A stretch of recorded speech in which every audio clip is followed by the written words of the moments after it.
Acting Member Hoffman.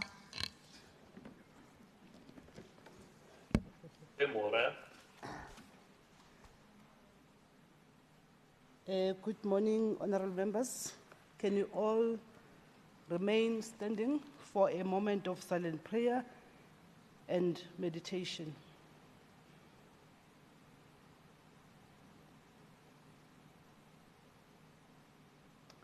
Thank you very much. You may all be seated.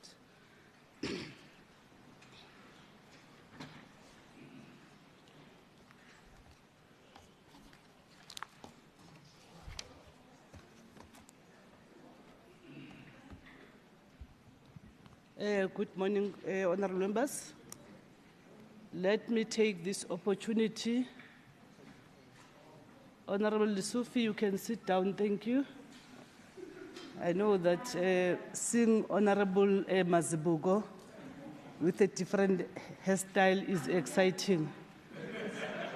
But can we start with our meeting? Let me take this opportunity to welcome our Honorable Premier, members of the Executive Council, the Chief Whip, leaders of political parties, members of the Provincial Legislature, ladies and gentlemen. Let me also welcome our visitors. We are so grateful that you took your time to come and attend the proceedings.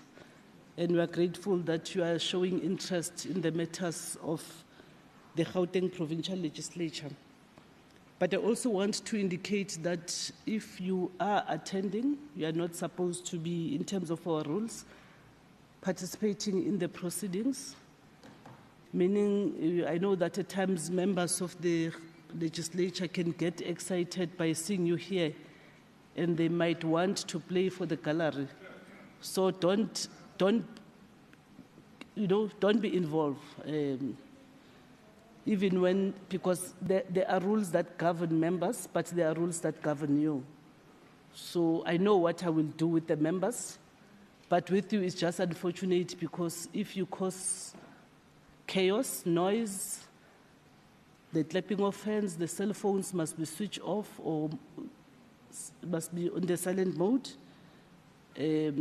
Unfortunately, if you disturb the proceedings, you might be taken out of the sittings, and I'm sure it's not what we want to see happening because we want you to observe and be able to learn from this process. But thank you very much for showing interest. At times when we invite our visitors, because it's too cold, people tend to sleep as well. Please don't do that. If you feel like sleeping, just stand up and walk outside. I think it will help. But thank you very much. You're most welcome. Colleagues, we have received the following apologies. The Deputy Speaker and the Chair of Chairs who are still traveling back to South Africa as they were attending a women's conference in the United Kingdom. MEC Ralihuku and Honorable Badenhorst, they are writing exams and we wish them all the best in their exams. Honorable Mufama will be late as she has a doctor's appointment. Honorable Mnisi, Honorable Mabala and Honorable Mazwi, they are all not well. We wish them a speedy recovery. Those are the only apologies that we have received. Honorable members, please, it has come to my attention that most of you don't fill in the register. Those that are attending physically, please make it a point that you sign the register and send it back. Because remember, in terms of the Provincial Legislature Act number 1 of 1995, it is important that the register should be filled.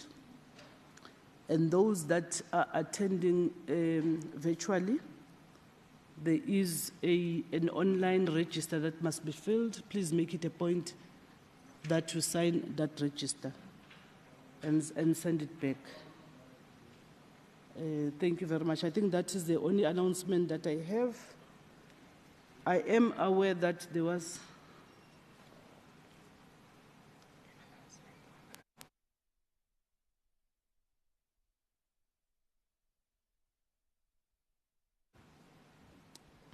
I am aware that there was a request for a member's announcement from Honorable Kanyile, who is joining virtually. Honorable Kanyile.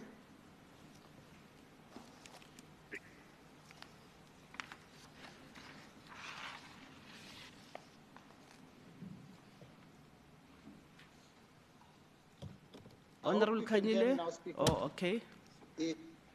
Yes, thank you, Speaker. I just want to announce that on the 10th of June 2022, the Auditor General of South Africa briefed APEC on the 2021 audit outcomes of the municipal financial statement. You remember she also made the same public announcement last week. I'm not going to comment on the content of the announcement or the interpretation, which is too political, like some of the comments have been observed. But just to say that SCOPA of GPL, under the directive of APEC, has committed to supporting MPECs to strengthen their oversight on municipal financial management and accountability. This is to take up the challenge which the AG has put to provincial oversight. So we'll engage the Speaker after engaging Finance and COPTA portfolio committees on how we can present the plan to this House. Thank you very much, Speaker. Thank you, Honorable Kanyile. Is there any other member who wants to make an announcement? Yes, Member Shitangano. Honorable Shitangano? Yes. As you get in, we listen. Thank you, Thank you, Speaker. EFF would like to give a message of gratitude to the people of Bekkersdal, more especially Holomisa and Spoketown in Ward 27 in Rand West, for voting EFF overwhelmingly in by-elections. Indeed, EFF Honorable Shitangano. is eating elephant. Honorable Shitangano. Honorable Shitangano, you are really out of order. You are really out of order. Don't try and smuggle what is not an announcement. Colleagues, I know that there was an issue, Honorable Tiaga. That issue on the flag. We have received advice on how to take the matter forward. After the sitting, we'll engage to take that matter up. Yeah, okay, thank you. Can we therefore go to the next item, which is motion without notice in terms of Rule 120, MEC Lesufi? Thank you so much, Madam Speaker. Good morning to honorable members. I, Andrek Panyaza Lesufi, Leader of Government Business, here tables the following resolution in terms of Rule 63.2, that this House resolves that, 1, in terms of Section 6.1 of the Remuneration of Public Office Bearers Act 1998, read with the provisions of Presidential Proclamation number 9 of 2022, as published in the Government Gazette number 46545, dated the 14th June 2022, the upper limit salaries of positions of office bearers in column 3 of Schedule 1 shall be set out in column 4 of Schedule 1 with effect from the 1st of April 2021, subject to the provisions of Section 6.2 and Section 6.2 to 8 of the Act. And in terms of those particular conditions, the following will apply. In terms of column 2, which is level 1, which is the position of the Premier, the total remuneration as from the 1st of April 2021 is elevated to the following number, 2328221. I'll repeat, 2328221. Number 2, the total remuneration package shall include the following elements: 1, basic salary component of 60%, 2, an amount of 120,000 per annum, which is an amount to which Section 81D of the Income Tax Act applies. Number 3, an employer pension benefit contribution, which is 22.5% pensionable salary. Number 4, a flexible portion for the remaining amount of the total remuneration. And number 3, which is a notice that was published in the Government Gazette 44570 of the 13th May 2021 is hereby repealed. I so move, Chair. Any seconder to the motion?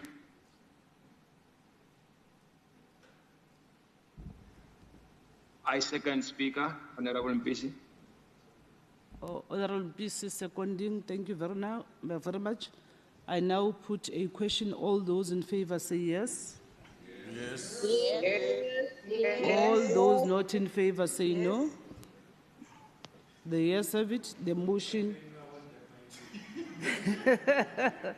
The motion is adopted by the House. Yeah, if you vote against, you know the consequences.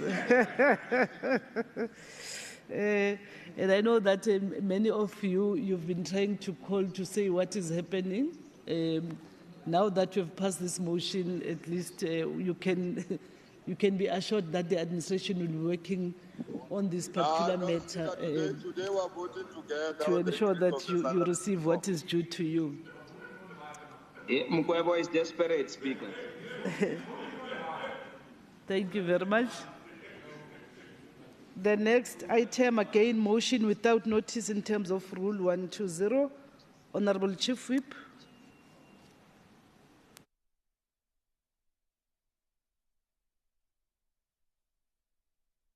Thank you very much, Madam Speaker, and good morning to honorable members of the House. I, Member M. Kumalo, ANC Chief Whip, hereby table the following motion in terms of Rules 121 and Rule 122 as follows. Noting that the Social Development Committee's report on the Senior Citizen Sector Parliament report for 2021, noting the Finance Committee Focus Intervention Study report on the impact of the GBN rollout on the township service providers, finding the leakage between the GCR ICT strategy 2015 to 2020 and the Gauteng Township Economy Revitalization Strategy 2014 to 2019. The Finance Committee Focus Intervention Study report on Gauteng Provincial Government compliance with Government 30-day payment service provider, the Education Portfolio Committee report on New Sector Parliament for 2021-2022 financial year, and the Community Safety Committee Focus Intervention Study report on assessing the implementation and effectiveness of road safety plans to reduce road crashes and fatalities in Gauteng for 2021-2022 financial year was not programmed for today's House sitting of the 21st June 2022.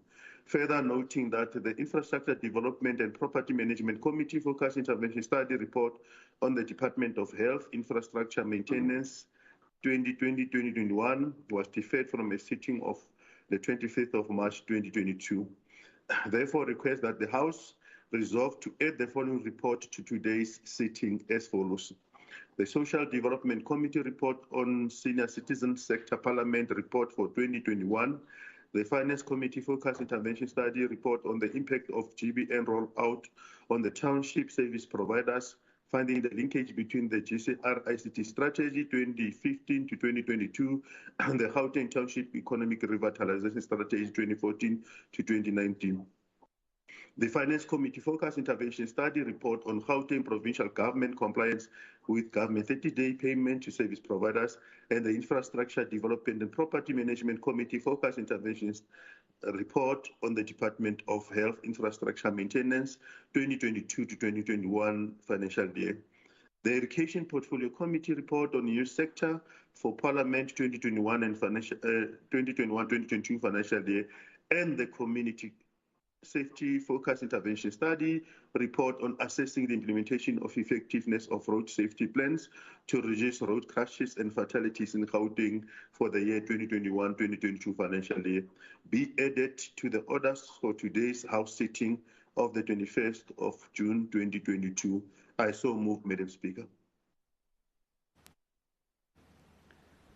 Thank you. Can I remind those that are joining virtually to also show their faces when they speak, but not when they are not speaking? Any seconder to the motion? Speaker, I second the motion. Honorable Nell seconding. Thank you very much. I now put a question. All those in favor say yes. All not in favor say no. Yes. The yes have it. The motion is adopted. Chief Whip.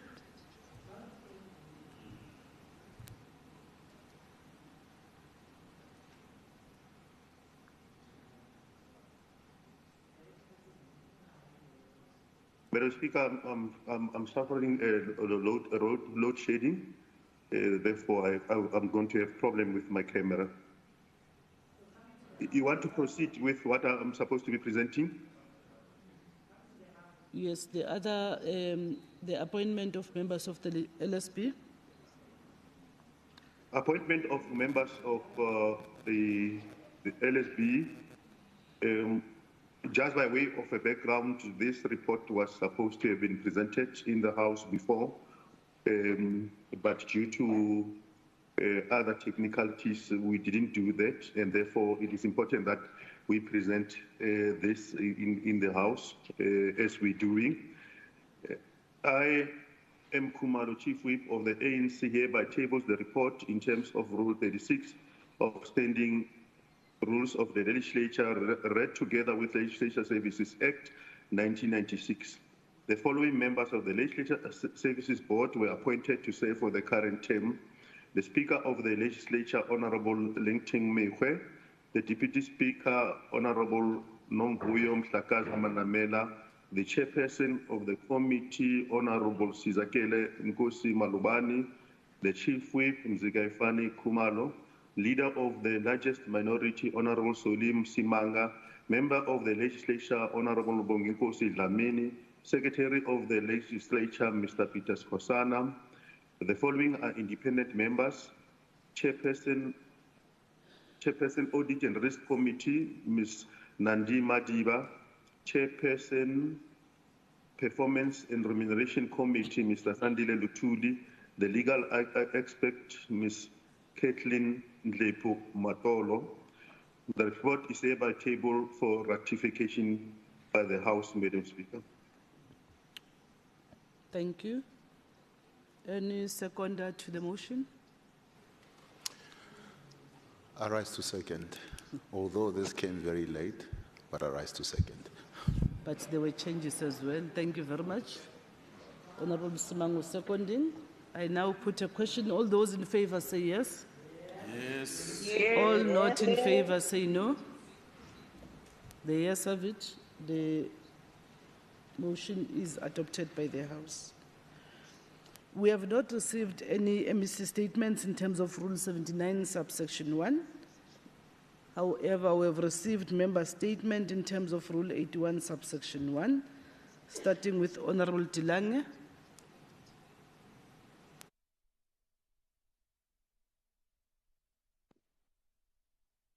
Good morning, Madam Speaker. We were invited to a session of the Gauteng Premier in which ethics, integrity management systems and anti-corruption strategy in Gauteng were presented and debated. Dr. Terence Nombembe, Chairperson of the Gauteng Ethics and Anti-Corruption Advisory Council, addressed the attendees made of the senior leaders of the GPL, MMCs, MPL stakeholders and a number of interested community members. Dr. Nombembe delivered a comprehensive and detailed presentation commending Dr. Tim Meyer, who acted as whistleblower with regards to the poor and dreadful conditions of the Rahima Musa Mother and Child Hospital in Johannesburg. He pointed out that the difficult circumstances whistleblowers have to act and work under during and after public with matters that deserves to be brought to the public taxpayers' attention. The development of the National Anti-Corruption Strategy was highlighted as a process to ensure that the strategy roll out timeously and be done according to plan. At this point, Dr. Nombembe pointed out that all whistleblowers must be protected from legal action, bullying at work or vindication. Dr. Nombembe hardly finished his speech when social media blasted out that the Gauteng hospital continued to persecute Dr. de Meyer, according to the SA Medical Association. In the following follow-up speech, the Gauteng Premier, David Makhura, made it very clear on a number of occasions that no whistleblower should fear for his or her job or be victimized because they acted in the best interest of the province. Premier Makhura, you were very clear about the protection of whistleblowers. The irony, Madam Speaker, is that whilst the witch hunt by our own department is still at play, hardly anything has been done to change the dire situation at the hospital, giving the impression that officials are more concerned about their own heights than seeing that integrity prevails. As was advocated by Dr. Nombembe and the Premier Makhura, people who work against the anti-corruption system who are not valuing integrity must go. They should be fired from their positions. The MEC of the Health Department must give a commitment that Dr. de Meyer will be fully reinstated in his position without further persecution or bullying. Urgent work to the Rahima Musa Hospital must be implemented. Time up. Thank you. Time up. Honorable Diaga.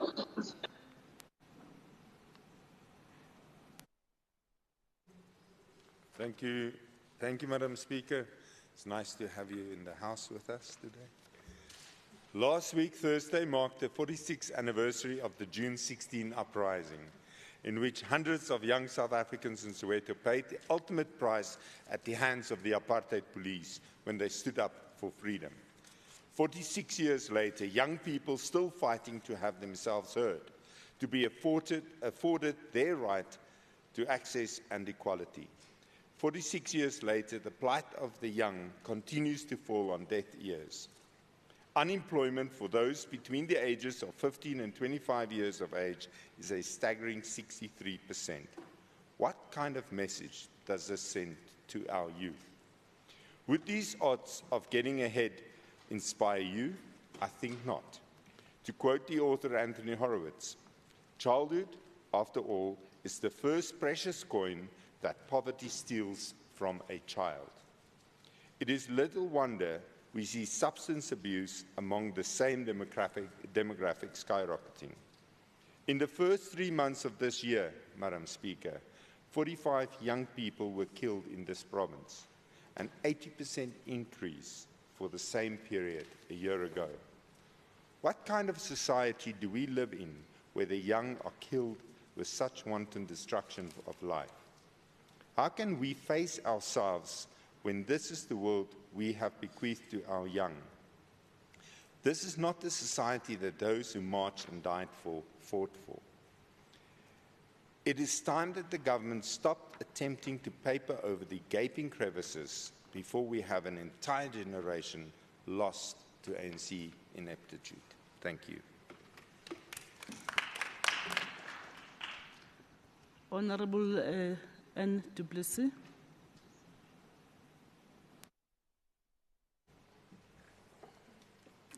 Thank you, Madam Speaker. The Gauteng Department of Health has long grappled with the provision of rights-based, efficient mental health services. This is particularly true in a post-Life Esidimeni and COVID-19 environment. The United Nations 1991 Principles for the Protection of Persons with Mental Health Illnesses states that people with mental illnesses shall have the right to be treated and cared for as far as possible in the community in which he or she lives, and to receive such health and social care as is appropriate in accordance with the same standards as other ill persons. Recent figures show that in Gauteng alone, the suicide rate has increased by 90% at the end of 2021. This is simply heartbreaking. The Gauteng Department of Health must do more for those who are struggling with mental health issues. Many suffer in silence as they do not have anywhere to turn.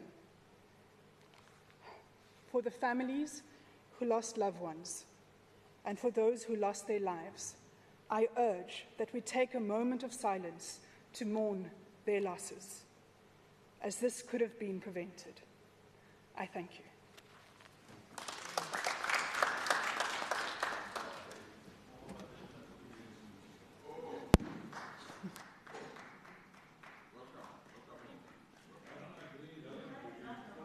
Let's, Honorable du Plessis, we'll finish this one, then we'll observe the moment of silence as you have requested.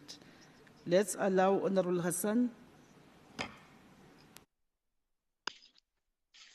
Thank you very much, Madam Speaker. I'm very glad that Honourable Diaga also delivered a member statement, but perhaps as the only member of the provincial legislature under the age of 35 as deployed by the ANC, I'm also going to talk about Young People in Youth Month. Madam Speaker, the month of June, as we know, is dedicated to youth in South Africa. And last week alone, on the 16th of June, we commemorated Youth Day in remembrance of young people in 1976 who sacrificed their lives so that we can enjoy the rights that we have today. This year's Youth Day was commemorated under the theme of promoting sustainable livelihood and the resilience of young people for a better tomorrow. Honourable members, the youth of today are faced with many challenges and many crises, including but not limited to access to decent accommodation, access to funding for education in the higher education space, major unemployment, mental illness, and gender-based violence. The Growing Gauteng Together plan has 6 priority areas, and among them is the economy, jobs and infrastructure, which aims to increase the economic participation of young people. And we applaud the ANC-led government through our Premier David Makhura for its interventions at targeting young people. Last week alone, the Premier announced the Gauteng the Gauteng Youth Development Strategy that will take us through to 2030. But more importantly, he also announced the Civil Society Youth Panel that will also play an oversight role over the interventions for young people in this country. The youth of 1976 laid a foundation for all of us and paved the way for the young people of today, for people like myself. My call to this august House is that today is a time to work together, to address the challenges faced by young people, instead of pointing fingers at each other, finding solutions, and really being part of the solution moving forward. Thank you. Thank you. Honourable Lucia.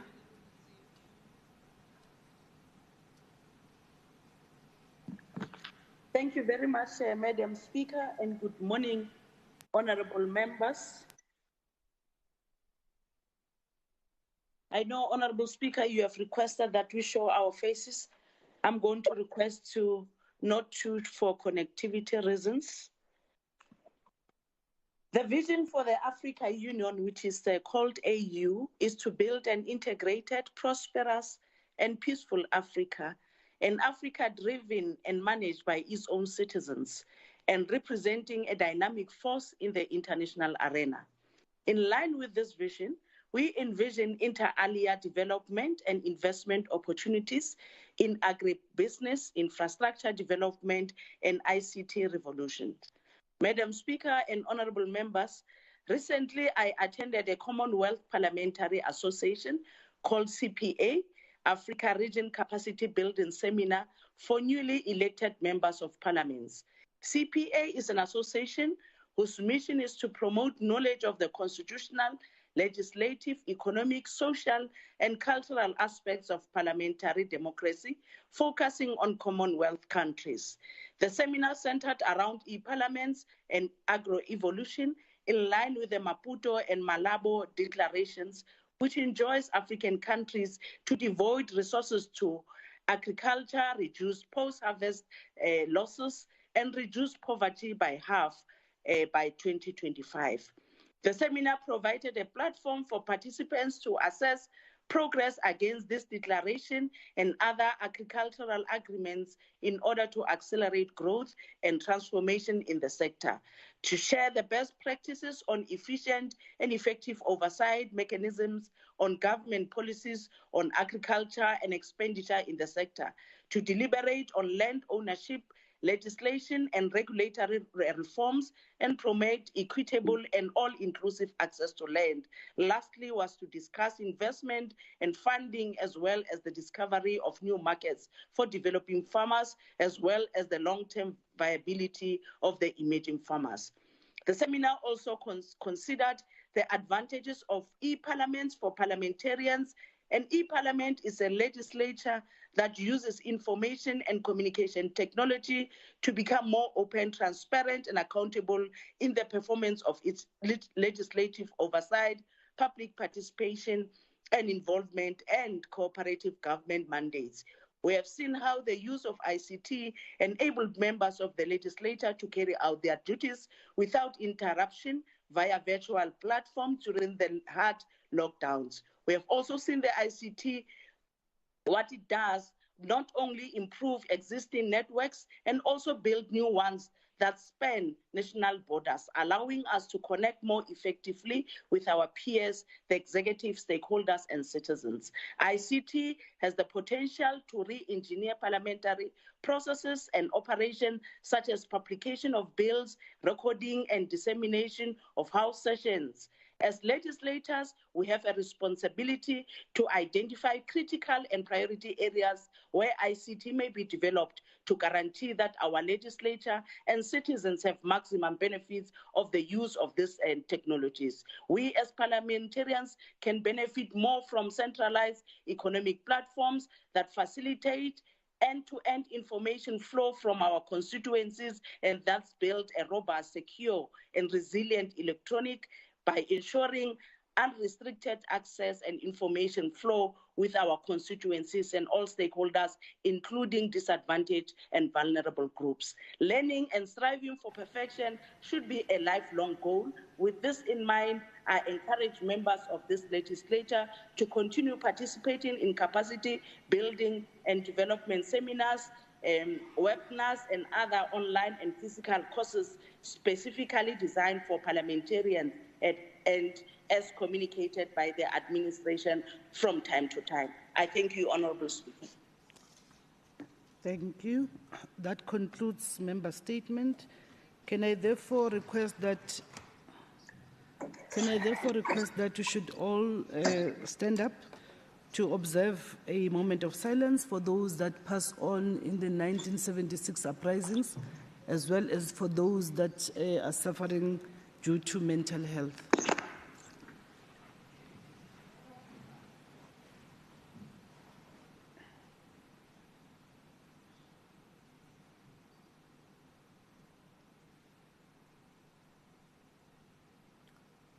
Thank you.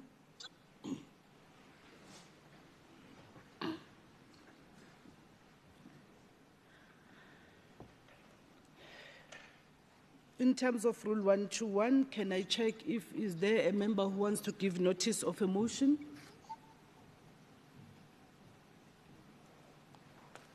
There is none. In line with what has been raised by Honourable Letsie, maybe Honourable Du Plessis, can we engage after this meeting? Thank you. The first item on our agenda is a question to the Premier in terms of Rule 138, asked by Honourable Kanyile.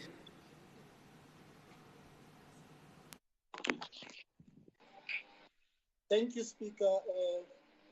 Regarding migration into Gauteng province, which continues to put pressure on the commitments to eradication of poverty and reduction of inequality gap implied in the GGT 2030, will the Premier please indicate the approach or plans by GPG and possibly on collaboration with municipalities to mitigate energy challenges in Gauteng province, indicate any intervention plans to sustain the provision of quality social services to residents of Gauteng province, and indicate if there are considerations for a coordinated plan to combat illegality committed by citizens and non-citizens, including illegal immigrants. Thank you, Speaker. Honourable Premier.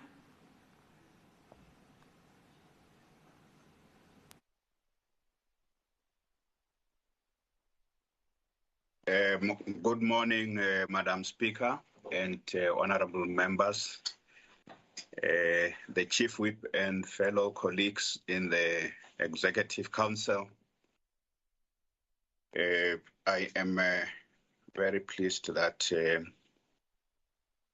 we are able to meet today. I would have loved to be in person there, but I am not able to do so, Honorable Speaker. The first thing I would like to say, Honorable Speaker, in response to Honorable Kanyile's question is to say Happy Youth Month to him as an old youth and to all young people who are in the legislature, old in heart like you, Madam Speaker, young at heart, but old. Thank you, Premier. I wish all of you Happy Youth Month.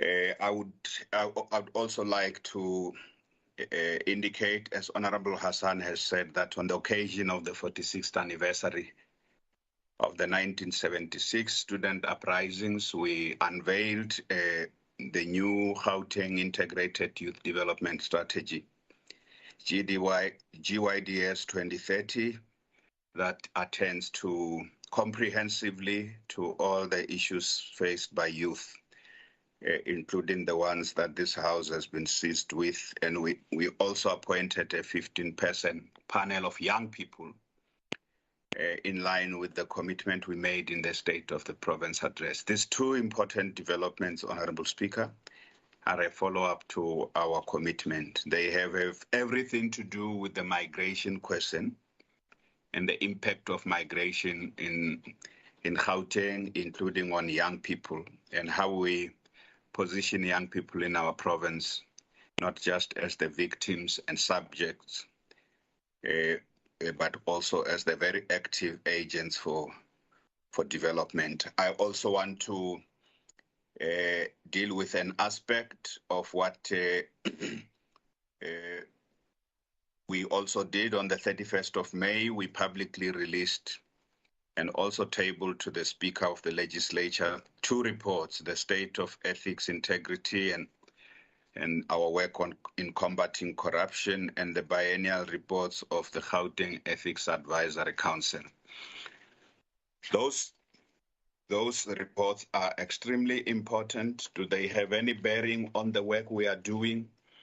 In response to Honorable Kanyile's question, service delivery development, expanding opportunities in our economy so that everybody can grow. Yes, if we have a dysfunctional state where all resources are directed to only benefit the few rent seekers, you will not be able to respond to the impact of migration, in both the opportunities of migration as well as the challenges, the negative impact. So those, the reports we have submitted to you, Honorable Speaker, are a very important aspect of enabling us to respond to the real issue. So Honorable Kanyile's question, the centerpiece of this question is about migration into Gauteng.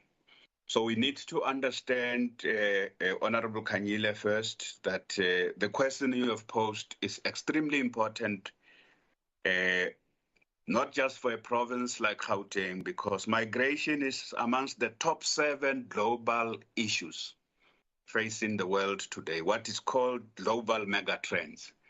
So amongst those top 7 global issues that every global forum and every nation and every leadership, local leadership in subnational governments faces these challenges. So migration is one of those top 7 issues. What are the others? Rapid technological change, so the impact of technology on people's well-being, either exclusion or inclusion.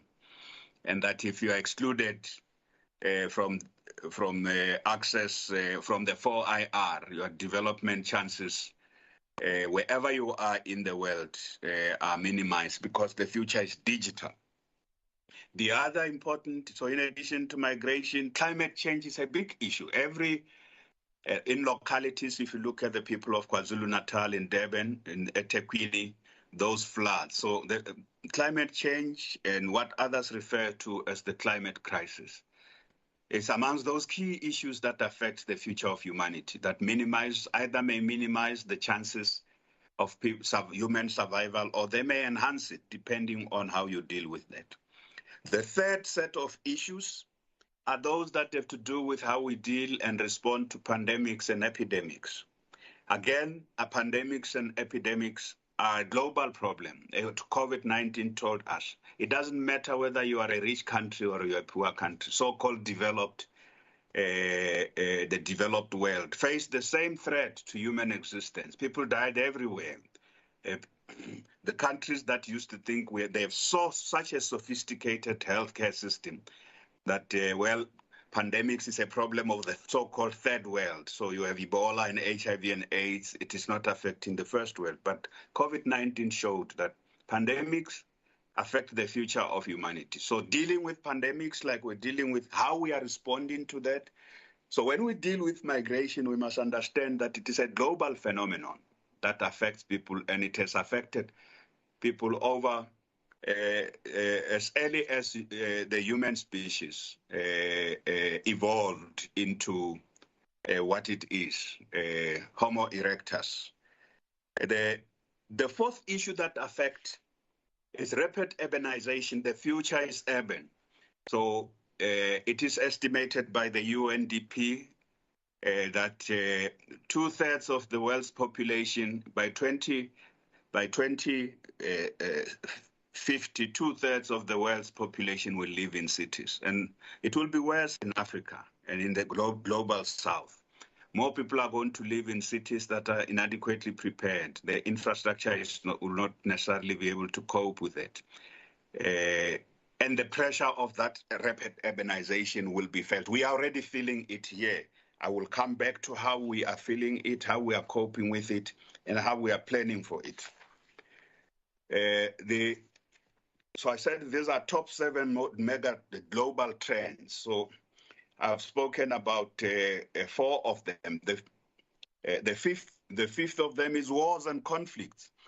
So when we look at what's happening in the war in Ukraine and Russia today, everybody complains as if there's no conflict in the Middle East, like as if the Palestinian people are not being killed every day. As if there's no thousands of women and children displaced in Syria, in the different areas in the Middle East, killed by states, organized armed states that use huge resources to.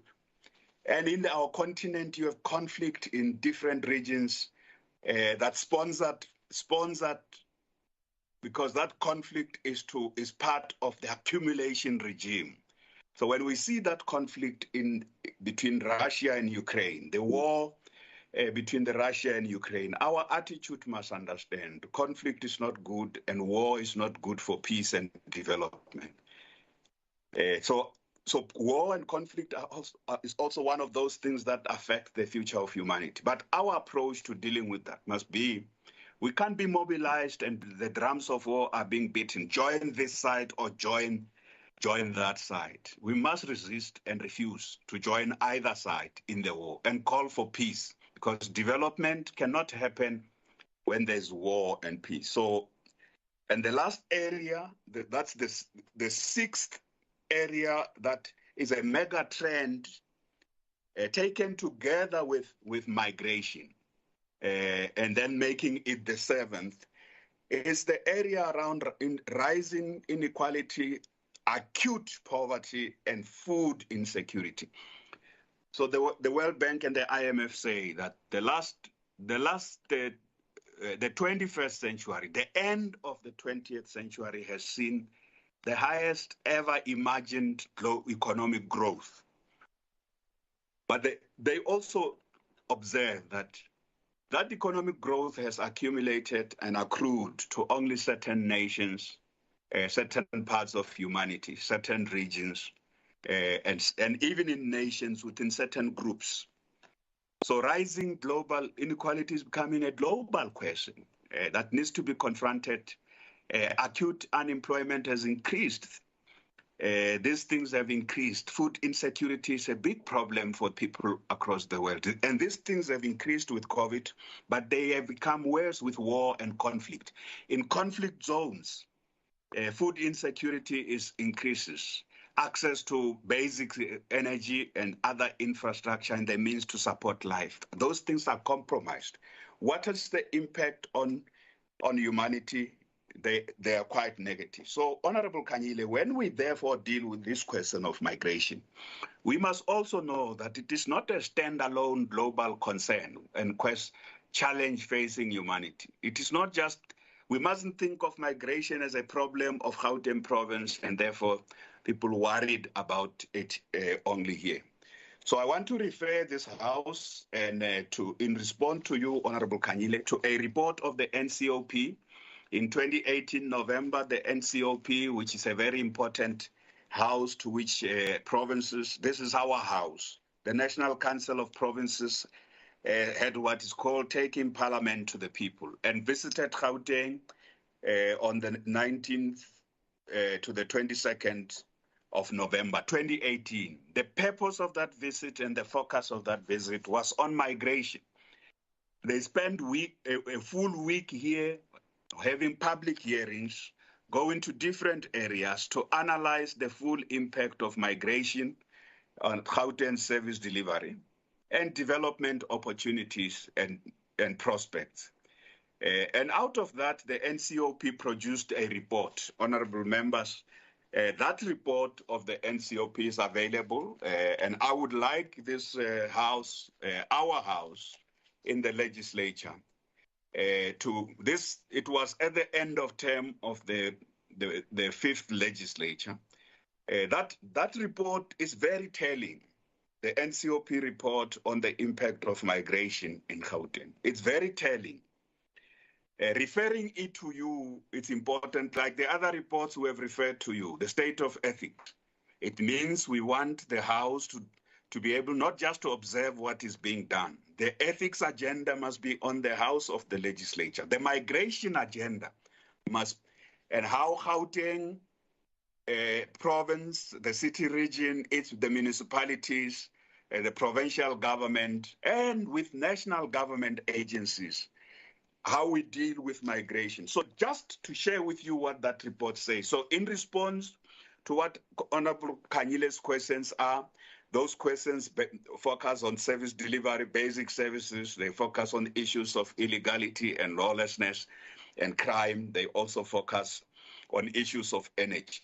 So, Honorable Kanyile, if you want to understand the full impact of this, the first thing is to say that from that NCOP report, the report draws from Stats SA. It says that close to 1 million, so every 5 years, Gauteng receives close to 1 million people, net migrants. So it receives between 2006 and 2018, 2006, we used to have 1.3 million migrants coming into Gauteng. That's international and regional, as well as migrants from the different parts, people moving from the different parts of our country. So between 2006, we used to receive 1.3 million migrants into Gauteng. That's the in-migration. And out-migration, about 300 or so people will, in 5 years. So 1.3 million will come into the province. And I'm not talking about issues of natural population increase like birth, just migrants. And then that number increased to 1.5 million. So by 2016, 17, 18, the number of people in 5 years, so every 5 years, there is about now 1.5 million people move into Gauteng. And about 500,000 of them move out. So there's something called in-migration and out-migration. You count those who have moved in, and in the same period, how many have moved back or moved to other places? So that's why we say the net migration into Gauteng every 5 years is 1 million people. Every 5 years, 1 million people move into Gauteng, before you count those who are born here. And then 47% of all local and international migrants end up in Gauteng. Almost half of all migrants who come into South Africa, almost half of them, wherever they come from, almost half of them come to Gauteng. And the rest will end up settling elsewhere. Even internal migrants, in other words, more than 50% of the people who move from rural areas to cities, more than 50% of them come to Gauteng. So this is an observation that the NCOP has made based on verified data. The second important issue that the NCOP, in conducting public hearings in localities, the NCOP came to the conclusion that there's huge pressure on provincial government and municipalities, and that pressure is multifaceted and severe. Economic opportunities, access to social basic services, access to infrastructure, and as well as the pressure on law enforcement and basic security agencies. So this huge inflow of people into a province like ours is not going to stop. Similar spaces globally are experiencing the same patterns, even in our continent. If you look at Lagos, if you look at Nairobi, even in our continent, you have a similar pattern. In West Africa, if you look at Accra, so it's the same pattern. And in Southern Africa, we are that magnet of migrants. Can you stop migration? You can't. Human beings have migrated ever since they moved from one place to the other, looking for better climate, better opportunities, better environment, and better chances of sustainable livelihoods. The issue is it must be regulated. There must be law, how you come into a country. Of course, internal migration in South Africa, we wouldn't do what apartheid did, where there were influx controls. We can't go back to that. Where our forebears who came in these different parts of our country in the early 1920s still were not recognized as people who have made a living and had families and settled in this area. You can't solve that problem of migration that way. But the NCOP acknowledges that the provincial government and municipalities in Gauteng have done a great deal of work. Between 1994 and 2018, the NCOP acknowledges that. We shared with them the data verified by the Quality of Life Survey, independent data, Stats SA. In the midst of all, so this migration became worse at the dawn of our democracy. It was always there. But at the dawn of our democracy, part of the dividends of democracy was that more people moved, not just in the continent. We've always had people who worked in the mines from Malawi, from Mozambique, from Botswana. They lived in the townships happily and peacefully, coexisted with the locals. We had people coming from the different areas or going to Kimberley where the mines were, or going to industries in the East Rand and in the Vaal. Coming not just from the different regions of our country, but coming from different areas globally. But we must accept that migration does increases the competition and the demand for access to opportunities, jobs, economic opportunities, basic services, housing, infrastructure. The demand increases when you have migration. But migration also brings opportunities. Those who come, often they're entrepreneurial, some established businesses, vibrant businesses that employ people. Others who come bring skills into our economy. That is why it's a losing battle. Anyone who thinks you can stop migration in any part of the world, it's like just stopping the sun from rising and setting. The issue is the management of migration. And therefore, Honorable Khanyile, that management includes continuous working together with municipalities. This report we tabled to the NCOP in 2018, we were able to demonstrate how we have worked together with municipalities in Gauteng to address a number of issues. that have to do with the economic opportunities, how access to housing, water, expansion of water and energy supply, access to education, access to healthcare, and other social services, caring for the aged and the children.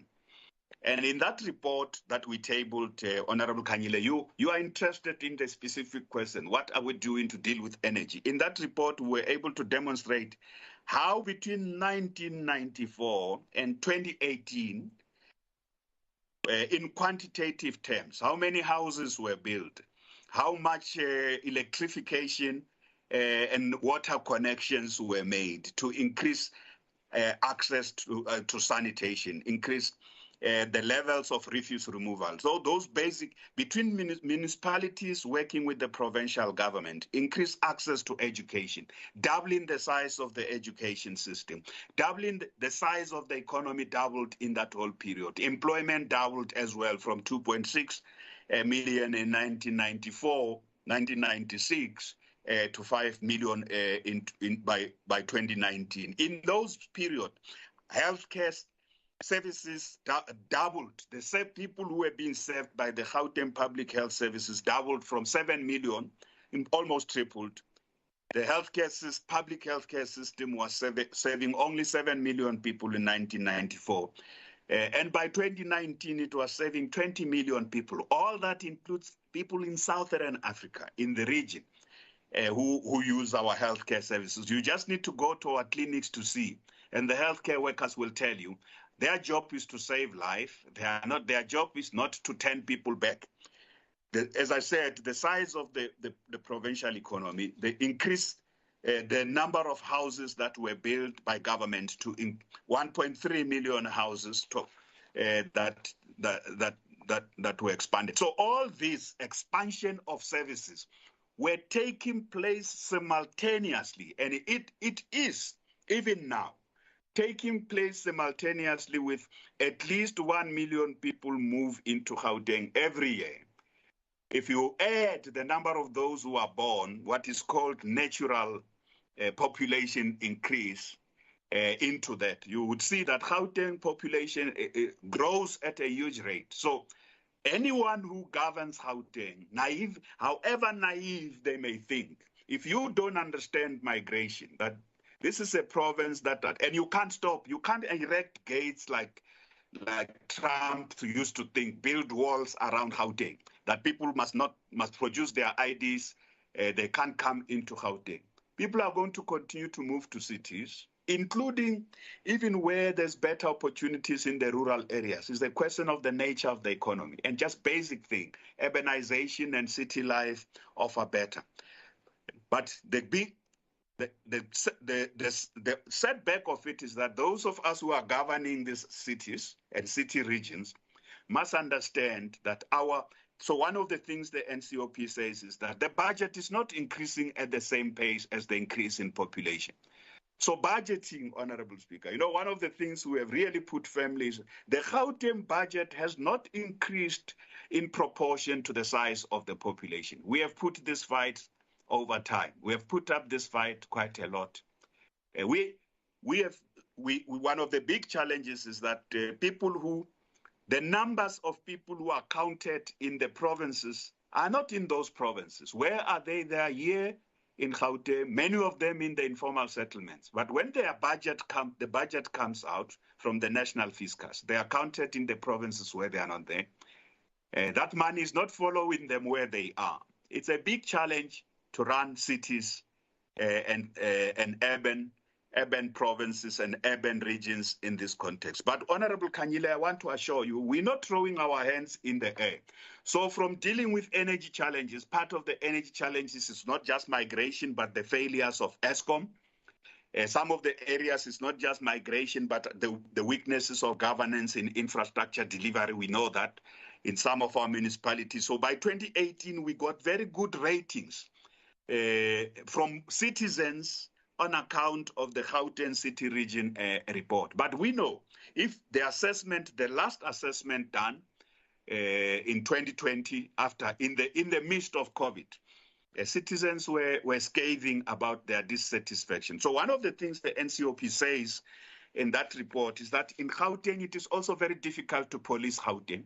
The population size, the numbers of police, and the resources that the police have are not matching the population size, and this urban growth, this urban population explosion is not matched by the increase in the resource. At least from the point of view of government, we are responding to education, our education system. You know, every year we have more young people who have applied to come into our schools, not because they were in any of our schools. They're coming in, some following parents, some are following family members to come here because they believe, and it is true, that the public education is better here. The impact of all those things on our ability to meet the expectations of people. An economy that's not growing, we know, particularly since COVID-19, a shrinking economy. Key sectors of the economy that are supposed to be job creating, but we're making interventions. The Township Economic Development Act, Special Economic Zone. So we are fighting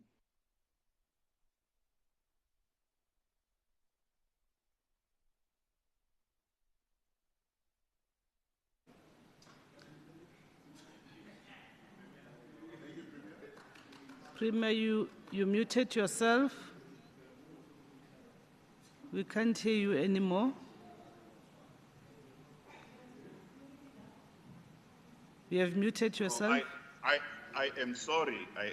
It's one of those things.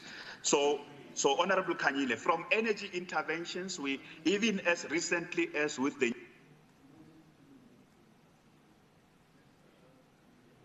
You muted yourself again. I think, Speaker, there's someone who keeps on muting all of us here. Yeah, someone is really muting us. I agree. It's not now me who's we'll track Premier, and that person will be identified. Thank you. So, Honorable Kanyile, so I gave you the fullness of what the impact of migration is. So on energy, we have the Gauteng City Region Energy Security Strategy. We have the Water Security Plan. We're working with our municipalities. We're encouraging them. All municipalities have energy, have authority in law on energy. We don't have as the province. They have authority in water supply. But we have province-wide plans. We're encouraging them to expand investments and their partnership with the private sector on green energy solutions. They must use the opportunity of the open window to bring in more IPPs into the framework. The city of Joburg just had an energy conference. All those initiatives, including bringing back into operation the energy capacity, some of the mothballed energy stations, but using more new technologies and cleaner technologies on them. We've been working with our municipalities, especially the 3 metros, over time. We've also been supporting the districts and locals on waste to energy initiatives as part of expanding, not just leaving everything in the hands of ESCOM. We know what that has done. But also for industrial use, we are now working on what's called microgrids for our special economic zones, partnership with the private sector to develop microgrids on a new economic nodes so that there's the self-sufficiency, including some of the human settlement areas that we encourage investment in microgrids, bring in private sector players who want to put in renewable energy, including solar farms. We have earmarked solar farms for the West Rand. All those, Honorable Kanyile, are part of a response to growth, substantial growth in the population of the province and increased demand, and also tensions that go with it. And that's why you end up having things like Operation Dudula. Where you ask another question. I dealt with basic services, education, healthcare. You ask another question, issues of illegality. So the other important thing is that increased migration brings with it also an opportunity, especially illegal migration, criminality, human trafficking, big problem in Gauteng. We are the hub of human trafficking in Southern Africa. Illegal migration leads to that. Illicit financial flows, an important aspect of it, drug trafficking. Every part of the world where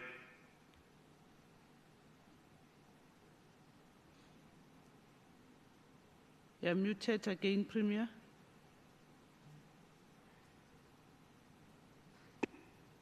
it's the same thing, Honorable Speaker. It's the same person who's muting me. I think we must find that person. So, Honorable Kanyile, so dealing with crime and crime are also, so I said you have other challenges that come with migration. Dealing with crime and crime also elements of illegal migration opens up if you don't take care of your borders, if you don't make sure as the state, and I'm very happy that Minister Motsoaledi is really shaping up on border security. All the interventions he's making are visible, cleaning up home affairs, ensuring that our immigration system works, but border security is strengthened, but also internally. It's not just, these crimes are not just carried out by illegal people who are illegal in our country, even locals are participating in this crime. So effective policing, working with communities to deal with these matters will deal with that question of illegal activities. So we believe Ukai Mulao, the rollout of Ukai Mulao, but one of the things, as I said, that the NCOP said our police stations are not coping. There are areas where there's no policing infrastructure, especially in informal areas. Some of these informal areas are not accessible. And it's not because of design. Some of them, as you know, what happens, part of criminality is just illegal invasion of land, the sale of land. People settle there, they pay somebody money, they settle on these areas that are not good for human settlements. And when there is a problem, floods or other problems, government needs to come in there. So I therefore want to say there's no part of the Republic that faces the migration problem in the way we do. But there is also no part of the Republic where we have dealt with the challenges of growth, urban population explosion. Municipalities in Gauteng, if you look at that report, municipalities in Gauteng, at least in the period between 1994 and 2019, municipalities in Gauteng have hugely invested in infrastructure. The key thing now is maintenance of that infrastructure. The infrastructure is going down. In many areas, we know. That's why we have complaints. This potholes, energy supply, water supply, the maintenance of this infrastructure, sustaining the infrastructure we have put in place, it's an important thing. And secondly, just dealing with illegality by locals and international crime syndicates alike. So our policing strategy, you can't do policing in Gauteng like you do policing in a village. In a village, everybody knows each other. The people know Kingwanamang Ona, Umtana Wagasbanban, and how the village can deal with a criminal. If you go to Winterveld, where Honorable Lesego Makubela is a member of his constituencies there, you have the nature of crime there is different because some of the people there are not even known where they come from. It's a very complex thing to police. It's worse if the infrastructure is not improved. So, Honorable Kanyile, migration is a very huge global challenge, but here in Gauteng, we are working together with our municipalities. And I always want to say to parties, including groupings in communities that want to take the law into their own hands, they don't understand migration. And if there's a party that thinks they can simply win in elections on the ticket that they'll stop migration, migration, as I say, is an international question. What must be enhanced is our rules, our laws, and their implementation and application to everybody so that there's no illegality, both by citizens, but also government, I insist, provincial government and its municipalities in Gauteng Our budgets are not really adequate to deal with the pressure that we are dealing with, which is the problem of sections of populations that see Gauteng. If you're sitting in Mpumalanga waiting for a house, somewhere in deep Mpumalanga, you think the nearest place to go to is Heidelberg. You are likely to get a house quicker there in Heidelberg than if you are sitting in Secunda. That's what people do. They are intelligent. They make assessments. If you are in Sinabarwana in Limpopo, you are likely to get an opportunity if you are even if you live in an informal settlement, you are likely to get an opportunity here than sitting somewhere in a rural village in Ngobo, in the Eastern Cape. So those are the drivers of migration. So we can't complain. We must continue to do work to provide decent opportunities from infrastructure, healthcare, education, and economic opportunities to the people of our province. We can't do that if we work separately, but we must do so understanding that this migration issue has a relationship with the other 6 that I have referred to. We must have a good response to climate change. We must have a good response, a strategy for access to digital opportunities, including the digital economy. And we must also deal with all those.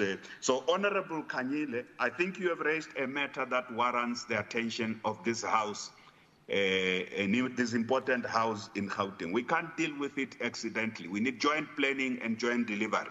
We need coordination with national agencies and national government. But we need resources and capabilities to deliver and respond and still offer young people opportunities. Young people born here in Gauteng, growing up in Gauteng, must not feel that migration poses a threat to them. We must equip them with the the skills that will enable them to make it and provide the best opportunities and protect the women and the girl children and ensure Gauteng is safe. That is our job. But it's not the job of just the provincial government, municipalities, and national government. So governing Gauteng is not child's play, but we must live up to this. And we have demonstrated that between 1994 and 2018, we can do this. Thank you, Honorable Speaker.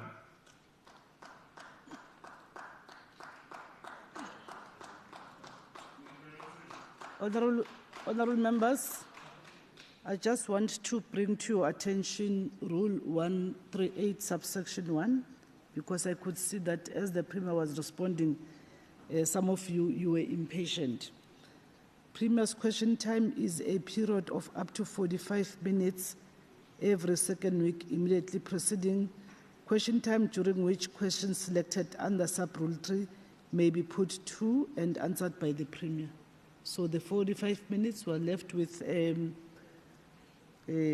minutes, and as a result, subsection 8, which says, after the Premier has replied to a question, the member who asked the question may ask one supplementary question or make a short remark directly related to the original question or reply. I therefore grant Honorable Kanyile to ask a supplementary question or a short remark. Thank you, Speaker. Just a short remark. It's just to say that I agree with the Premier on the fact that this is a global phenomenon, and that maybe what is important for us is to ensure that we as a whole, as this legislature, we rally the whole of society to promote the positives of migration into Gauteng province, and also maybe look at tackling its negative consequences. Because I believe that we must do so because of the potential of this to unite or divide society. Obviously, if not properly coordinated, migration into Gauteng province has a potential to threaten our democratic system, in that in some cases it comes with illegality, as Premier said, which tends to undermine our democracy. And also, I think that if not properly coordinated, it has proven to contribute to the escalation of abuse of women and children. There's experience recently in some issues related to child and women trafficking. Speaker, let me just say that I think we need a social contract to ensure, amongst others, the release of measures which are linked to the global phenomenon and to promote the positive prospects of migration to Gauteng. Thank you very much, Speaker. And thank you very much. That was a remark. Honourable Premier, I'm not sure whether you still want to comment.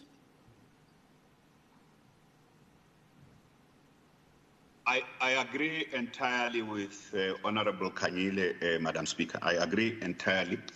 And I think I will say to the Chief Whip and the whips of other parties that it may not be a bad idea if the migration question becomes an issue that can be the focus of the House.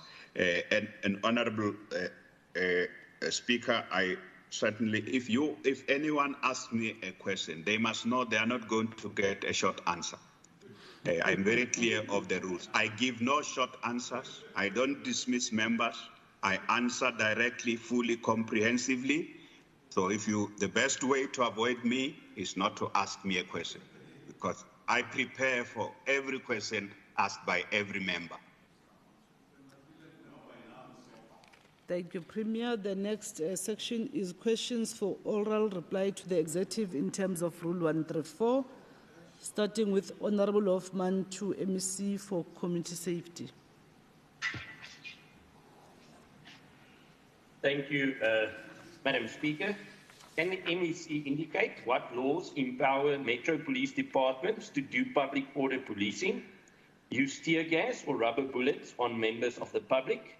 What special training have these public order Metro Police received? And lastly, is it in line with the SAPS order police training standards? Thank you, Madam Speaker.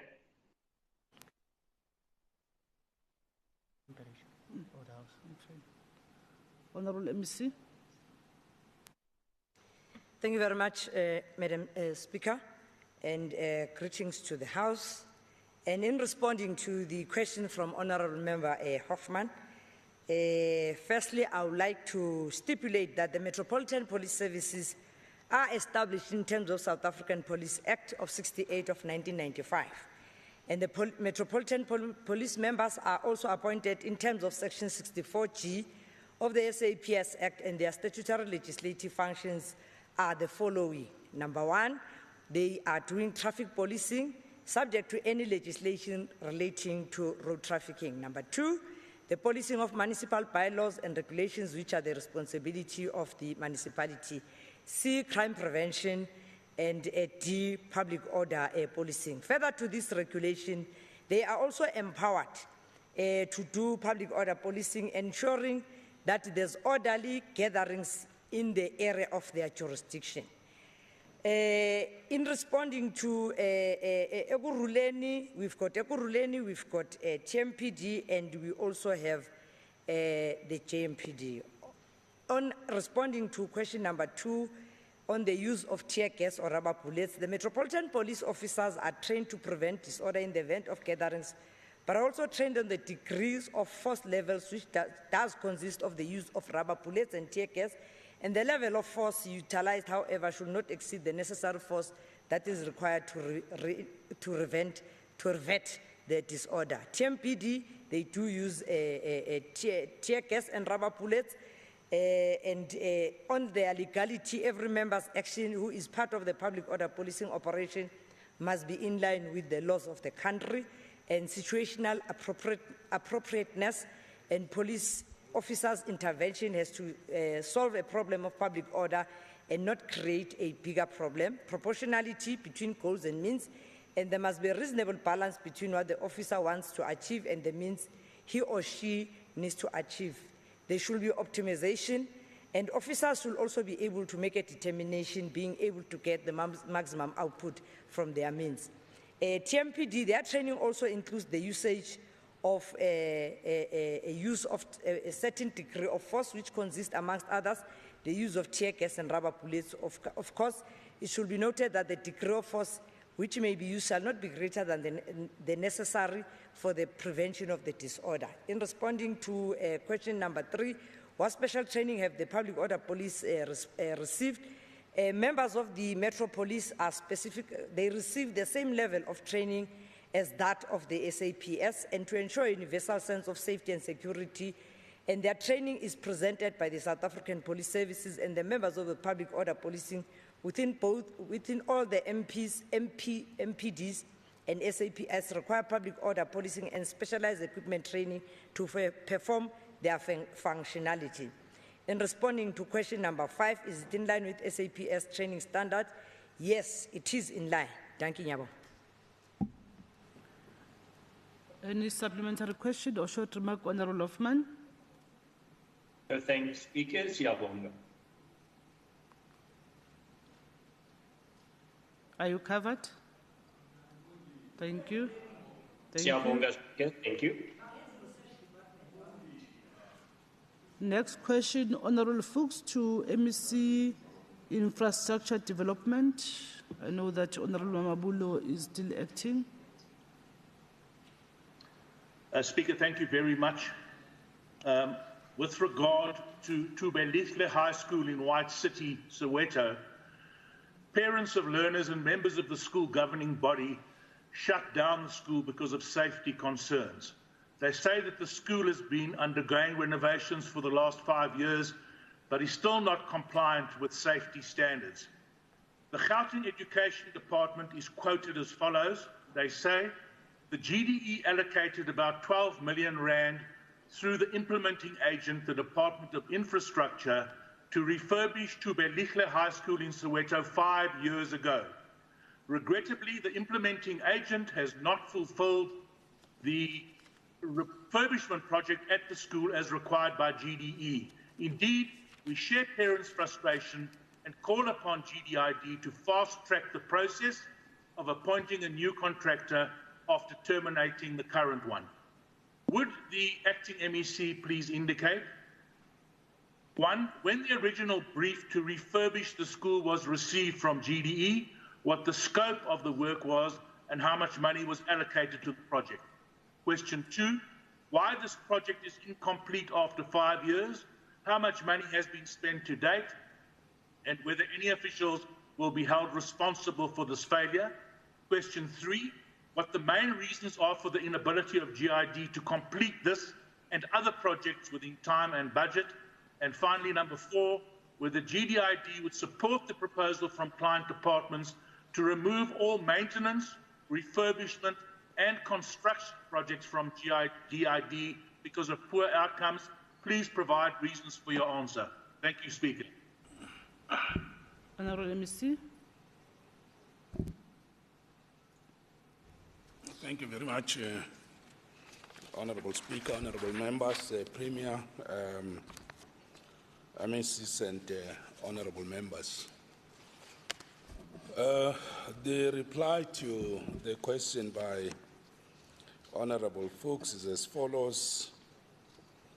On 1, the reply is that the original request for service was received from Department of Education on October 16, 2015.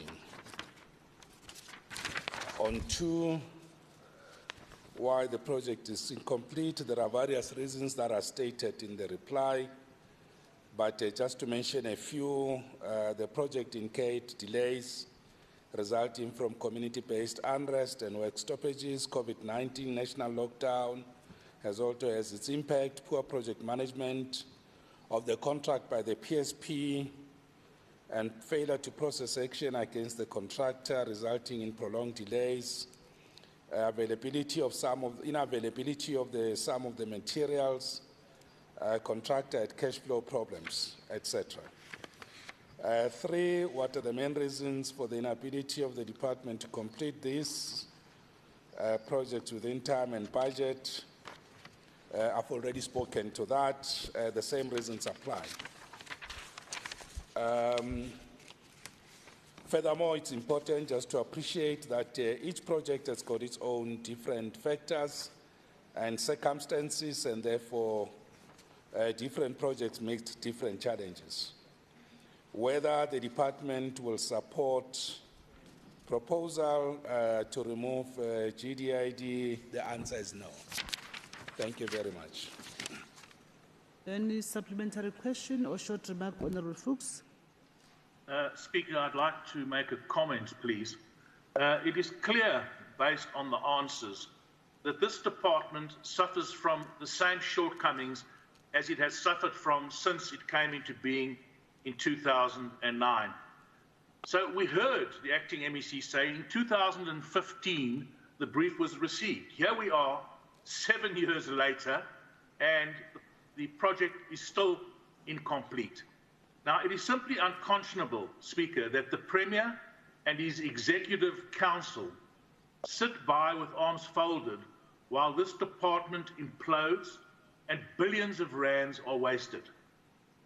Premier Makura, just as the fallout of Esidimeni will follow you for the rest of your life, so too your lack of will to intervene decisively so that infrastructure, not only from this department, but from other departments that implement infrastructure, that those projects can support the economy and boost job creation. That failure and that lack of will to intervene, Premier, will be a stain on your reputation forever. Thank you, Speaker. Honourable Mbolo, you want to comment? No comment. It's a comment. Thank you. Next question, Honourable Ramulifo to MEC for Education. Yeah, thank you, Madam Speaker. With regard to administrators appointed to help independent schools, will the MEC please indicate, 1, how many schools have been placed under administration in the past 2 years? 2, how much was set aside or is set aside for each administrator for the period above? 3, why is the department not using the Matthew Goniwe Leadership Program to capacitate all these schools? 4, is it correct that the department has been spending 495,000 rand per month paying administrators responsible for each identified school? And 5, if so, is this not exorbitant? Thank you. Honourable MEC. Thank you so much, Madam Speaker. Thank you so much, Honourable Member. Questions? With regard to question 1, we've got 5 independent schools that have appointed administrators, and these 5 schools were reported through all our crime or corruption prevention mechanism with allegations of fraud, maladministration, and misuse of school subsidies. Following our forensic investigations conducted by the department, the allegations were confirmed against the directors of these 5 schools. To protect the interest of the learners, rather than closing the school, it was agreed that the financial administration of the schools should be placed under a direct control of an independent authority, while the department is in the process of implementing the recommendations of the forensic reports. In terms of question 2, on how much was set aside for each administrator, we have not put money for each administrator. The department does not pay administrators, and administrators are the responsibility of the said schools in terms of payments.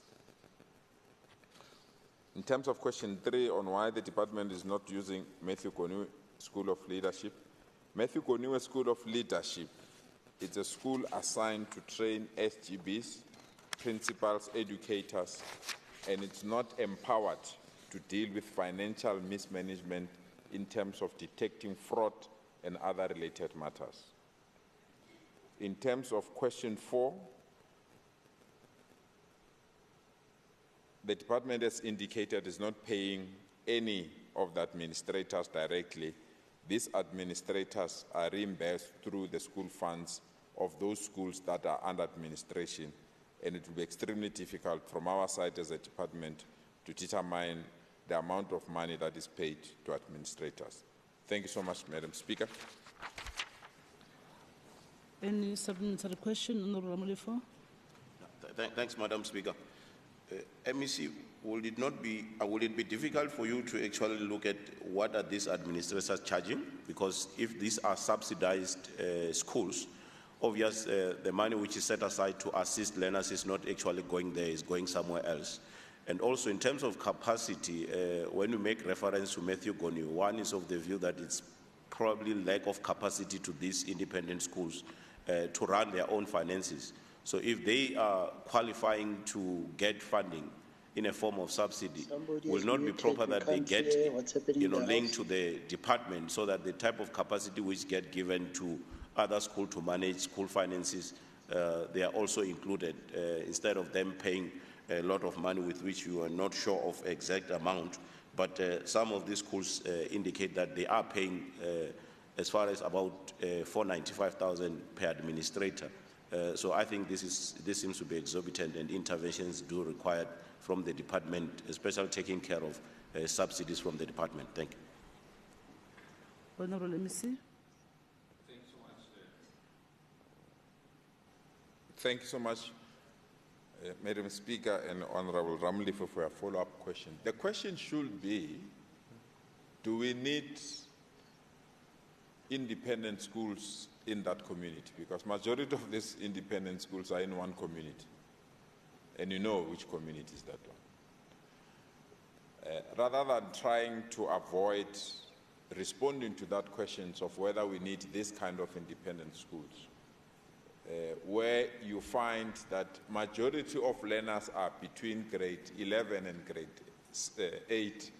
When you go to grade 5, when you go to grade 12, you find that either you have 12 or 10 or 11 learners, which simply indicates that the manipulation and abuse of our regulations, because you get a subsidy on the basis of metric performance. So you make the lower grades to be populated and make the one that must determine your future to have fewer learners, so that if out of 10 learners, 6 pass, you know you have sustained your subsidy. And then you can abuse it the way you are alleging that it's been abused. My argument is very clear. We have built enough schools in that community. It's very important that you alert parents that public education is the best viable education, and those that are running independent schools must run them in a manner that will assist us. You are arguing that we need to attend to the amount of money that is paid for administrators. My argument is the opposite, that we need to ensure that only credible institutions are given subsidies. Those that are not credible must not be given subsidies. And we have stated in this answer that we are having a report that will unpack the nature of fraud in some of these schools. And if the report is released, we have no choice but to close these schools and stop the funds flowing towards the direction of wrong people. You might have one administrator instead of 12 directors of a company that were drawing a salary. So if you have to compare an administrator and 12 directors of a company, you also have to check how much was paid before you make an accusation that this amount of money is too much. But where we stand, we'll clamp down on meaningless and useless independent schools. We'll fund those that account, and those that have no future will find a mechanism of placing those learners in public education system. Thank you so much, Madam Speaker. Thank you. Next question, Honorable Nell, to MEC for Roads and Transport. Thank you, Madam Speaker. To the MEC, with regards to the request to slot program that was launched in Gauteng last year to assist with the renewal of driver's licenses, can the MEC please indicate as follows? How many requests for driver's license renewals for Gauteng was received through the request to slot service from inception until the 30th of April this year? How many of these requests were assisted with a driver's license renewal appointment slot within 30 days? And for those who were not assisted within 30 days, what is the reason for this? Thank you. Honorable MEC.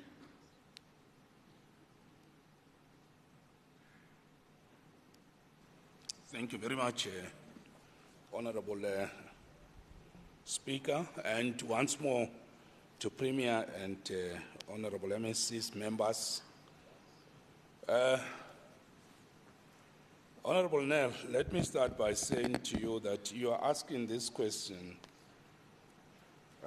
You have asked this question and you have another question on the same matter, couched differently, as the next question.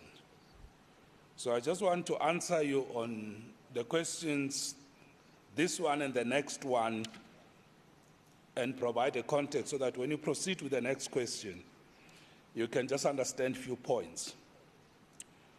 Now, the very first one is that it's important for you to appreciate that the minister has ended the grace period for driver license renewals as a result of COVID-19 backlogs.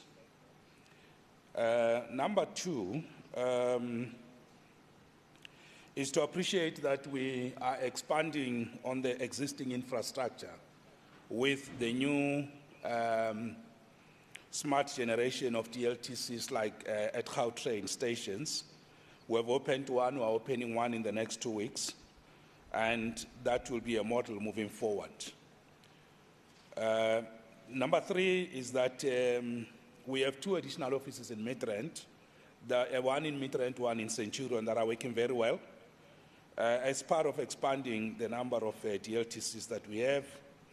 The other issue that I just want to raise is we have announced that we are going to introduce new machines and technologies in all the other DLTCs to make them efficient and effective. Number 5 is that we have rolled out online digital platforms. Number 6 is that we have gone out on a massive media campaign drive to alert people to the existing platforms.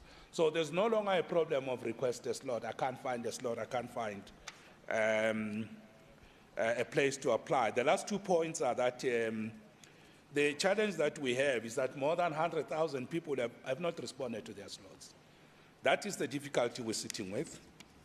The last point is law enforcement obviously is now, in the light of the closure of the ending of the grace period, expected to enforce the law. So having said that, I think I've answered your question, this one and the next one. But just for completeness, on question 1, the number is 102,000. And you'll see in the question the breakdown. On number 2, the number is 4,715. Number 3 is 64,000. And of course, some of these people, Honorable Nell, have found other platforms because it's not only request a slot, so you can still use other platforms. So if they found a slot somewhere, they will not use the request a slot. Thank you. Any short remark or question? Yeah, thank you, Madam Speaker. I'm a bit concerned with these figures because, 102,000 motorists applied, according to the MEC's answer now, but only 4,700 were actually assisted within 30 days. So I'm a bit concerned that this request to slot system is not working as well as it should, and that it's not delivering. And 64,000 odd people were not assisted according to this answer. So I find these figures don't add up in the first instance. But secondly, it seems like there's a feedback problem from this request to slot program. Thank you. Honorable MEC.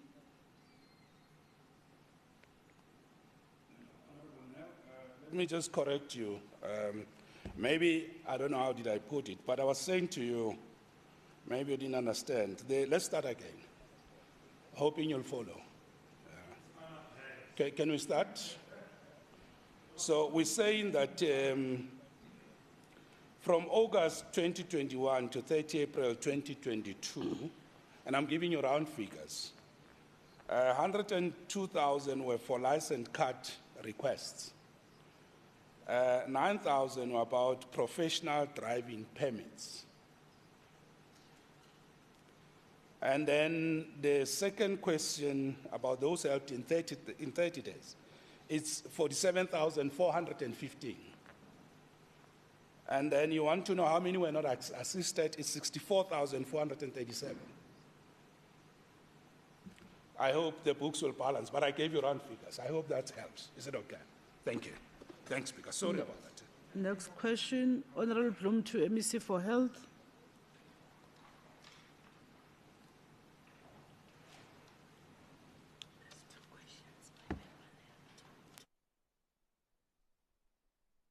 Madam Speaker, I'm just searching for the question.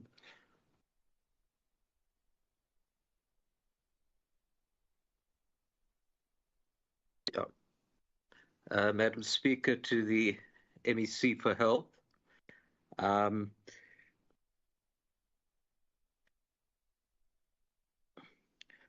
Regarding the cancellation of operations at the Chris Hani Baragwanath Hospital, will the MEC please indicate, 1, how many operations have been cancelled or deferred since the beginning of this year? 2, what are the reasons for these cancellations or deferments? 3, how many operations have been cancelled because of a shortage of clean linen? 4, why has there been a shortage of clean linen? And 5, what steps are being taken to ensure that operations are not cancelled or deferred for avoidable reasons? Thank you. Honorable MEC. Thank you very much, Honorable Speaker. May I request to put my camera off? I've been struggling with network, if you allow. Thank you very much, Honorable Speaker, and greetings to the Premier, the Chief Whip, and the MECs and honorable members of this August House. And thank you very much, Honorable Bloom, for the question. Response to question 1, 870 operations were cancelled. The reasons relate to a patient, overbooking of patients, equipment or consumables, infrastructure maintenance and linen. Response to question 3, how many operations have been cancelled? It's 10 operations in May 2022. Response to question 4, inconsistent functioning of boilers. We have 4 boilers that are old, and DID frequently repairs these boilers, as a result impacting on us having a linen. Frequently breaking of laundry equipment, example, your tunnel washers. Response to question 5, there is a plan to purchase 1 boiler or convert existing one from coal to gas, which we are looking into that because gas is quite a bit expensive. Contractors sourced to repair and maintain tunnel washers, purchasing of disposable linen to compensate for the shortfalls, electronic theatre booking system, contractor appointed to repair and maintain autoclaves. 2 additional gas sterilizers have been ordered, appointing a dedicated clinical manager to oversee all the 46 theatres' efficiencies, washing linen outside privately or using Masakane, Edinvale laundry services, and etc. I think that would be all from the department. Thank you very much, Honorable Speaker. Any supplementary question or short remark, Honorable Bloom? Thank you, Madam Speaker. Now, 870 cancellations is quite a huge number, very disturbing. And if you speak to doctors there, I mean, they're very upset because they try to do the best for their patients. And some patients have waited a very long time. Everything is ready, and then they don't have clean linen or something else goes wrong.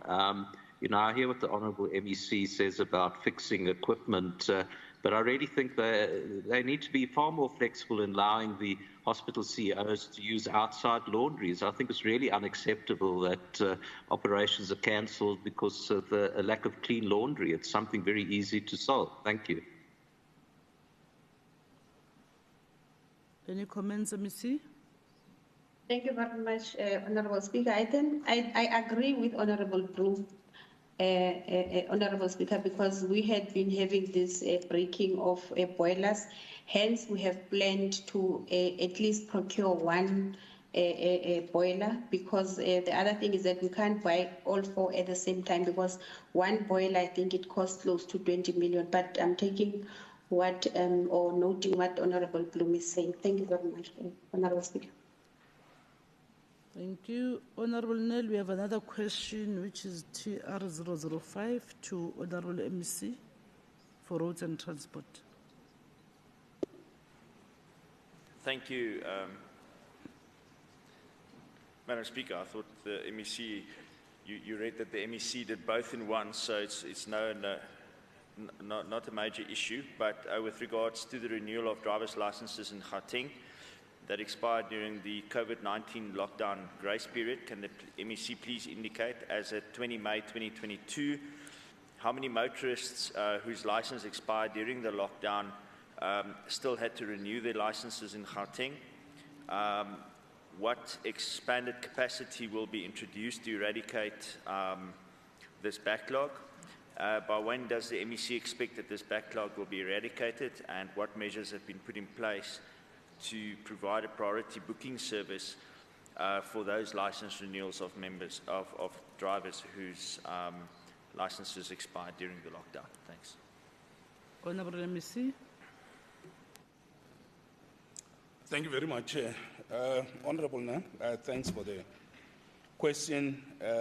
As you have acknowledged, I've already given you an overall approach on where we are and where we're going with the matter. Just on the first question, with respect to the total number, now it reads as at 20th May 2022, 438, 288 driving license card holders in Gauteng still needed to renew their cards. So almost 500,000. Now, number two, I've already spoken to the capacity that we are dealing with, but I just want to give you a sense that the part of the capacity I didn't speak to entails operational activities in the different DLTCs. Just as an example, the city of Ekurhuleni, in terms of working hours from Monday to Friday, so they're working from 8 to 3. But if you look at Saturdays, and of course excluding holidays, they work 8 to 12. So there is some additional capacity there that they're trying to create by working outside normal hours. If you go to the city of Joburg, which you can actually help us with, they work from 7:30 during working days to 3 o'clock. And on Saturdays, they only work up to 1. But when you look at city of Tshwane, on Saturdays, they work up to 4. Can you imagine if the city of Joburg, which you could talk to, were to also work up to 4 o'clock? That will help people. So some of these big metros that you're running, you could actually talk to your counterparts there to do like we do as the province, where we work long hours and overtime.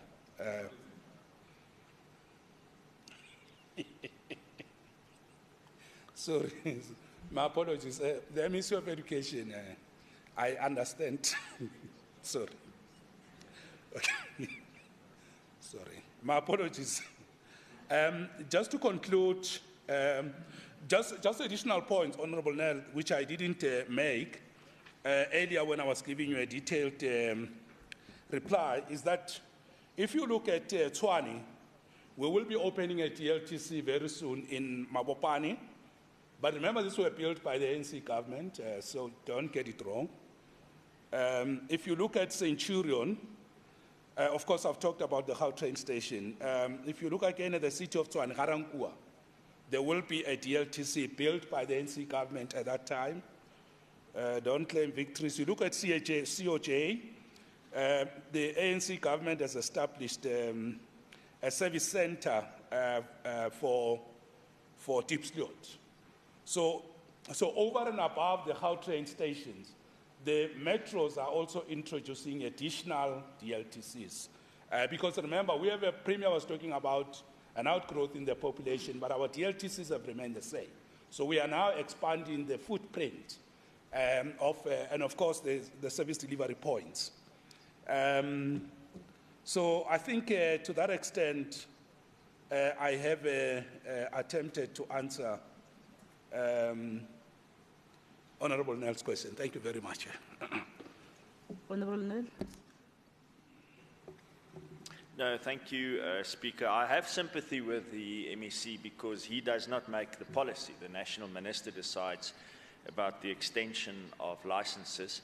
I'm concerned that 400,000 people in our province still needs to be assisted to get their licenses regulated, and I hope that he can maybe engage with the MEC for Safety as well as the National Minister to allow a further grace period. I know we can't extend it forever, but let's see if we can't help these motorists. Thank you very much. Thank you. Next question, Honorable Dwaba to MEC for Roads and Transport. Oh, Thank you, Honorable Speaker. Before Honorable Dwaba, let's allow MEC. No, I just wanted to say, you see, Honorable Nell, I've said to you, the problem we have is that people are not responding to taking up their slots. That is where the challenge is. We have created platforms, we have advertised, we are creating infrastructure and all that. So the solution is not in extending the grace period. The solution is on people coming out to use the existing platforms. I think we need to align the message there. Thank you. Thank you. Honorable Dwaba to MEC for Roads and Transport.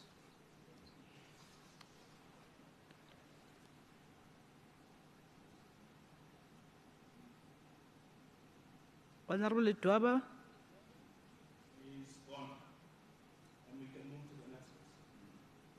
Honorable Speaker, can you hear me? I can hear you now. Thank you very much. With all protocol observed, in 2019, Gauteng Provincial Government instituted a commission of inquiry to investigate the underlying causes of taxi violence in Gauteng. With this in mind, will the MEC of Roads and Transport respond to the following? 1, was there any forum and or process set up to implement the recommendations of the Commission of Inquiry? In your response, please provide the terms of reference of the forum and or process if the answer is yes. 2, what were the benefits of the key findings of the Commission?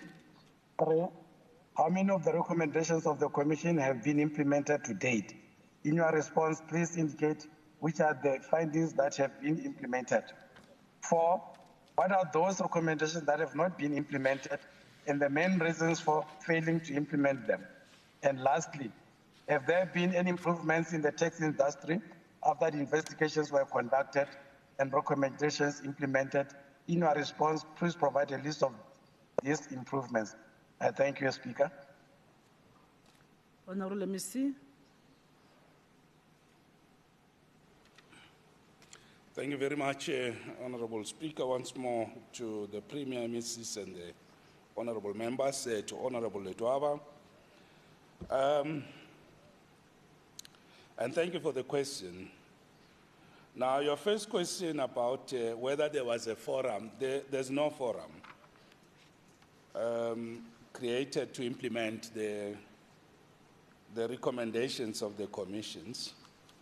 What we did is to appoint a project manager to help us with implementation. So that's not a forum. So that does not exist.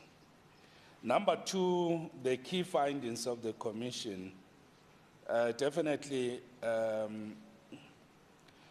have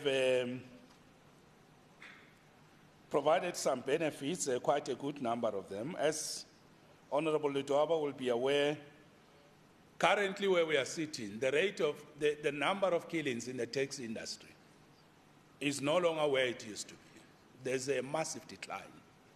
Although potential areas of violence remain, the commission was set up to help us reduce the spate of killings and violence in the taxi industry. from where we are sitting, there are still pockets of violence, but there's a massive decline. And we must thank a combined effort by law enforcement, MEC Mazibuko. We must also thank the taxi industry itself for doing a very good work working with our law enforcement. And I must also commend MEC Mazibuko for the support that she's providing to us with teams, different multidisciplinary teams that the MEC is helping us to deal with this issue. So there are benefits, absolutely, and one of them is the reduction in the number of taxi killings. And the province is fairly stable as it relates to taxi violence compared to where it was.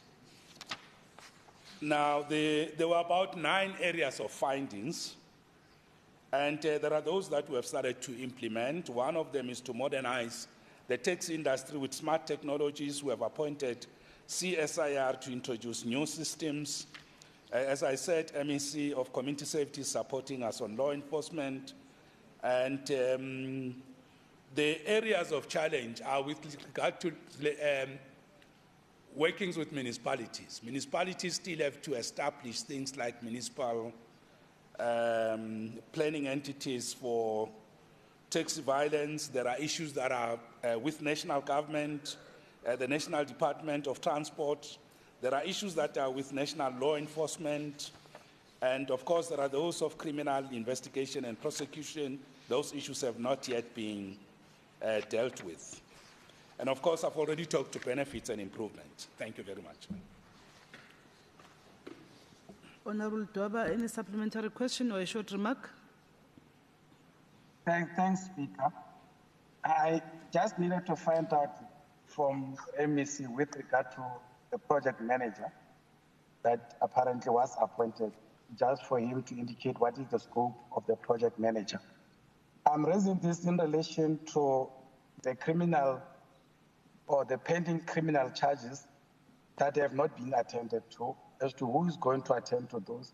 Are they part of the scope for the project manager, or is something that falls outside? And secondly, there were legacy issues that certain taxi associations were engaged in that they needed to be determined. And apparently, in terms of the commission, such activities have not been undertaken. I just wanted to know how far are you with such issues? Thank you. Honorable, let me see. Honorable Ledwaba, I suspected that your question is about this project manager. I think that's what you are really interested in. And you're calling the project manager a forum. The project manager, Honorable Ledwaba, is appointed to help us with the implementation of the recommendations of the Commission of Inquiry. We have appointed a person that has actually an experience with the work of the Commission, and we believe that the person does not need to be inducted and introduced into the work of the Commission. So it's a very capable person who will definitely help us with the implementation process of all the recommendations. The issues that you are raising about criminal cases, remember that the Commission has said there are about 500 murder cases that are not yet, that are still active. No arrests have been made. The cases are still running. And as you will know, law enforcement and the investigation processes are run independently. They will not want anyone to interfere with their work. We have confidence that these 500 cases that are still open will be resolved and the perpetrators will be brought to book. But as a department, we cannot get involved in that space. It is purely a matter of criminal justice system. So we have confidence that they'll deal with these issues, but the matters are still outstanding. About digitalization of the processes of the taxi industry, I just want to inform you that, yes, this work has started. CSIR has been appointed. They have already started with rolling out the technological systems to register and create a smart database of the taxi industry. So that part of the work has already started. and we're quite confident that it should take us somewhere. But in the overall, we are happy with the reduction in the number of tax avoidance cases and the stability that we have, and we believe this Commission of Inquiry has helped us a lot. Thank you very much. Honorable Ledoba, do you have any short remarks or question? No, Chair, I was coming to my other question of mine. We're done with the MEC for us, yeah. Okay, thank you. Yeah. So, Speaker, with regard to the building and allocation of housing units in Gauteng municipalities, will the MEC please respond to the following questions? 1, how many low-cost housing units have been built since 1994? Please provide a breakdown per each region and municipality. With regard to question 1 above, how many have been issued with title deeds? In your response, please indicate the outstanding number of title deeds that are still to be issued. Question number 3, how many of those that have been built and approved on the HSS system have been inappropriately allocated to wrong recipients? In your response, please provide a breakdown per region and municipality, and what the department has done to reverse this situation of wrongful allocation. 4, how many low-cost houses remain incomplete in the province since 1994? In your response, please indicate per region and municipality how many have been in bad conditions due to poor workmanship. And last, what is the total number of active applications on the National Housing Needs Register for Gauteng? In your response, please provide a breakdown per region and municipality. Thank you. The nature of this question requires a long response. MEC Hlophe will be responding because MEC Maile is already in a mid-MEC meeting. But Honorable Hlophe, you can actually send a written response because it might require a long response, so that we don't have to take the whole day as responding to only one question. Honorable Hlophe. Well noted, Speaker. We'll advise accordingly because it is quite lengthy and there are a lot of numbers. So for purposes of ensuring that we're able to provide the correct responses and the numbers that would be attached, because he is asking about the number of houses per municipality, I'll request then and indicate to MEC Maile that they can forward accordingly. Thank you, Speaker. Thank you. I think that will help. Honorable Ledoba. Speaker, when I ask these questions, the rules dictate that there should be a written reply as well, overall, when you do an oral reply. I was expecting that in any event, the written reply is supposed to be given to me, despite the fact that there are oral questions. But you can't say at a high level, you don't know how many people that are on the waiting list at provincial level. I mean, you may not talk about the details, but that information should be provided at a high level. I mean, you don't even know how many people are on the waiting list at a provincial level. You don't know how many people we have issued with title deeds, regardless of if we were to go into municipalities. But nevertheless, I understand that the MEC is, but it's fine. We'll take it up with you. What I was saying is that requires a long response, because if you say 1994 to now, it's long, very long. But you still receive a written response, which will also receive and through the table assistance be able to provide that feedback, because it might also help all of us as members of the provincial legislature. Can we therefore go to the next question, which is Honorable Kanyile to MEC for Education? Thank you, Speaker. With regard to racism in basic education in Gauteng, will the MEC provide an update on the interventions by the Gauteng Department of Education at the Hoërskool Jan Viljoen in Randfontein on matters of racism, which were reported early in the year? Indicate the assessment of the Gauteng Department of Education of factors which contribute to racism in schools in Gauteng province, and the responses the department has on the steps the department has taken to address such factors, and indicate if racism in schools is effective or is reflective of the problems of racism in society, And our society should deal with matters to assist to eliminate racism in basic education. Thank you, Speaker. Honorable MEC. Thank you so much, Madam Speaker. Thank you so much, Honorable Member Sox Kanyile. In terms of question 1, the Gauteng Department of Education has intervened at various levels at Hoërskool Jan Veldoen in Randfontein on matters of racism which were brought to our attention in that particular school. What we've done thus far, we've brought a change management team to assist the school to go through transition. We've appointed an independent team to investigate allegations of racism. And the team has released the report, and I had the pleasure of going through that report and presenting it to the school management team, to the school governing body, and the parents of that school. After presentation of that report, it was quite clear that we should reject racism in all its forms wherever it raises its ugly head in our schools. The department has also requested the Human Rights Commission to investigate allegations of racism and gender-based violence at the school. We are quite convinced that the South African Human Rights Commission will arrive at the same setup, that there are elements of racism at that school, and we need to move with speed to assist the school. In terms of question 2, racism includes beliefs, thoughts, and actions based on an idea that one race is superior to another. There are practices at school that promote racist agendas and an unfair discrimination.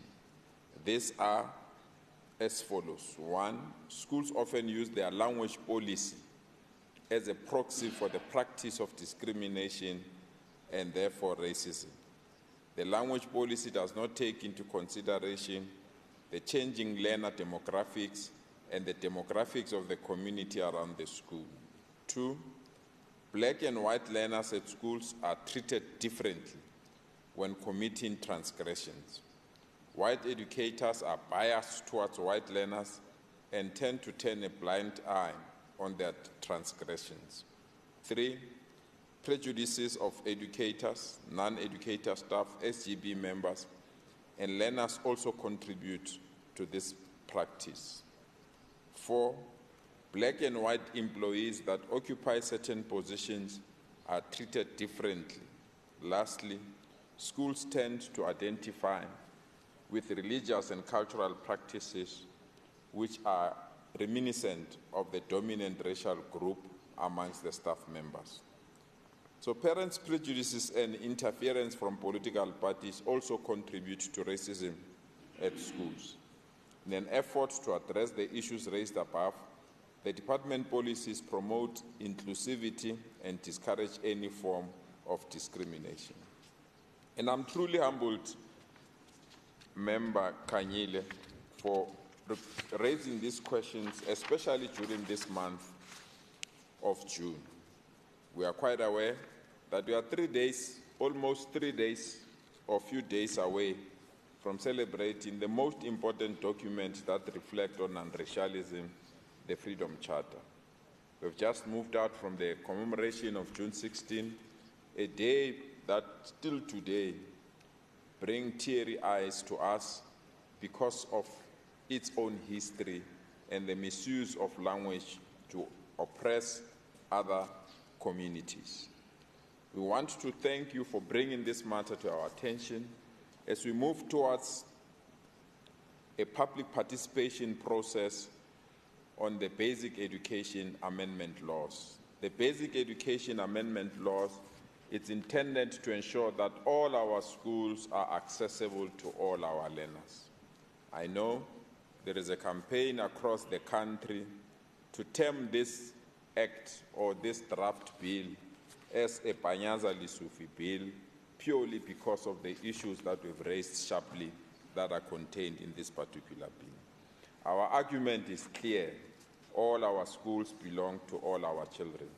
There must be no child that is excluded from a school on the basis that they can't speak a certain language.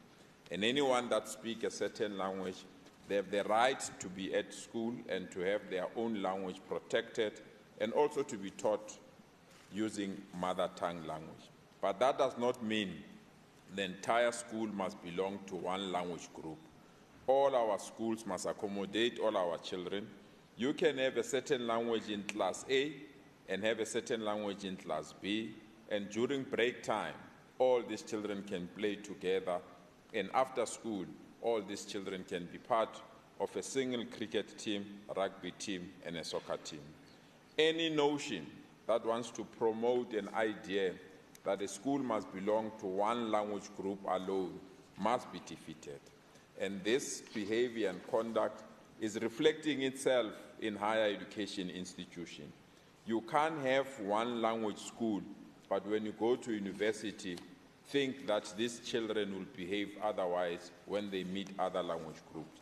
If they can't be in the same classroom at school, why are they in the same lecture room at a higher education institution? Those that are defending their language policy as a proxy to exclude other children must understand our commitment to build a truly non-racial South Africa in all our schools. And they should join us to condemn an organization that is a proxy for racist called AfriForum that went to a democratic court to defend an apartheid flag with the belief that this apartheid flag will be flown by racists as they celebrate their actions.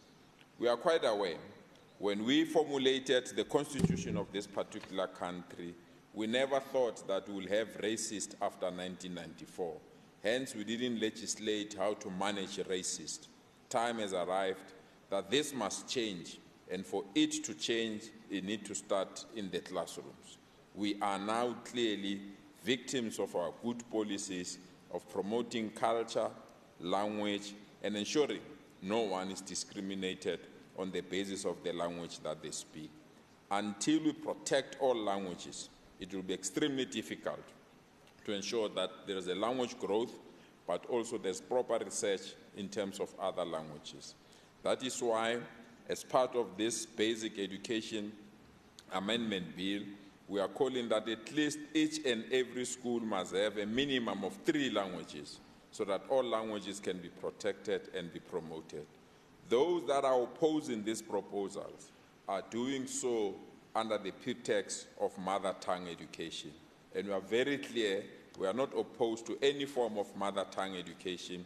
You can have your mother tongue education while another person is having their mother tongue education in the next class. It can't be one school, one language. It should be one school, all languages. And that's the proposal that we are putting. We also have to ensure at all times that our children participate in national events. It can't be when it's June 16, it's only one race that observes this day, it's only one race that commemorates this day, it's only one race that participates in activities of this particular day. We should ensure that all our children are made aware of this important day and participate in activities of this crucial day. We are also aware that there are people that want to establish their own sporting codes, sporting leagues, and sporting tournaments. We are proud as this particular province, together with the Department of Sports, Arts and Culture, that we are relaunching sporting days on Wednesdays, or Wednesday leagues, so that all our children can play rugby together, cricket together, and soccer together, without being discriminated on the basis of which school they attend and which schools does not attend. We remain hopeful that as we move forward in building social cohesion in all our schools, this will assist us to ensure that our children can play together, study together, and learn together. When we achieve this goal, we'll indeed achieve the goal enshrined in the Freedom Charter of opening all the doors of learning and culture for all. Thank you so much, Speaker. Thank you.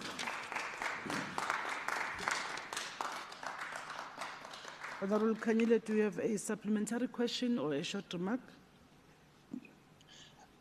a short remark, Speaker, just to say that thank you, MEC. And I think you know that racism has a potential to negatively affect all aspects of life of South Africans, including in education, as has been experienced in our provinces in a number of incidences.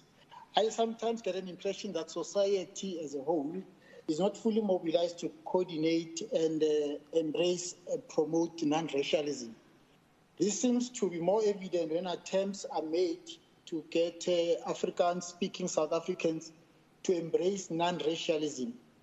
Not all of them, but some amongst them tend to interpret this to mean that it's war against their language. I am of the view that we are unable to deal with this scourge in society because it would seem the message is on anti-racism, which to me is just about fighting racism. We must be about non-racialism because it is also about producing and mobilizing society on programs and campaigns, not only to fight racism, but also to promote non-racialism. So we need a social compact in education to promote non-racialism in schools.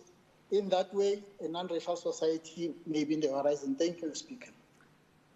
Thank you. Honourable colleagues, I can see that Honourable Alberts, your hand is up, but unfortunately we only have about 45 seconds left for this section, and we still have other questions. I hope your question or short remark will be very short. Thank you, Madam Speaker. Yes, it's very short. In terms of 134.7, I would just like to ask whether the report on Jan Viljoen Hoërskool, the independent report that was performed in terms of the investigation, will be made available to the Committee of Education so that we can also see what transpired there. Thank you very much. Honourable Lesofie. Thank you so much, Madam Speaker. Let me thank again Honourable Member Kanyile for the remarks that he has made. Madam Speaker, racists are mindless and useless, and we should not tolerate them.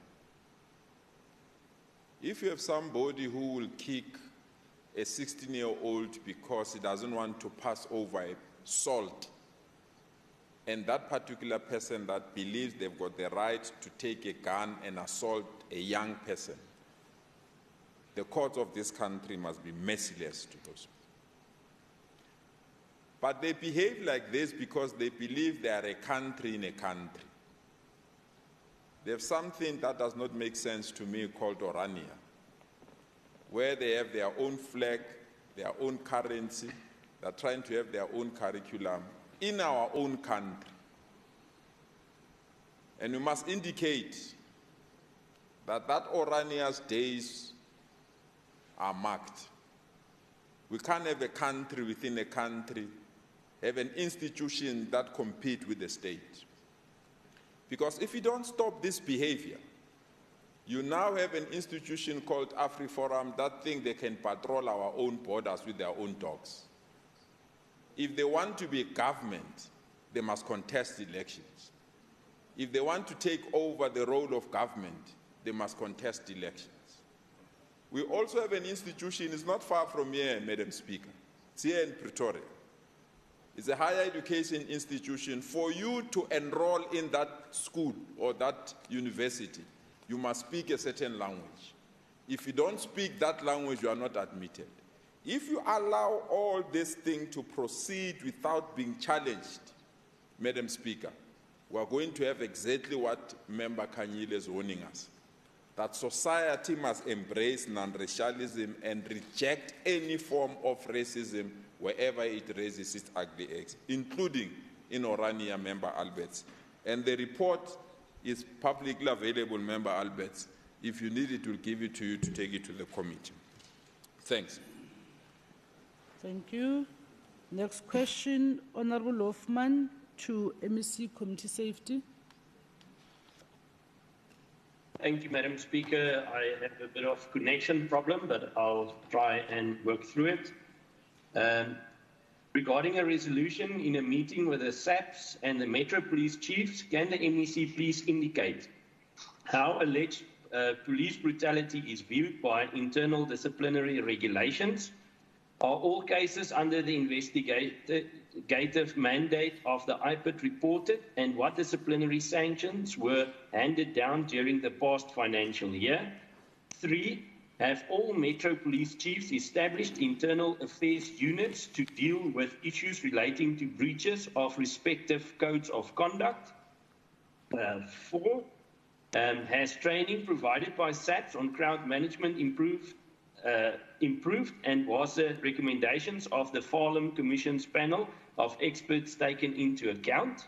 And lastly, Madam Speaker, MEC, are the provisions of the National Municipal Policing Standard for crowd management during gatherings and demonstrations applicable to the changing environment of public protest, or are legislative changes needed? Thank you, Madam Speaker. Honourable MEC.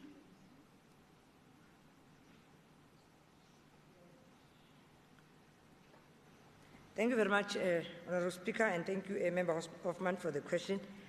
I'll just summarize, Honourable Speaker, because all 3 metros, they actually have the same answers.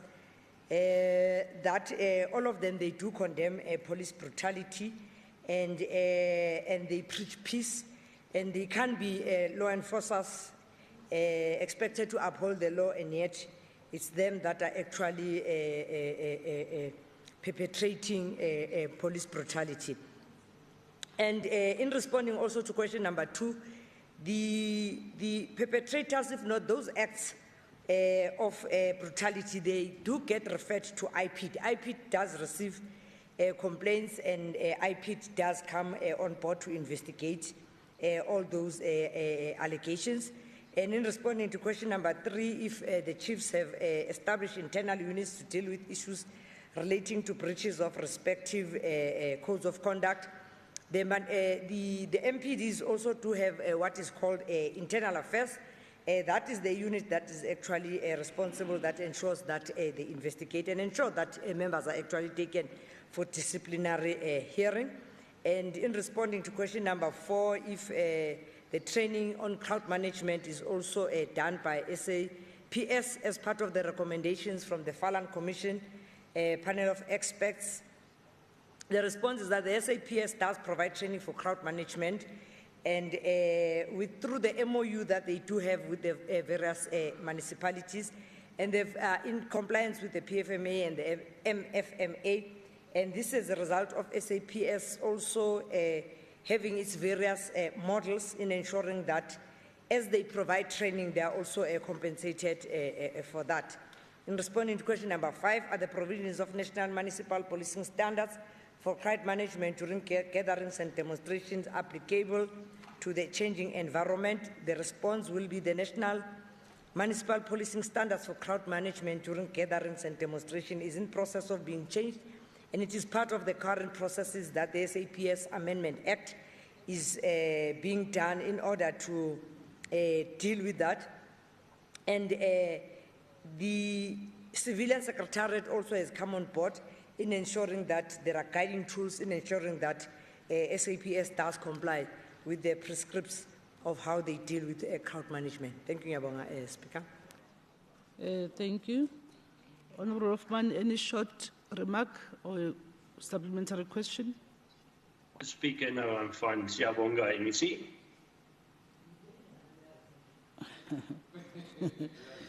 Honourable Bloom to MEC for Health. Thank you, Madam Speaker. With regard to the open letter by Mr. Warren Potter to the head of the department, Dr. Mondi Nolotungu, will the MEC please indicate, 1, what is the department's response to his appeal to drastically cut the radiation oncology lists and waiting times at the Schapenreke Johannesburg Hospital? 2, what is the medical assessment of the value of radiation therapy 6 months and more after breast surgery for cancer?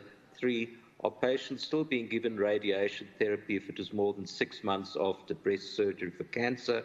If so, how does this impact on the survival chances of patients lower down the list who would benefit more from timely post-operative radiation therapy? And 5, what progress has been made in involving the private health sector and cutting down the long waiting list for radiation therapy. Thank you.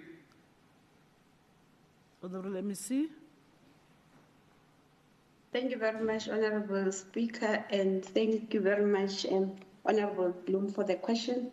Honourable Speaker, the question is a bit long. It also refers to some articles, so I'm just going to request the patience from honourable members. Response to question 1, with regard to the major challenges.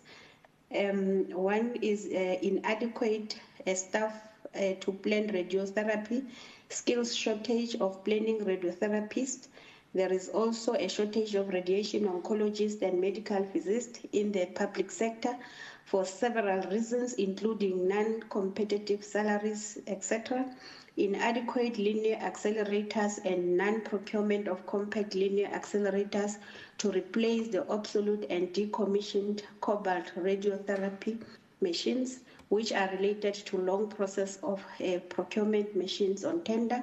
The procurement of linear accelerator for Chris Hani Baragwanath Academic Hospital which would have relieved some pressure on Charlotte Maxeke Radiation Oncology. However, it has not been commissioned, but the process of commissioning that speaker is at its advanced stage.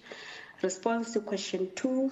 The oncologists in Charlotte Maxeke Radiation Oncology agree that it is generally accepted that breast radiotherapy should be given within 8 to 12 weeks post-surgery in patients who are not receiving post-operative systematic therapy. It has also been shown that delaying radiation beyond this time impacts on recurrence rates.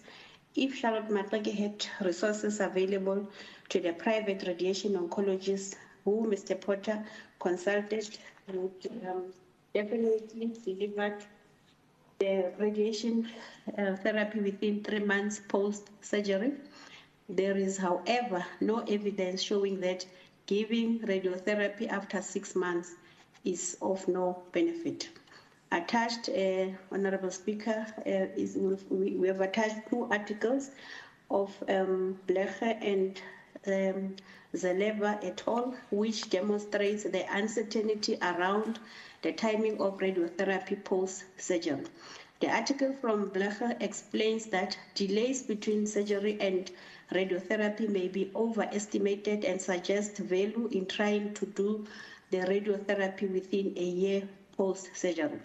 Of note is that the American Society of Surgeons uses adjuvant radiotherapy 1 year after surgery quality metric. The second from Zaleva et al. Also shows that in patients receiving a mastectomy, delayed radiotherapy over 365 days achieved similar overall survival to those receiving timely radiotherapy and superior to those patients who did not receive radiotherapy. In breast conservation surgery, again, there was improved overall survival in patients who received delayed radiotherapy versus patients who did not receive radiotherapy. Based on these and similar studies, it is difficult for the radiation oncology department clinicians to not offer radiotherapy to patients who have unwaveringly waiting on the list for a long duration. There is no level 1 evidence to show value in still doing radiotherapy even after a year post-surgery, mainly because it would be unethical to do such a trial. The clinicians in radiation oncology understands the article. However, facts still matter when making decisions on patients' treatment, even in resource-constrained environment. Response to question 3 is yes, Honourable Speaker.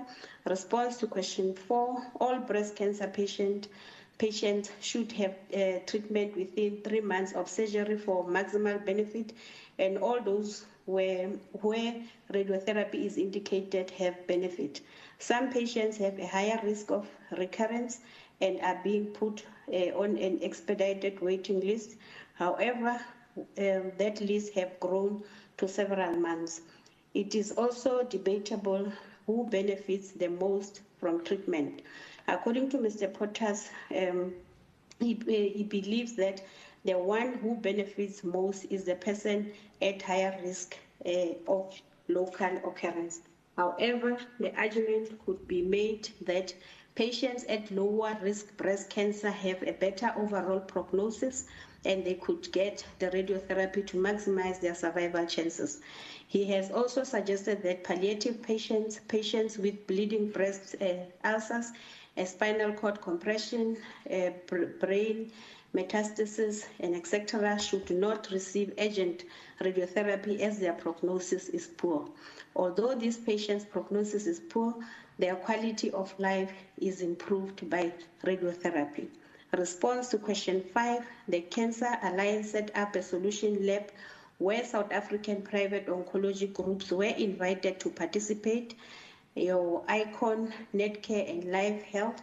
The main message was that the private radiation oncology groups in South Africa do not have means or expertise to solve the massive oncology patients numbers that Charlotte Maxeke manages. Private units are a low volume and see patients with much earlier stage disease on average than Charlotte Maxeke Hospital. None of the current private public partnership solutions implemented in other regions will work, as they were also solving a different issue such as patient travel distances and etc. The Charlotte Maxeke Radiation Oncology Unit is looking at several more innovative solutions to involve international machine suppliers or oncology care providers to leverage the new technological innovation in radiation oncology, which will fix the problem of long tender processes and human resource shortages. Contact has been made with various US, Genesis Care, Australia, and UK to work on potential model to find a solution. Even though the pricing of these solutions is less than the current model employed at Charlotte Maxeke and the Department of Health for radiotherapy treatment, however, if we can procure oncology services from them, the oncology waiting list could be solved.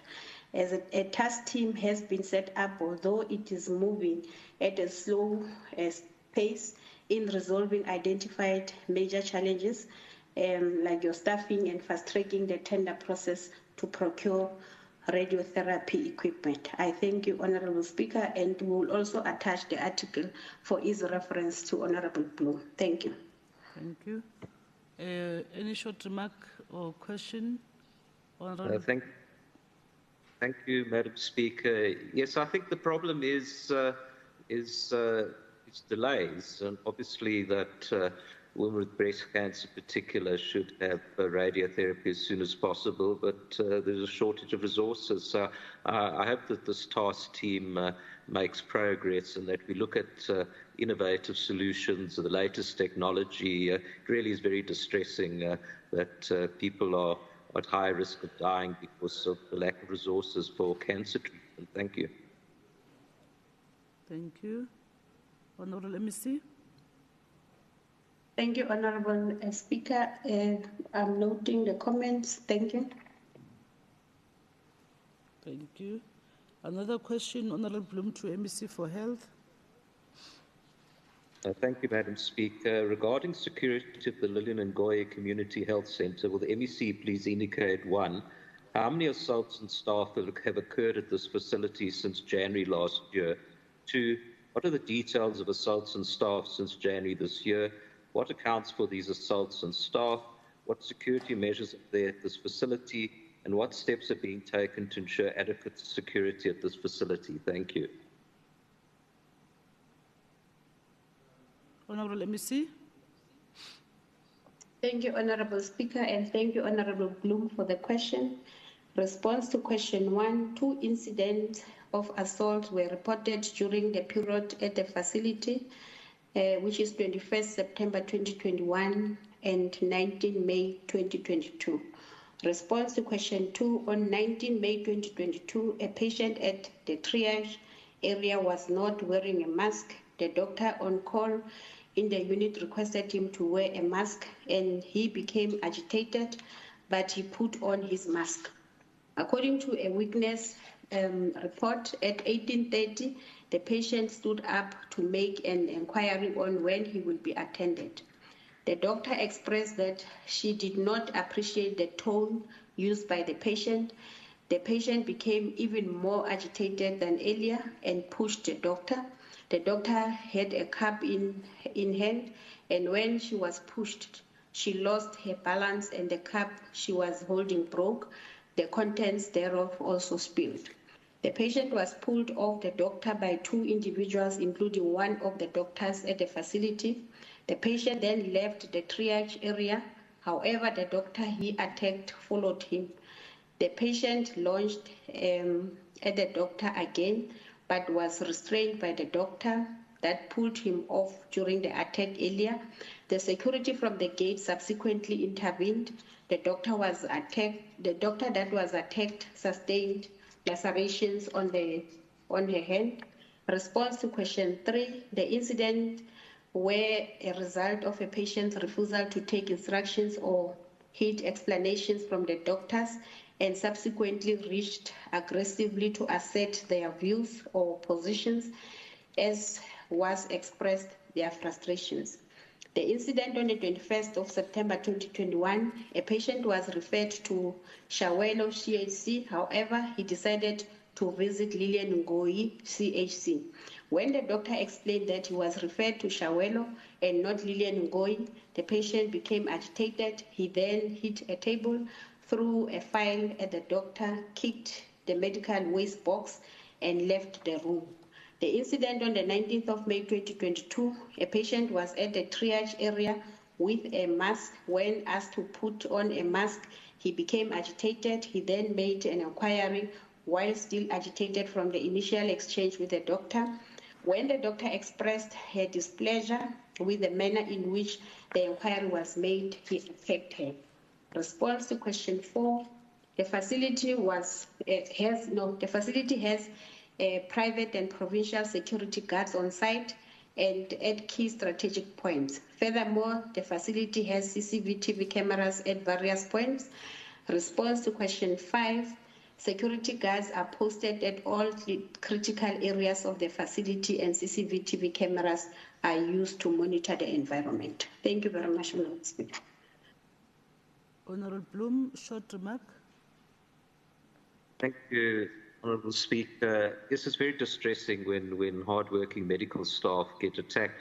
I just want to ask the Honourable MEC, I heard that the security contracts at this clinic and other Soweto clinics had expired. Is that true? Is this a reason why there's less security there now than there was previously? Are they understaffed? And what's being done to ensure, permanent, long-term adequate security? Thank you.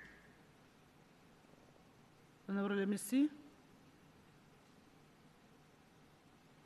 Thank you very much, Honourable Speaker. Honourable Bloom, yes, the security tender has been working on a month-to-month. They were since procured in 2016, 2017, if I'm correct. And we have now received a permission to request for quotes and appoint them for a longer period whilst we're still waiting for the security tender processes to be finalized. And we are also making sure that the security companies that are posting security, they post according to their specifications in terms of the tender. And we also have our own internal security at Lilian Ngoyi that also assist us into making sure that they also give us a backup when it's necessary. Thank you very much, Honourable Bloom and the Speaker. Thank you. Next question, Honourable Engelbrecht to MEC for Social Development. Honourable Speaker, to the MEC, regarding the staff employed at Molakeng Old Age Home, could the MEC please indicate, number 1, who will be employed to work at the home? Please explain the organogram. Number 2, who will manage the home? Number 3, please provide in detail the range of salary scales of the employees, including the managerial staff. Number 4, will the employees who were trained for several months by Friendship Haven be employed at the home? And if not, why not? And number 5, were the employees in full, the previous employees, retrenched? And if so, what retrenchment packages were they offered? Thank you. Honorable MEC. Thank you very much, Honorable Speaker. Let me start by asking for your indulgence, please, regarding switching on the camera in a place where it is going to be affected by the network. Thank you very much, Honorable Engelbrecht, for the question. Regarding your first question, Honorable Engelbrecht, once the NPO has been appointed and funds are allocated, the following posts will be advertised. The post for a center manager, an administrator, 4 auxiliary nurses, 1 social worker, a gardener, 14 caregivers, 4 cooks, 1 cook supervisor, 3 laundry staff, 6 cleaners, and 1 cleaner supervisor.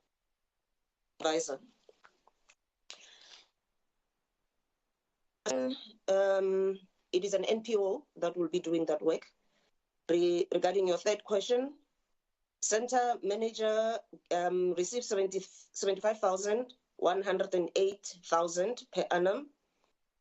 Social worker, 174,456 per annum. Administrator, 18,792 rands per annum. Caregiver, 28,776,000 per annum. Assistant nurse, 87,600 per annum. It's important to note that the cook,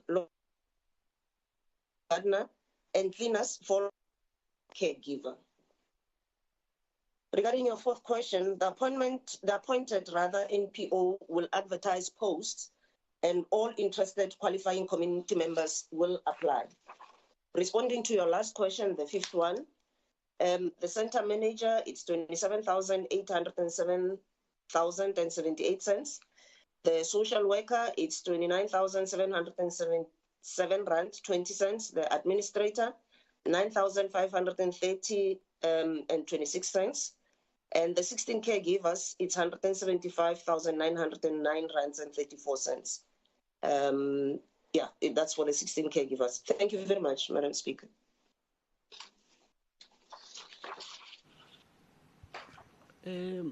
Honorable Engelbrecht, short remark or question?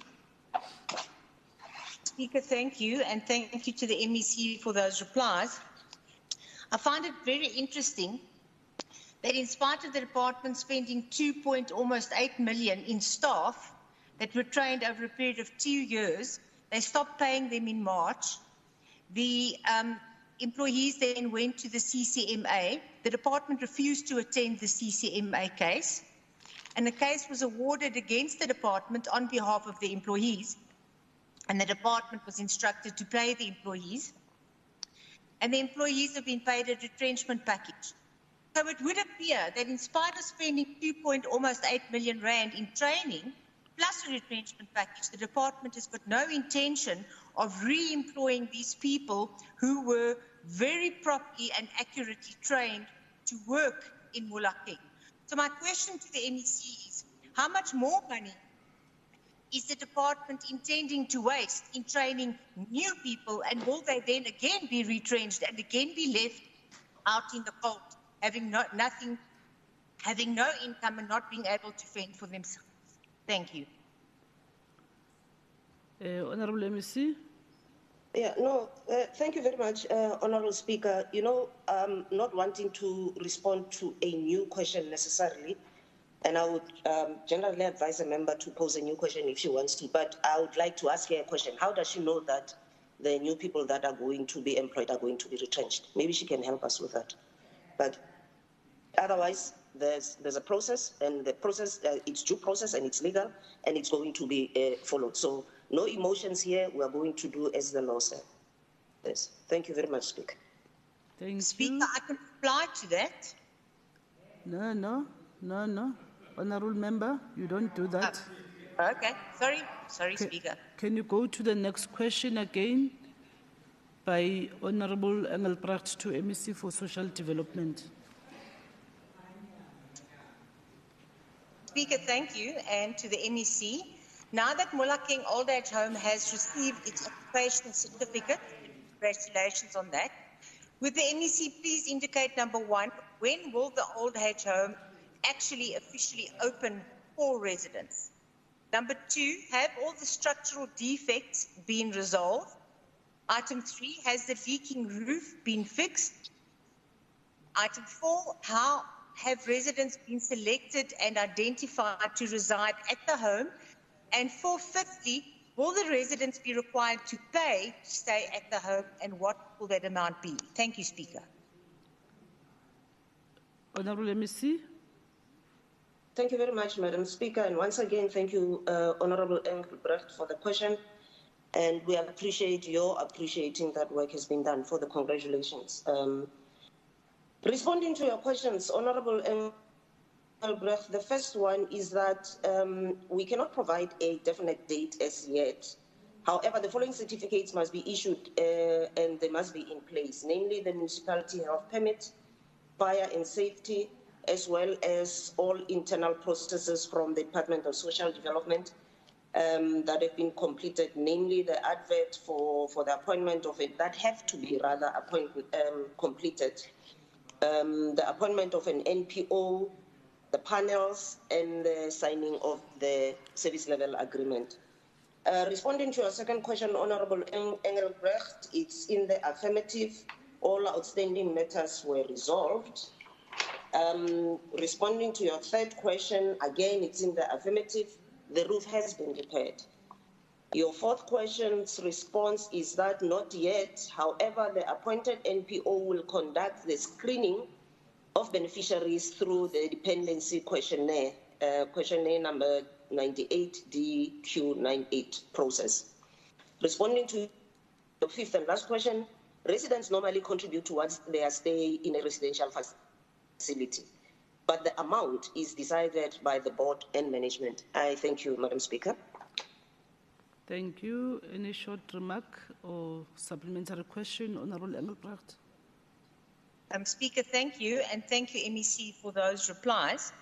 I have it on good authority that the fire detectors are damaged and that there has been bypassed and that the fire panel has not been properly commissioned.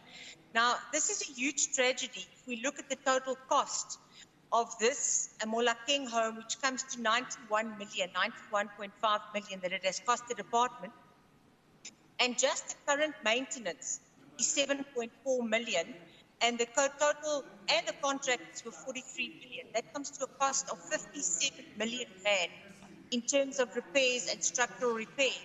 And yet, the fire panel and the fire detectors are still being bypassed. So maybe the MEC can just reply to me, are they changing the contractors, or are they still be using the same contractors who are obviously defrauding the department of valuable resources? Thank you. Honorable MEC.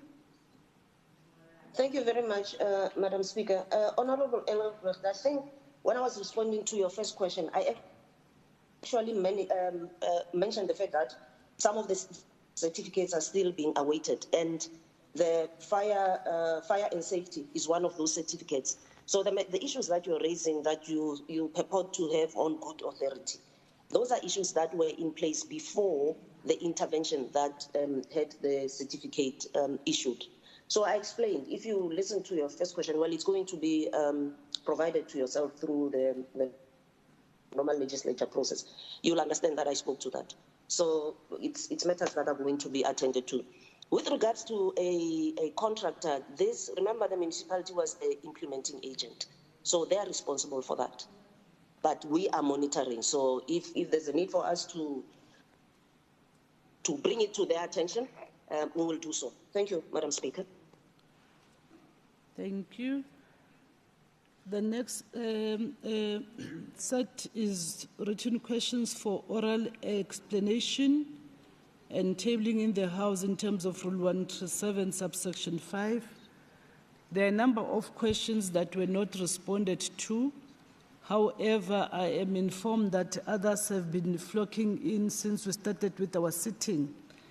But the rule requires that questions should be responded to by 15 hours a day before the sitting. I will therefore request MEC Mokgethi to explain why those questions were either not responded to. I know that there are 3 that are still outstanding, but others, about 7 of them, were responded on late.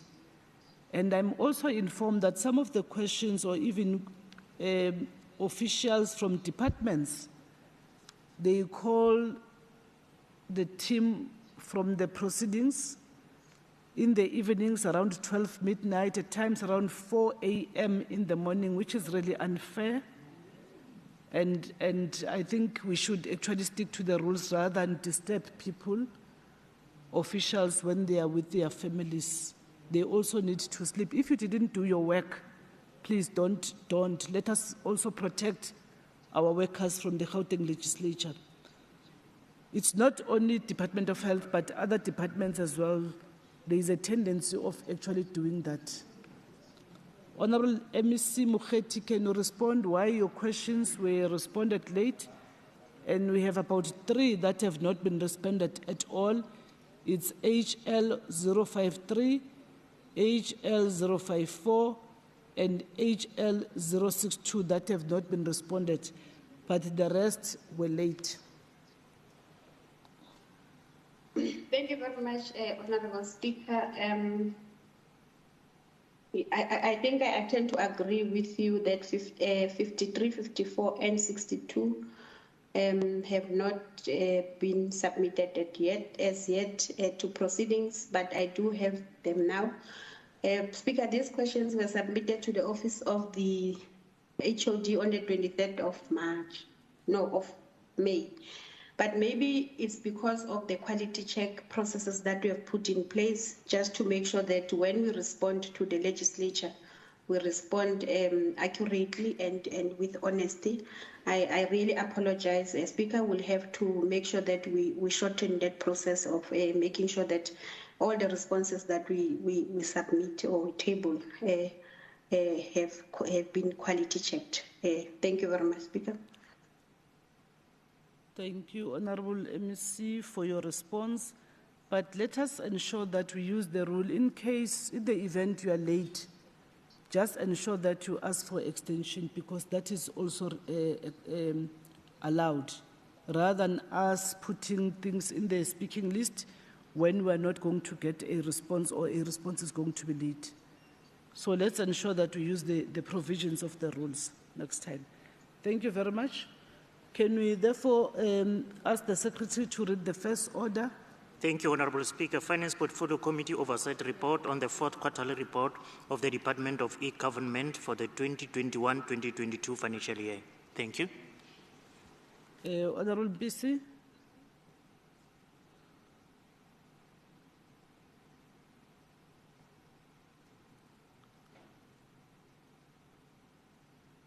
Honourable BC.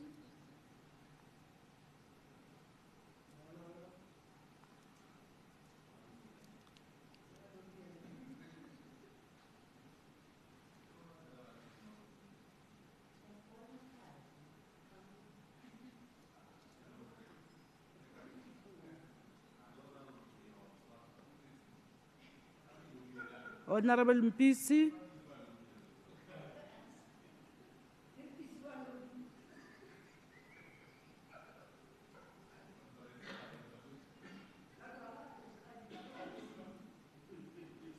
Can we continue? It can be held at ransom with the next order. Yeah. But in the meantime, I think we'll ask the table assistants to actually locate Honourable Mpisi. Let's go to order number 4. Madam Speaker, can I present on his behalf?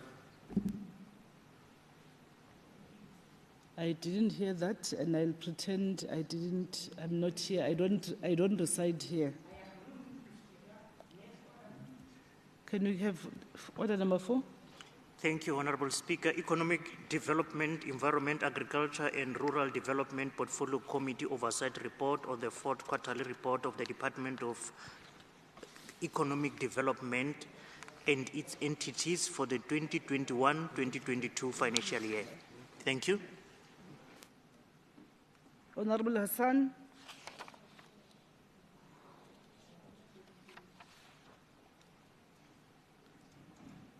Honorable Hassan. Yeah.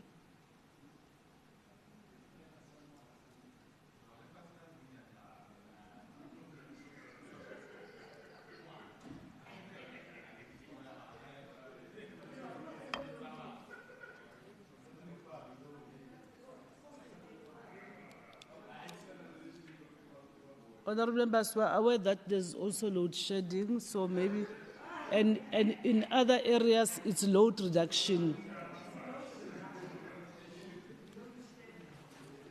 Can you go to order number 6 in the meantime while we're still tracing the 2 members? Order 6. Order number 6, Infrastructure Development Portfolio Committee Oversight Report on the 4th quarterly report of the Department of Infrastructure Development for the 2021-2022 financial year. Thank you. Honorable Modise.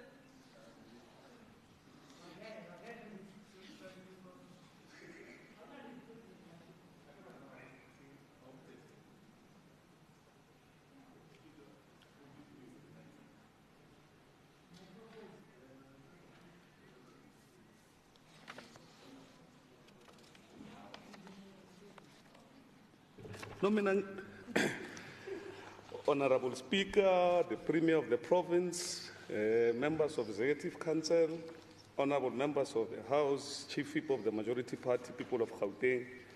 Madam Speaker, as usual, a request is made that part of the report that I'm not going to read be considered as read, and if that is approved, the report will focus on introduction committee, concerns committee recommendations, acknowledgements, and adoption.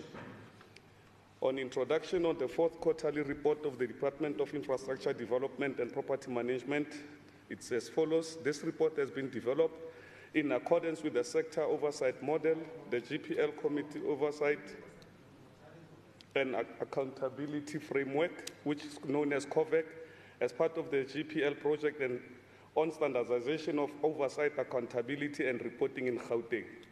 It further outlines the macro assessment, which looks at the overall performance of the department, and the micro assessment, which focuses on program-by-program performance. This is done to determine if there's a balance between the department's output, inputs, and outcomes. The committee's approach this focus on whether the department planned output has been achieved and whether the allocated funds have been effectively and efficiently utilized to ensure value for money.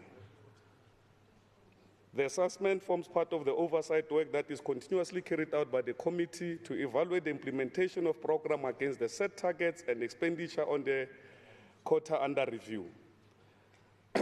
Speaker, on the committee concerns, the committee is concerned on the following with regards to program 1, that the committee was concerned with the over expenditure of 52% under this program, and yet 50% of targets were achieved. That it was concerning to the committee through its oversight work to note that non-payment of some SMM is by the main contractor, which results in delays of delivering projects and stoppages. That the committee was concerned with spending towards military veterans-owned companies and for the TER program.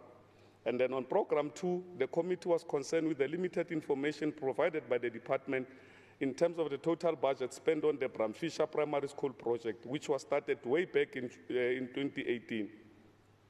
And the committee was also concerned with the poor management within the supply chain management, which led to non-achievement of STARS on condition assessment conducted on state-owned buildings. That the committee was concerned with delays by the client department to issue approval on initiation reports. Committee recommendation, Speaker, as follows, based on the information set out herein above, as well as the committee concerns. The committee therefore recommends as follows. 1, that the department should ensure that there is an alignment between the input and output in terms of budget spend and targets achieved, and that the written response will be forwarded by the 19th of August 2022 on how to circumvent this.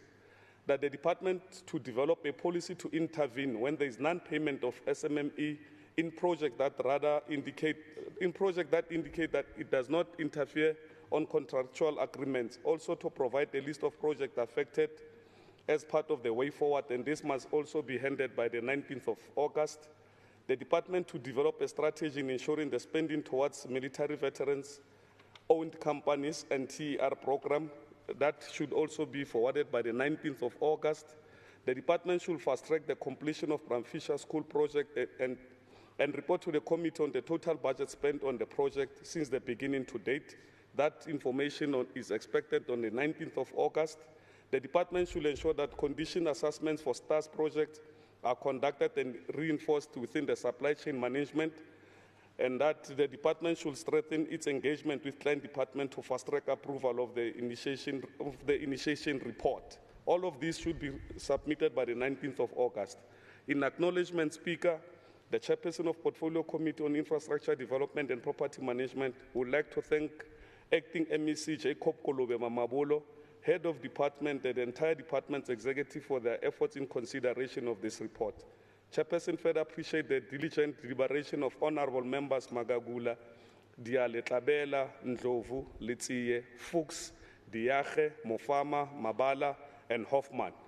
Also like to take this opportunity to thank the support staff in an adoption in terms of Rule 1172C read together with Rule 164.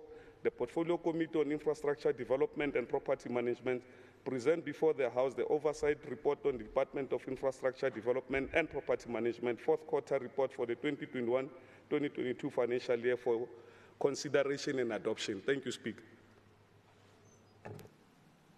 Thank you. Any seconder to the report?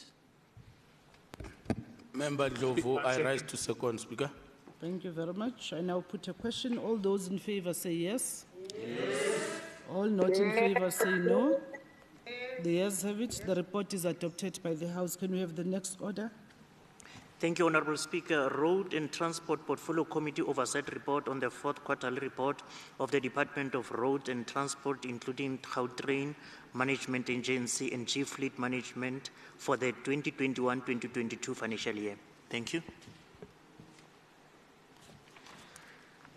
Honourable Seaman. Thank you very much, Deputy Chair of Chairs. I wish to firstly indicate that the sections of the report that I do not read request that they be taken as read. I'll focus on the summary of the report as well as the committee's concerns and recommendations.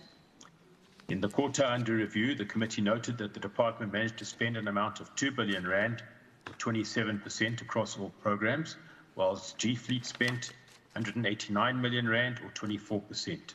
In terms of the expenditure per program, the department transferred 982 million rand or 35% of the allocated budget to the Gautrain in the quarter under review. The committee noted that the other four programs, namely administration, spent only 22%, transport infrastructure spent 23%, transport operations spent 23%, and transport regulation spent 25%. As at the end of the quarter, the committee noted that the department's remaining budget allocation amounted to 774 million rand or 9%, whilst G-Fleet's remaining allocation amounted to 30 million rand or 4%.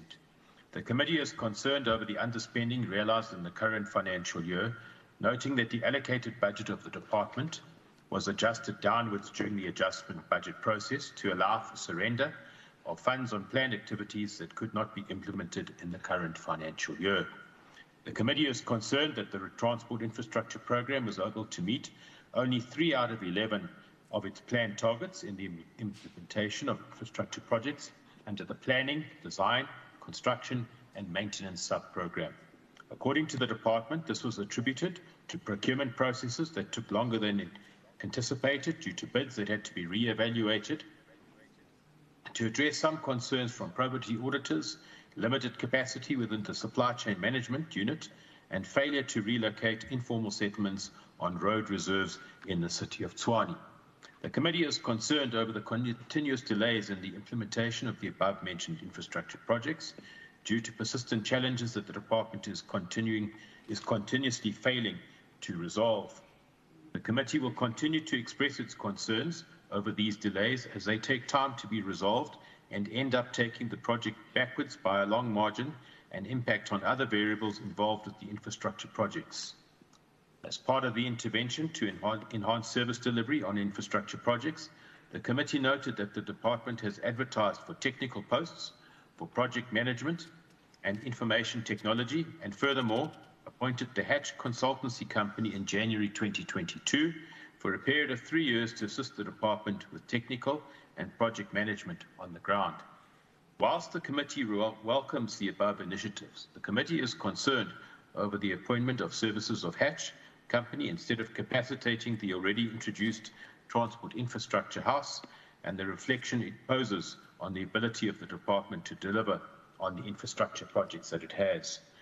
On the advertisement of new subsidised bus contracts, the committee noted that the court had decided against the department in the court case lodged by Sabawa and Putco.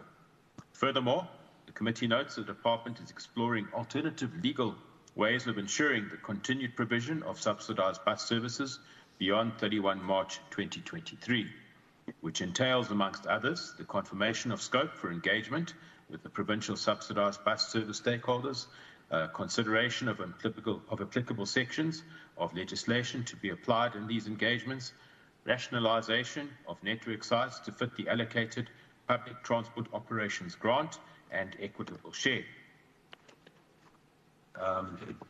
The committee noted the outcome of the court case, however, is concerned over the impact that the outcome may exact on the advertisement of new subsidised bus contracts in the future, noting the conditions prevailing in the current subsidised bus contracts.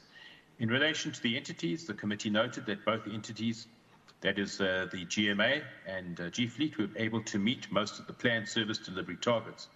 With regards to G-Fleet, the consistent challenges pertaining to the timeless receipt of outstanding debt within 30 days from both the Department of Community Safety and the Gauteng Department of Health continue to exist, and the Gauteng Provincial Treasury has also been consulted for assistance, and the respective heads of departments of the two departments requesting for their interventions in settling the long outstanding debts to the entity, which is G-Fleet.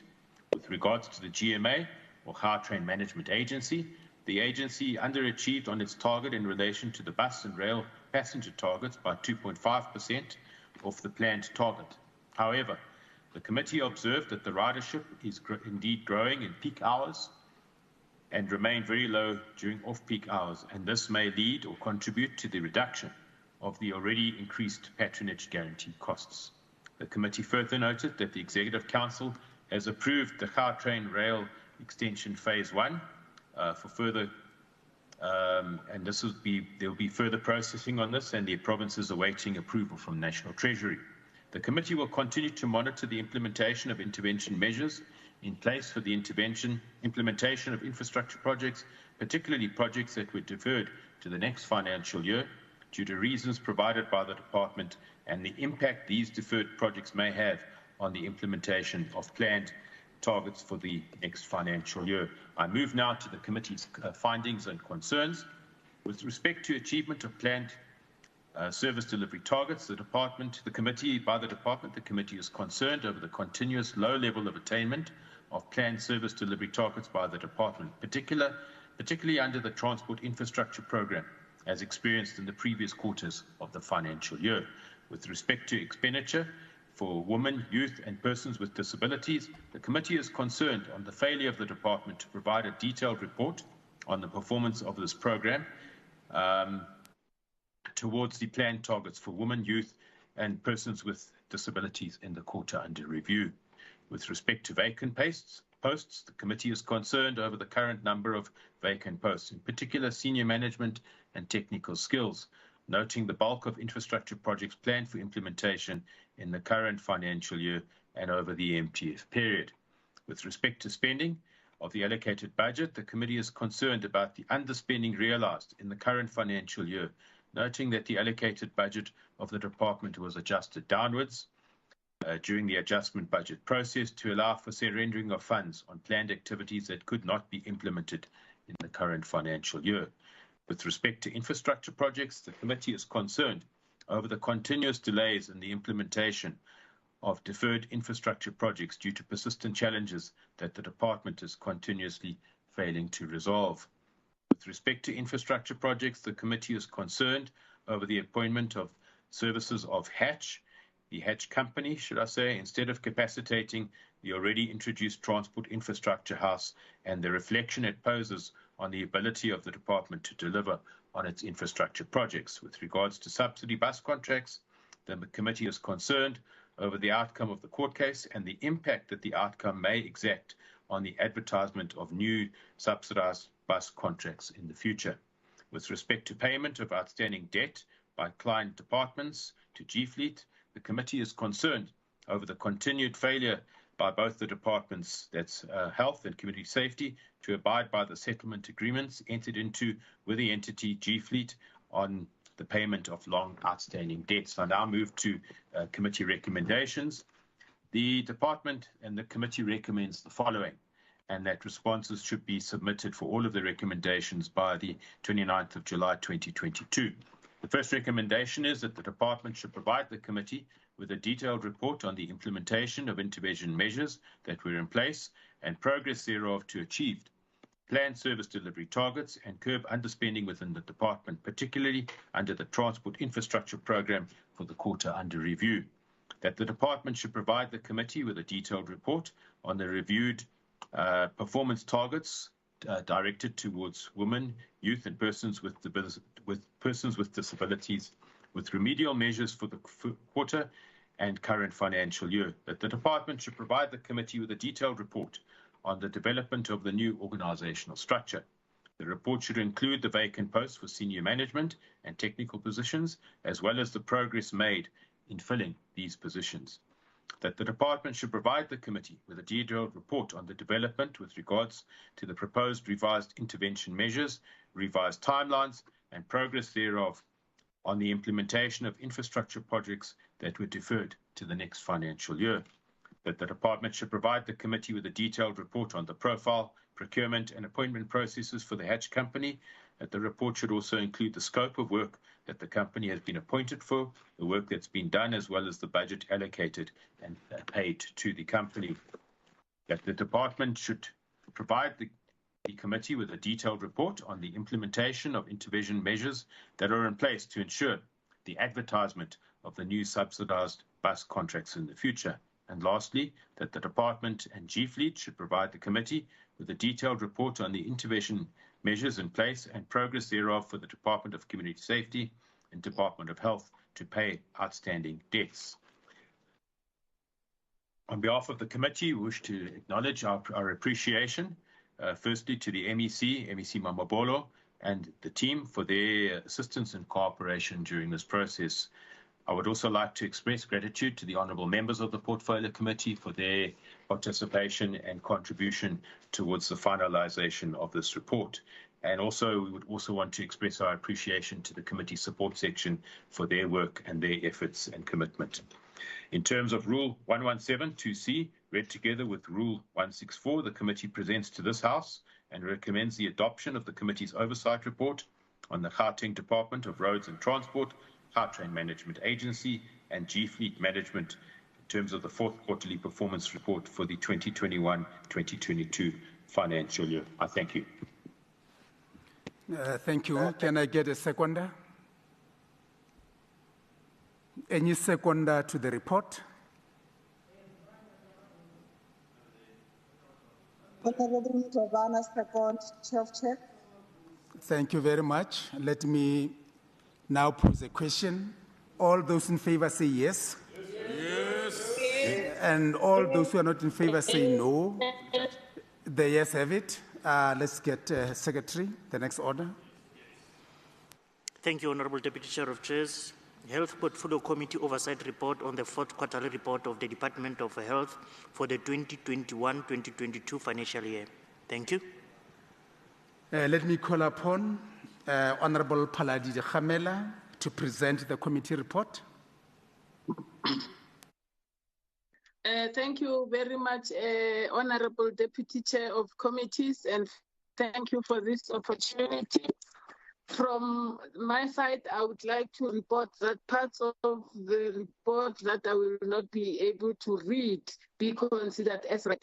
From 59,625 million, there was 57,049 million that was spent, comprised 57% by the department on this appropriation budget.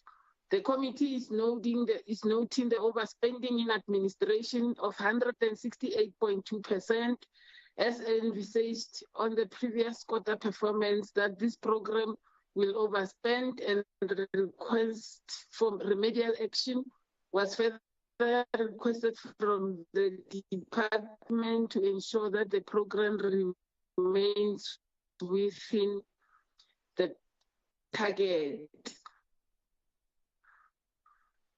The committee is further noting the target performance of 53% by the end of the quarter under review, which does not collate with the financial expenditure. This program has got 8 main programs that are being funded and for which you're not audible, Honorable Paladi Khamela. You are not audible. Can you switch off the video? Progress of the fourth quarter performance against performance targets reflected in the 2021-2022 financial year annual performance plan.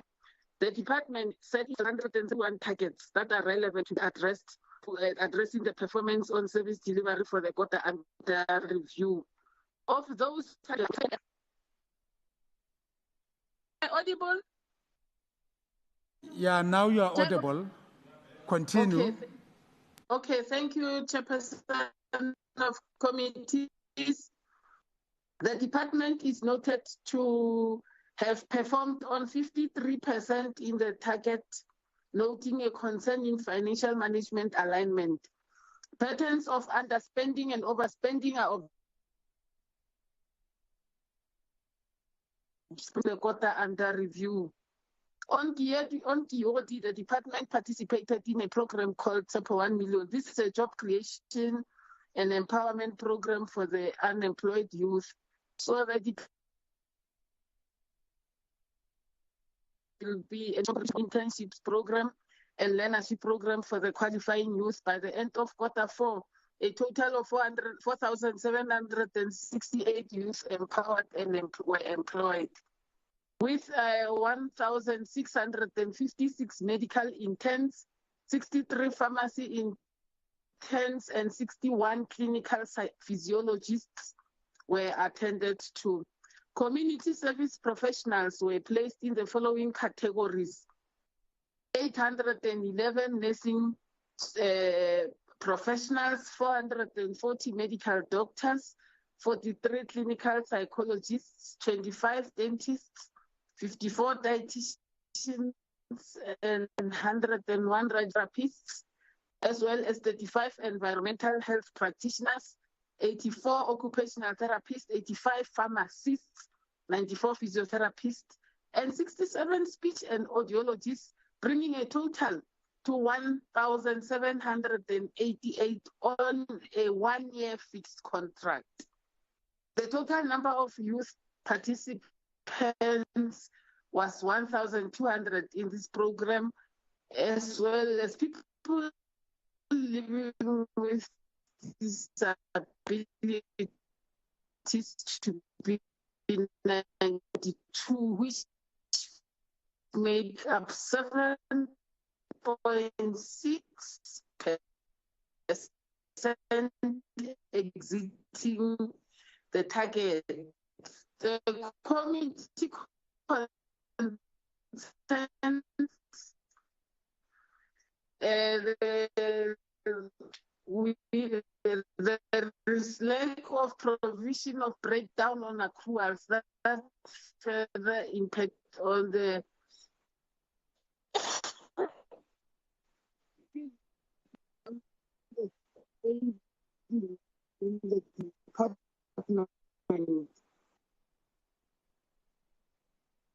The committee is as well concerned with the poor and declining performance in payment of voices receiving of invoices within 30 days. Non-performance by the department on patients remaining on ART remains a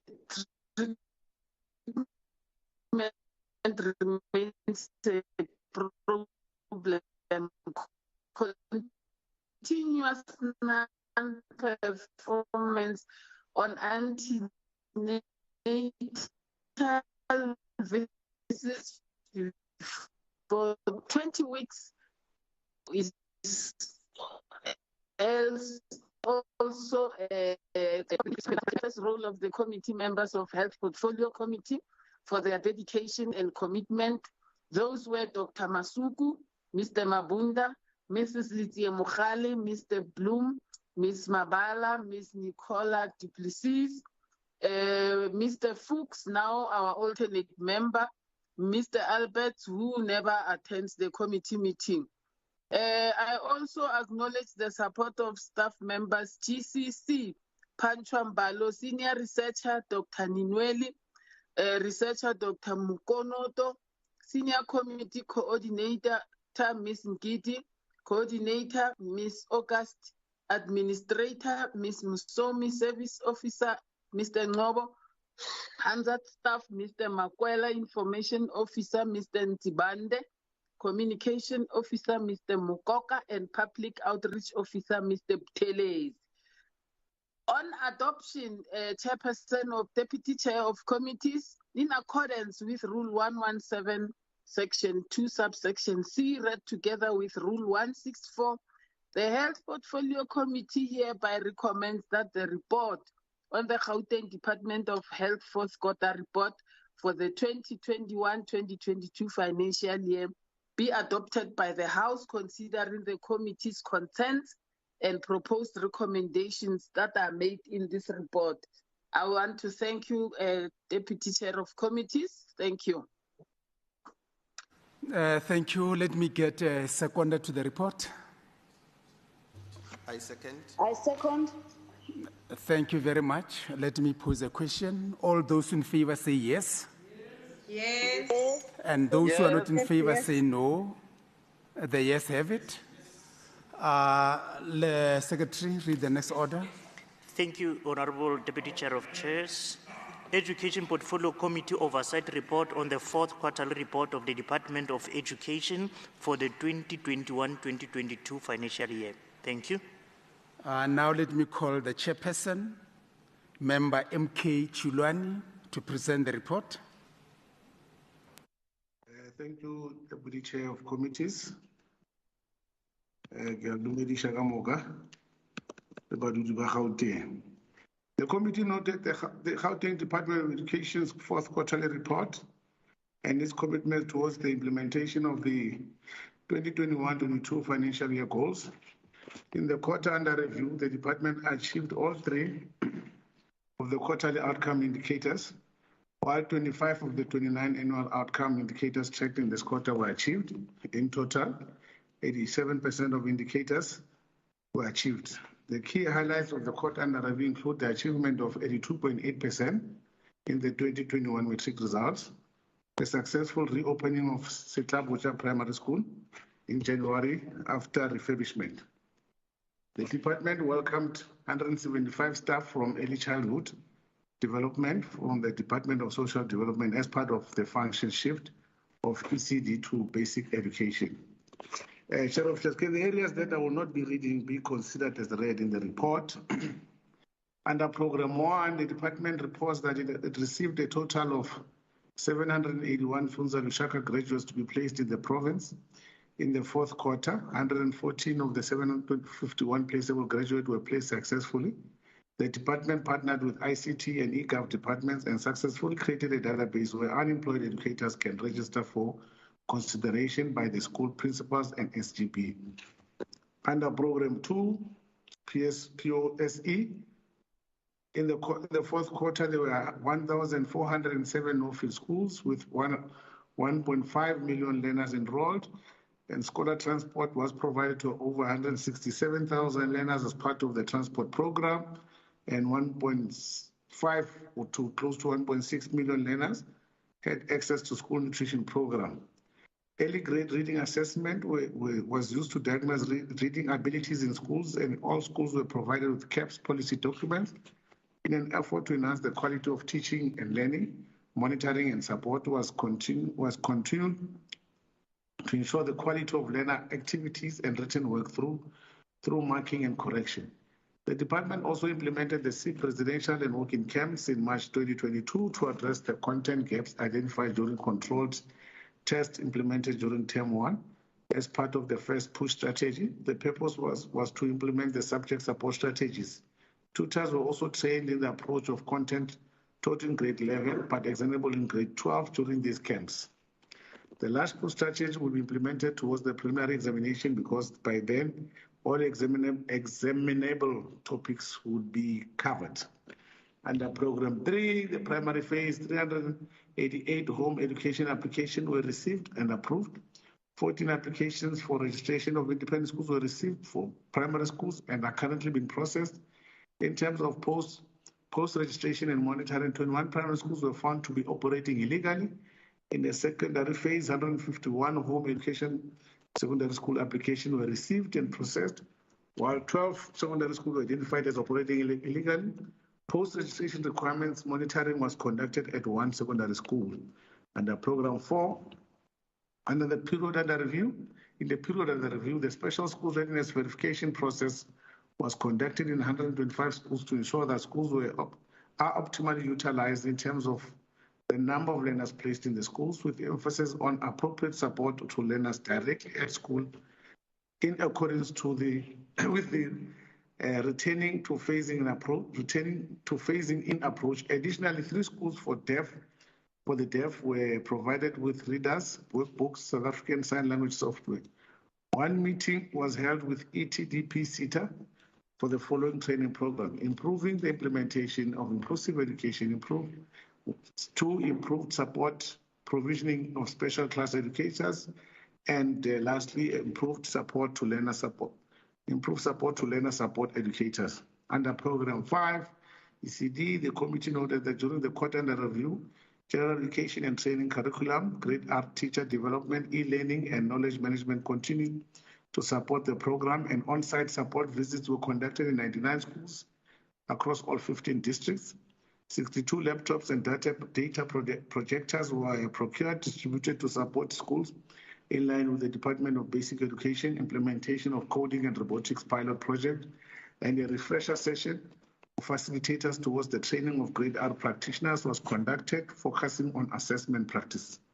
Under Program 6, infrastructure development, the department indicated that all newly built administrative blocks were provided with all facilities that are required in line with appropriate norms and standards of school building for public ordinary schools.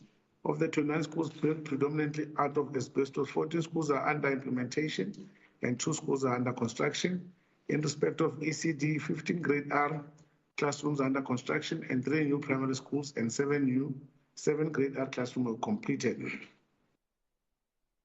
Under Program 7, examination and related education-related services in the period under review, New educators were trained on SIAS policy guidelines and identification, reaching 203 of the targeted 200 in a two-day training. The Presidential Youth Employment Initiative Phase 2 has reached a number of trainees, wherein 2,763 officials were trained in data management system, PYEI orientation, wherein 7,792 assistants were trained. The same PYEI orientation for 2,414 principals, and orientation for SGB 2,200 were trained. Reading champions were in 3,128 were trained. Moving straight to findings and concern. The committee noted that employment education database in its current form does not have built-in features to extract reports, as it is transactional database and requires manual updating once educators are employed in schools, and the department is currently reviewing the development of the database with the ICT section to provide a greater degree of statistical analysis. The committee is concerned there are 200 learners of Meyer School who require access to school nutrition program, and the school is currently collecting surplus food supply from neighboring schools, and knows the department's commitment to engage with the school management and school governing body on how the school may best be assisted. The committee welcomes the implementation of the first push and last push strategy in the SIP residential working camps throughout the year and requests additional information regarding learner attendance and the impact of the first push strategy, which was meant to implement the subject support strategies. 4, committee welcomes the implementation of the department's basic education coding and robotics pilot project and knows the challenges raised by the GDE, such as lack of educators with relevant specialization and lack of specialists at district and head office. The committee is concerned that there are a number of infrastructure projects that are behind schedule, including long-standing projects such as Rasteval, Secondary Noktula, LSN, Wosan Secondary School. The committee is concerned about the infrastructure challenges faced by Urifile Primary School, Phineas Tulu High School, and Foxtrot Primary School. The committee is concerned that the incomplete abandoned ACT classrooms pose a danger to schools such as Stross Secondary School and Vezuluhazi Primary School. On recommendation, the department to provide progress report on the development of the unemployed education database, the department to assist of Meyer High School with providing meals to the 200 needy learners, the department to provide the report on the learners' attendance at the SIP residential and working camps, as well as the impact of the first push strategy, the department to provide progress report on the implementation of the coding and reporting pilot project, as well as the progress made towards provisioning of adequate capacity to support the program, the department to provide progress report on all infrastructure projects that are behind schedule, the department to provide progress report on the progress made towards resolving infrastructure challenges at Urifile Primary School, Phineas Tulu High School, and Foxtrot Primary School, the department to provide the report on progress made towards removal of all incomplete and abandoned ACT classrooms across schools in the province. All these must be responded through a written response by the 19th of August 2022. The Portfolio Committee wishes to thank the MEC of Education, the Honorable Sufi, and his senior official for the presentation of the fourth quarterly report and the substantial sustained effort they've made to inform the Portfolio Committee of the details of the quarterly period. The Chairperson, Honorable Chilwani, would further want to thank the following members: Honorable Hassan Makubela, Mpisi, Ramulifi, Dos Santos, Mukweva, Mazwi, Divar, Alberts, and Adams for their dedication and support during this process. And further thank the committee would like to thank the group, the support team, the group's coach led by the group's committee coordinator, Ms. Zuzue Panzombalo, and senior researcher Sekina Mnueli, and senior committee coordinator Sharon Gaya, and the team is outlined there. In terms of Rule 117 to C, read with Rule 164, the Education Portfolio Committee hereby recommends rather that the report on the Gauteng Department of Education fourth quarterly report for the 2021-22 financial year be adopted by the House, taking into account committee concerns and proposed recommendation made in this report. Thank you. That's all, Chair. Thank you. Let me get the seconder to the report. Any seconder? Member Hassan, I move to second. Thank you very much. Let me pose a question. All those in favor say yes. Yes. And those who are not in favor say no. The yes have it. Secretary, the next order. Thank you, Honorable Deputy Chair of Chairs. Sports, Recreation, Arts and Culture Portfolio Committee Oversight Report on the fourth quarterly report of the Department of Sports, Arts, Culture and Recreation and its entity for the 2021-2022 financial year. Thank you. Thank you very much. Let me call upon the chairperson, W. Macheke, to present the report. No, thank you very much, Deputy Chair of Chairs. On behalf of the Portfolio Committee on Sports, Arts, Culture and Recreation, I will be tabling the fourth quarterly report for 2021-2022 financial year. Deputy Chair of Chair, may I request the part of the report that I will not be reading be considered as read by the hybrid sitting. I'll only focus on the executive summary, concerns, recommendation, as well as acknowledgement and adoption. In terms of the report, for the quarter under review, the department was allocated a budget of 269,805,000, and of this, 189,370,000 was spent. This represents 70.2% of the budget allocation and underspending of 29.8%. The department has set an annual target of 84 for the quarter under review, and of this, 51, which represents 61%, was achieved. On all programs underspent their quarterly budget allocation. On Program 1, Administration, for the quarter under review, this program received an allocation of 44,224,000 and spent 36,005,000. This is an expenditure of 81.42%. On Program 2, Cultural Affairs received a quarterly allocation of 53,854,000. The program spent 38,141,000, recording an expenditure of 70.82%. The Gauteng Film Commission, which is an agency of the department, was allocated a total allocation of 14,965,000 for the quarter under review, and they spent 12,816,000, reflecting 86% expenditure. Of the set targets of 18, they managed to achieve 16, which represents 88%, and could not achieve 2, which represents 12%. On Program 3, Library and Archival Services, in the quarter under review, this program was allocated 38,959,000 and has spent 20,680,000, which is 53.08% expenditure. This was due to vacant positions in community library services. On Program 4, Sports and Recreation, in the quarter under review, this program received a total allocation of 132,768,000 and spent 94,544,000, which is 71.21% expenditure. The reasons given for all this under expenditure, the increasing vacancy rate in the department continues to be a serious concern, and its impact on service delivery. The posts for community library grant have been vacant for the past 3 financial years. The department has failed to procure laptops for staff for the past 3 financial years. The transfers to library NPOs, subscription to library e-resources and Blind South Africa was not achieved as planned. Furthermore, the construction of remedial work and maintenance for the completion of the newly built library facilities was not achieved by the department and DID as planned. Furthermore, funds earmarked for major events and granting aids were not spent due to pending policy guidelines.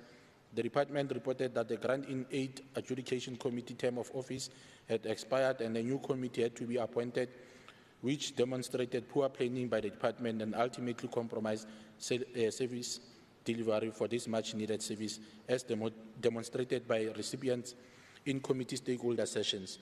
Moreover, the sectors supported by this department are highly affected by COVID-19, but when COVID-19 restrictions were eased, sectors were open for business. The department could not fund major events, community organization in the arts and culture, as well as sports and recreation events because of the need for policy review that could have been done earlier. On committee concerns, the committee's concerns with the following. The funds earmarked for major events and granting aid were not spent due to pending guidelines. The department planned to financially support 4 major events, however, one was supported. The target to conduct feasibility study and design on the development of a soccer museum was not achieved. The department had an irregular expenditure amounting to 1,876,000 in the quarter under review due to non-compliance to procurement procedures and irregular appointments, and this has been ongoing for some time. On proposed recommendations, we therefore recommend the following.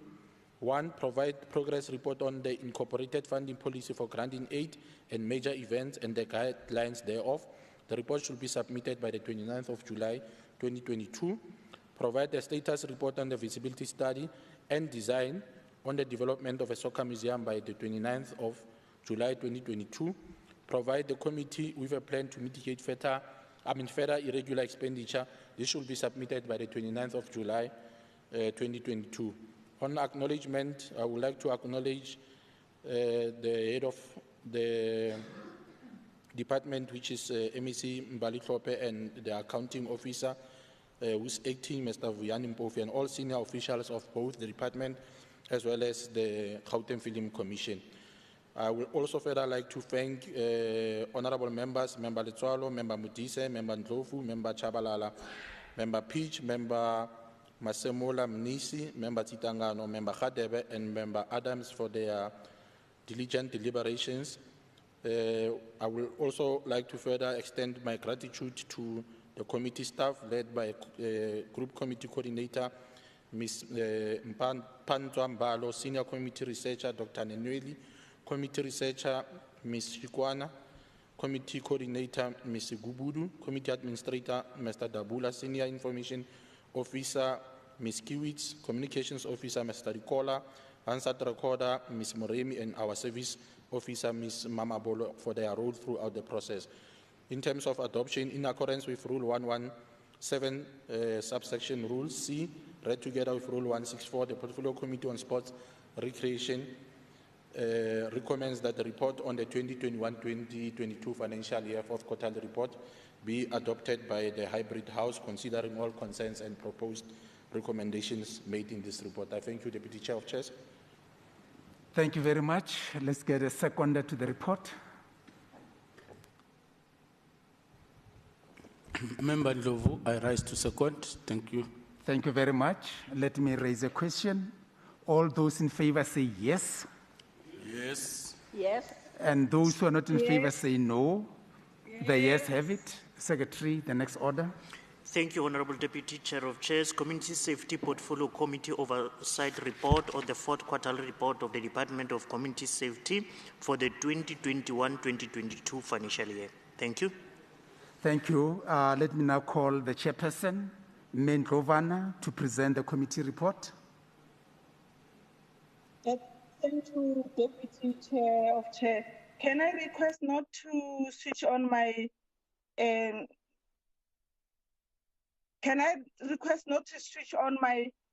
camera because I've got a problem of connectivity today in Mamelodi. I hope my request will be accepted. Thank you, Deputy Chair of Chair. May I also request that part of the report which I'm not going to read be considered as read. The department achieved 39 service delivery targets of the 48 targets which were planned for the quarter, marking 81 performance achievement. This was an underachievement by 7% when compared to the 87% achievement in the previous quarter.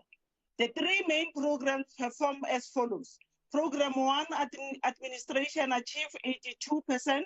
Program 2, provincial secretariat achieved 77%. And Program 3, traffic management achieved 91%. The committee noted the report by the department that a total of 438 unannounced and 143 announced station visits were conducted. Amongst others, the findings of the visits revealed that out of the 143 police stations, 53 stations were unable to meet their response time target. This was attributed to shortage of vehicles and further exacerbated by the poor turnaround time on repair and maintenance of police vehicles at subs mechanical garages. According to the department report, 1,222 vehicles were at the subs mechanical garages for repairs or maintenance. This is of a great concern to the committee because police response time is central in ensuring quality service delivery and crime prevention. The committee further noted achievements of the following targets: 157 gender-based violence and femicide cases tracked within the criminal justice, 412 crime dockets analyzed, 3,450 gender-based violence victims supported, 37 victim empowerment centers monitored, and 7 green door houses rolled out, and the 589 school safety interventions conducted. The committee concerns by the underachievement of targets related to crime prevention intervention. 112 interventions were conducted of the 125 interventions which were planned for the quarter. The committee is also concerned with the non-achievement of the establishment of the command center, primarily because the center is intended to improve integration and better coordination of law enforcement agency effort to improve the quality of policing. The committee welcomes the effort by the department in supporting community participation in fighting crime. It was noted that 132 CPFs were assessed, exceeding the set target by 11 assessments, and 113 community patrollers teams were assessed, exceeding a target to assess 85 teams. Furthermore, 1,013 CPFs members were trained on various skills, which include basic computer training, basic report writing, project management, and conflict management and resolution. Moreover, the committee is concerned to know that functionality of the community safety forums programs remained a challenge.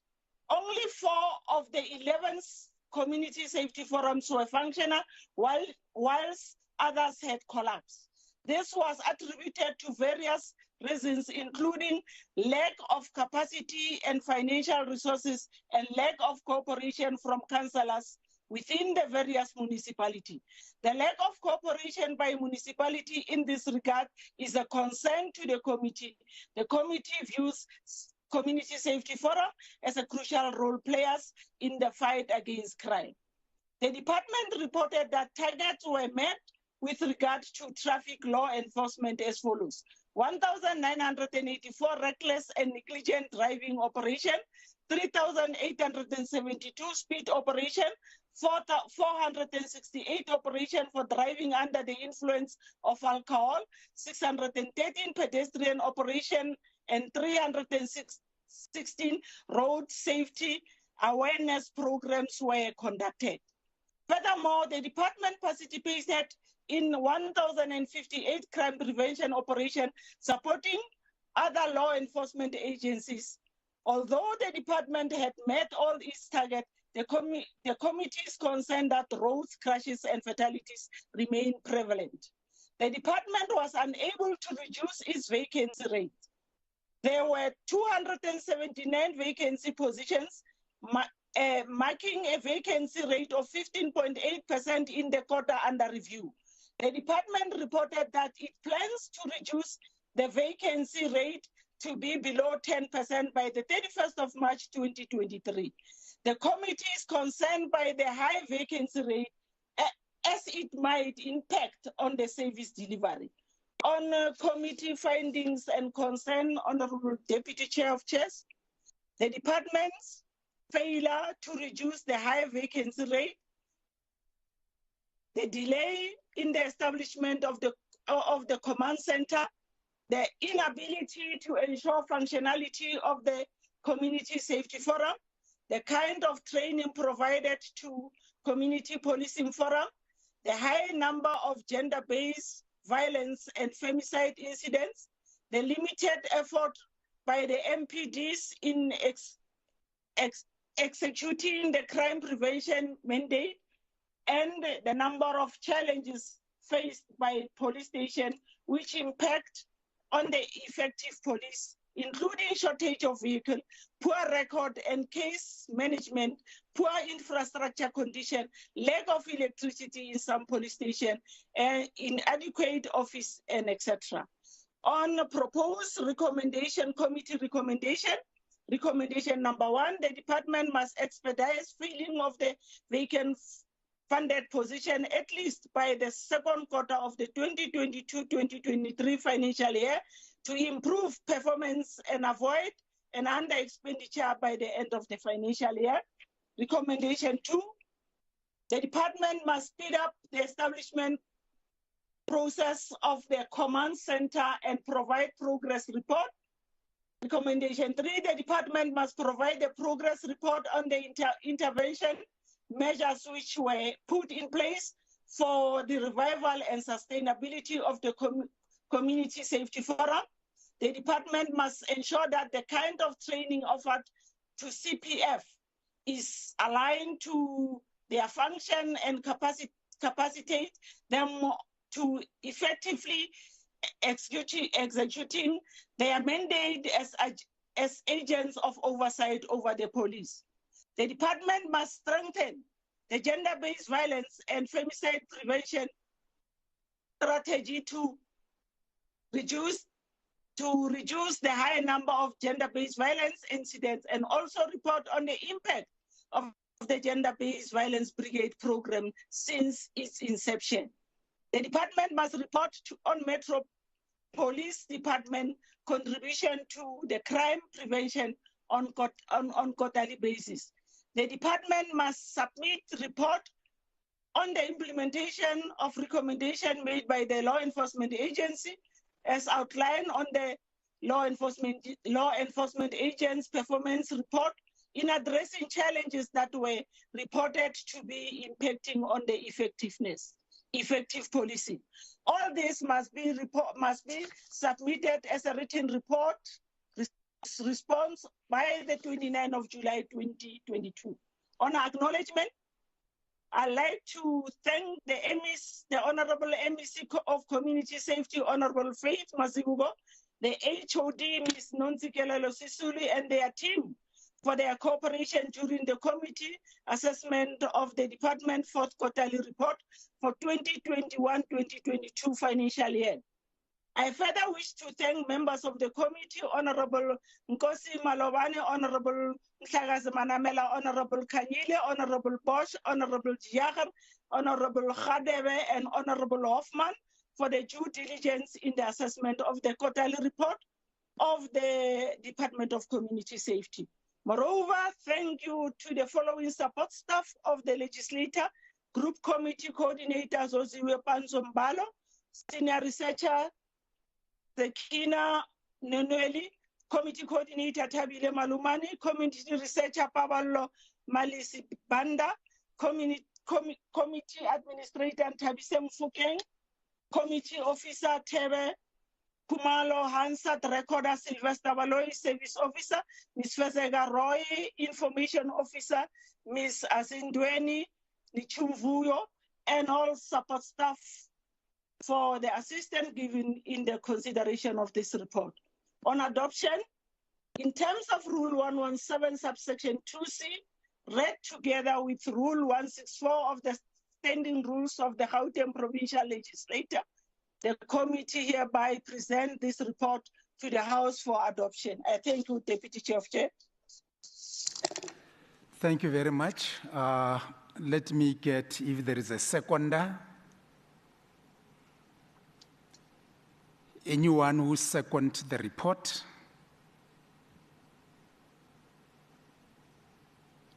Honorable Member Adams here. Thank you very much. Let me pose a question. All those in favor say yes. Yes. Yes. Yes. And those who are not in favor say no. The yes have it. Secretary, the next order. Thank you, Honorable Deputy Chair of Chairs. Oversight Committee on the Office of the Premier and Legislature Oversight Report on the fourth quarterly report of the Gauteng Provincial Legislature for the 2021-2022 financial year. Thank you. Let me call upon the chairperson, B.W. Dlamini, to present the committee report. Thank you, Deputy Chair of Chairs, the Premier, members of the Executive, and honorable members. I would also like to ask that the parts of the report that I have not read be taken as read, and I'll just deal with the executive summary on the fourth quarterly report of the GPL. The financial performance of the GPL reflected an expenditure of 153.3 million, which is 78% of the budget allocation of the 195.5 million, and 42 million underspending was incurred in the quarter under review. In terms of expenditure per program, Program 1 Leadership and Government was allocated an amount of 6.9 million and spent 6.5 million, or 94% underspending by 406,000, or 6%. Program 2 Office of the Secretary spent 9.4 million, which represent 98% out of the budget allocation of 8.5 million and reflected 974,000 or 11% over expenditure. Program 3 Corporate Support Services was allocated 86.6 million and spent 57.9 million, underspending by 28.8 million or 33%. Program 4 Core Business has spent an amount of 67.6 million against an allocated budget of 77 million, underspending by 9.4 million, or 12%. Program 5, the Office of the CFO has spent a total amount of 11.7 million against a budget allocation of 16.8 million, underspending by 4.4 million rands, or 25%. The committee noted that the non-financial performance of the GPL reflects that 17 targets were achieved against 21 planned and were not achieved. Program 1 and 2 Leadership and Governments and the Office of the Secretary achieved all their planned targets. Program 3 Corporate Support Services had 3 planned performance targets, but for the quarter under review, only 2 were planned for reporting and were achieved. Program 4 Core Business recorded 7 out of 11 programs, and Program 5, Office of the Chief Financial Officer, achieved all its planned targets.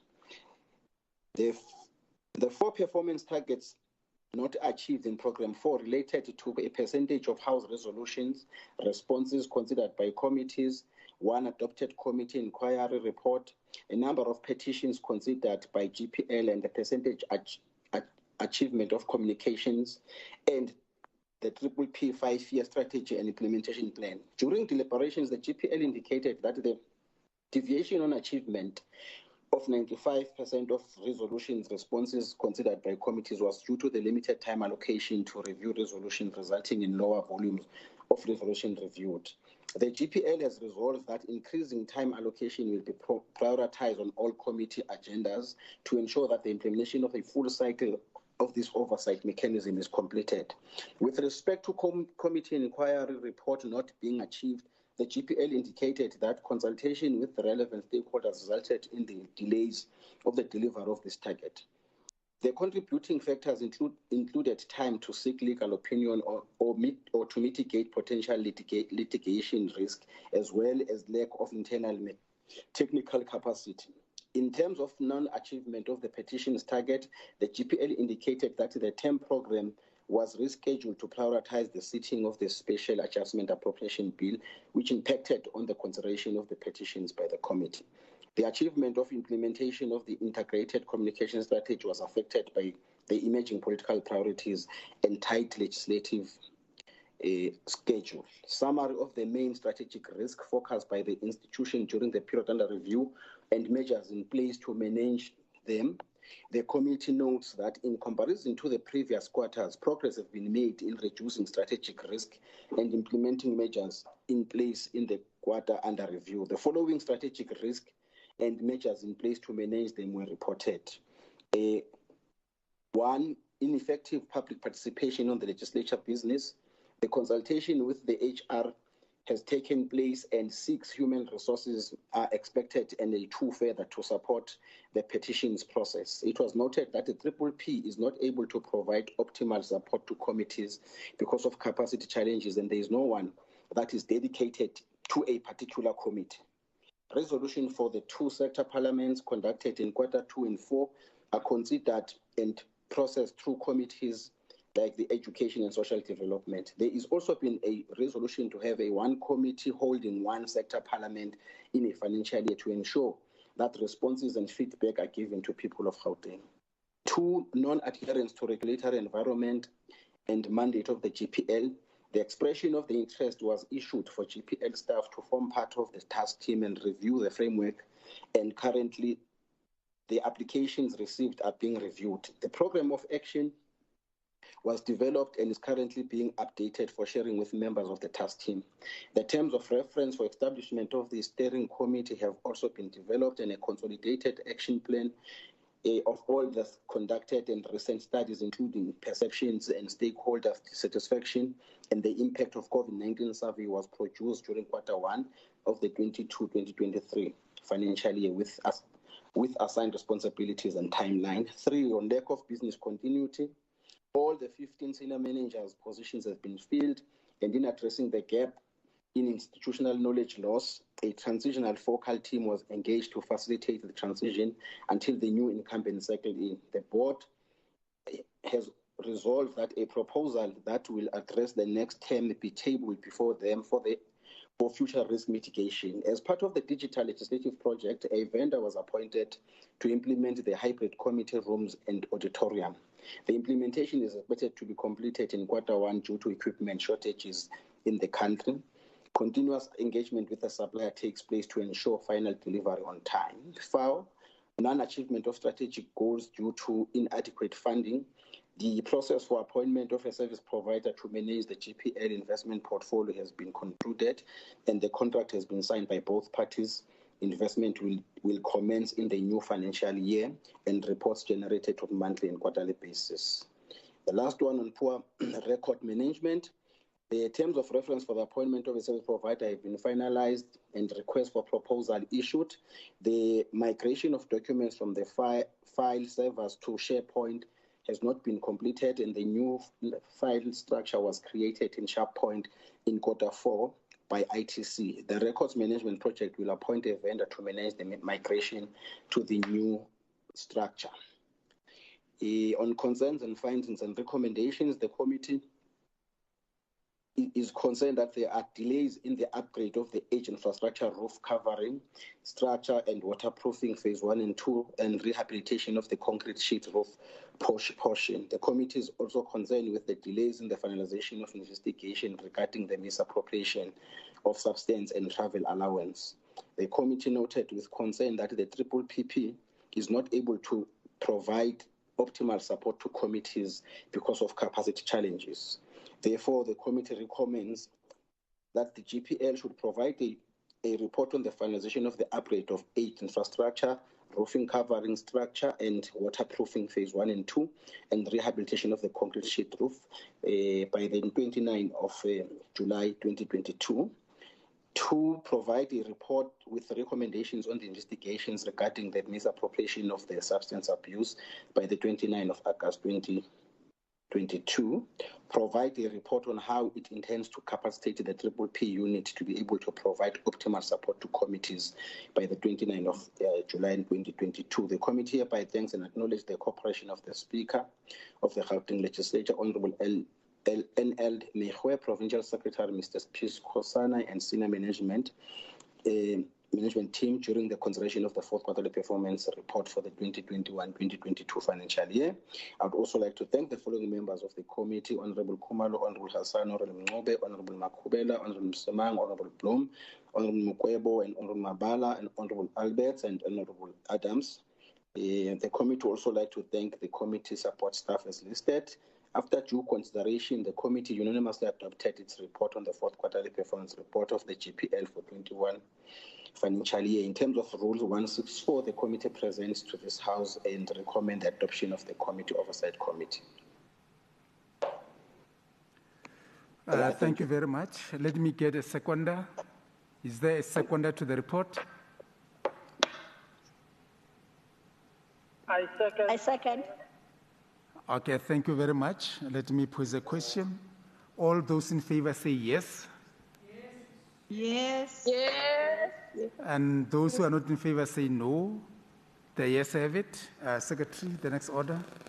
Thank you, Honorable Deputy Chair of Chairs. Oversight Committee on the Office of the Premier and Legislature Oversight Report on the fourth quarterly report of the Office of the Premier for the 2021-2022 financial year.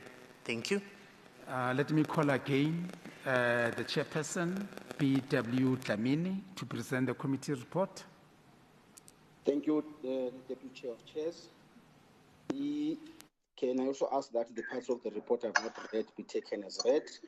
This committee oversight report provides an assessment of the Office of the Premier's performance on the implementation of the fourth quarter targets as set out in the 21-22 APP, with emphasis to monitoring programs delivery against the expenditure incurred and impact made in pursuit of the set goals and objectives.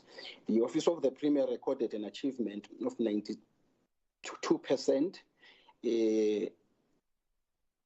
APP targets planned for the quarter under review, which is the performance regression when compared to the 97 recorded in the previous quarter.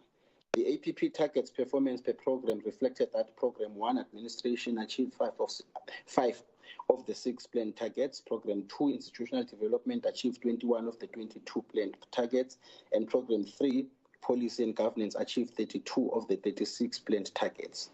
The spending patterns of the Office of the Premier reflected 209 million record out of the allocated budget of 339 million. In terms of the financial performance per program, Program 1 spent 42.9 million from its 195 million budget, which is 22% of the allocated budget. This variance was a result of a delayed payment of the operating lease legislature parking due to hindrance in the finalizing the contract and receiving invoices for payments before delay in the change of expenditure management system to National Treasury in-house systems, voluntary system, as well as underspending on life asset money due to the delay in the finalization of the court process. The committee highlighted that TEPO 1 million does not directly create jobs. It capacitates the disadvantaged people with workable skills that includes, among others, computer training, drafting of CVs, job application, preparation for interviews. Neither the provision of bursaries makes a difference in tackling youth unemployment, since youth with degrees are unemployed. The most pressing need to mitigate this challenge is the creation of real jobs to boost the economic growth. Gauteng provincial government should invest in economic growth points that are job creators. Even the intervention programs that government is implementing should be aligned to the goals of reducing youth unemployment and boosting the economy of the country. The committee welcomed the reform of TEPO 1 million and hopes that it does not become superficial but radical to touch the lives of the young people across the province. It is noted that the Office of the Premier's outcry to ensure coloration and integration of TEPO 1 million program into GCRA has been taken into consideration. The Office of Premier is encouraged to press forward with the implementation of the Gauteng Youth Development Strategy, even under the current perilous economic outlook. It is important to emphasize that government has the responsibility to prepare the youth for the future, but cannot create the future for the youth. The committee is of the view that the preferential procurement spending should be channeled towards businesses of young people and other designated groups. Furthermore, focus should be on ensuring that the relevant information flows to young people to boost their ventures and ensure that feedback is provided on the levels of impact government is making on the ground. This will assist in knowing that challenges that the GPG departments are facing in assisting the young people and in meeting the set targets to improve the lives of intended beneficiaries. The Office of the Premier highlighted that as much as the non-achievement of the targets for the PWDs and other designated group is a concern to the committee. This is due to GPG setting high targets instead of adopting a national threshold of 2%, which can be easily achieved. The Office of the Premier explained that targets must be about understanding the size of the problem and the ambition to do more and better. Targets for designated groups were set high to be meaningful and transformative, not arbitrary and difficult to meet. The Office of the Premier explained that the shareholders on the VAL SCZ who injected 44.5 billion investment into the project are not government entities. Investors that include, among others, VAL Aerotropolis, VAL Agri, and the VAL River City are not government-owned. The pledges are made by businesses and developers who own land in the area, and government is a catalyst of the SCZ to attract businesses to invest in the initiative while it spends money on infrastructure. The committee welcomed and appreciated government initiative of the Government Youth Integrated Development Strategy 2030. It is noted the private sector is involved in this initiative, and local government involvement is also crucial to ensure that the strategy is supported at all levels. There is a need for government to be cognizant that the youth employment strategy must be all-encompassing and implemented in line with the economic reconstruction plan. The strategy should not be generic and be a one-size-fits-all. For this strategy to work, it will require people at different levels and different groups working together to structurally change the economy. Government is good at coming with excellent strategies, but this strategy should be in line with what is required on the ground. The implementation of this strategy will require decisive leadership, and strong consequence management should be applied where targets are not met. Government should be open to the public about the youth unemployment, and strategy at the budget allocated for implementation of the strategy should be specified to gain citizens' trust. On the findings, the committee is still concerned about the non-achievement of the following targets in the quarter under review, which were reported as non-deliverables in the Office of the Premier's annual report for the 2021 financial year. 0 against the establishment of the targeted one regional system of innovation. 0 instead of the targeted 30 energy office of completing projects preparations and financing submissions for gas, renewables, and hydrogen economic projects linked to urban nodes and large-scale major projects via microgrids was recorded. 0 as opposed to the 1,000 spaza shops and township-based retailers accessing stock credit and working capital was registered. 0 instead of 200 township-based and township-linked firms accessing purchase orders financing was recorded. 0 out of 300 township-based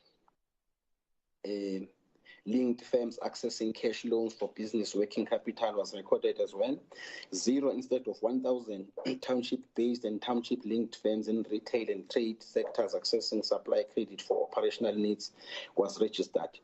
Which steps have been taken to address the above achieved targets, as it was highlighted in the committee resolution on the Office of the Premier's annual report for 2021, that the establishment of an agile platform has been identified in the form of the Township Economic Partnership Fund to address delays prohibiting the implementation of the above stated targets. In the Township Economic Partnership Fund operation, is the Township Economic Partnership operational? If no, when is it anticipated to be operational, and what are the timelines set for the implementation of the above? The committee recommendations. The committee recommends that the Office of the Premier clarify the step taken to address the unachieved targets as highlighted above by Friday, 29 November, on the 0 achievement as listed above. Acknowledgements. The committee would like to acknowledge members of the committee as stated in the previous report, and also support staff. In accordance with Rule 164 of the Standing Rules of GPL, the committee hereby present the report to the House for adoption. I thank you. Thank you. Let me get a seconder.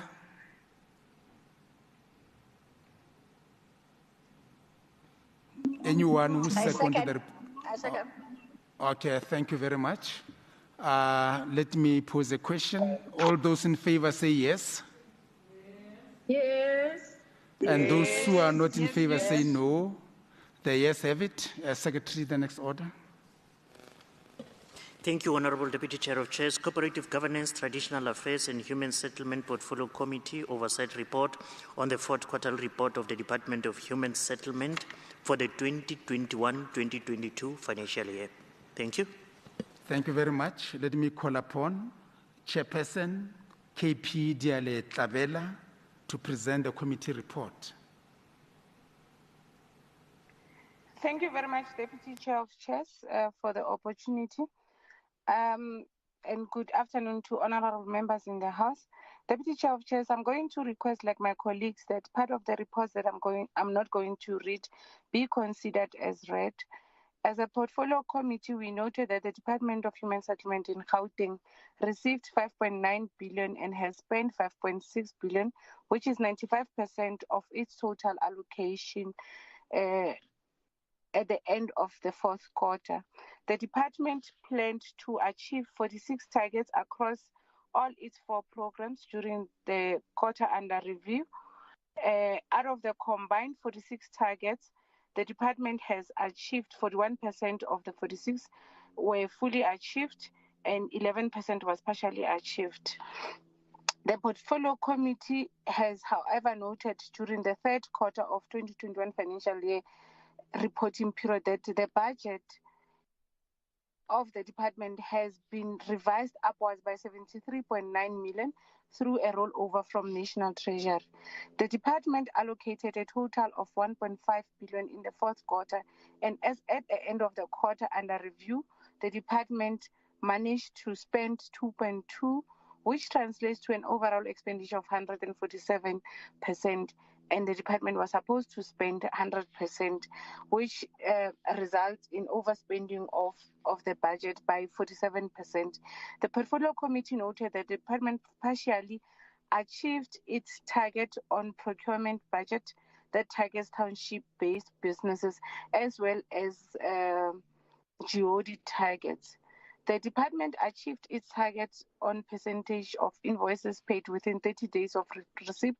They reported that 100% of the invoices received were paid within 30 days of receipt.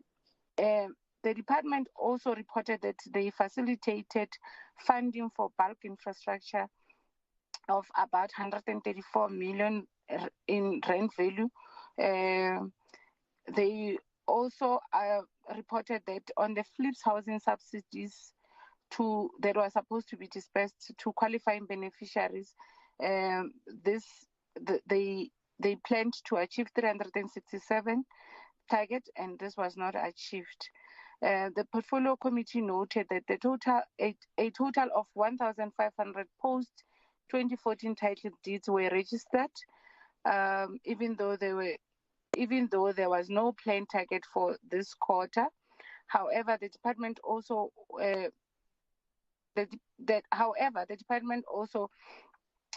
has registered a total of 38 pre-1994 title deeds, and as well as 831 title deeds were registered as of that were completed by the 31st March 2014.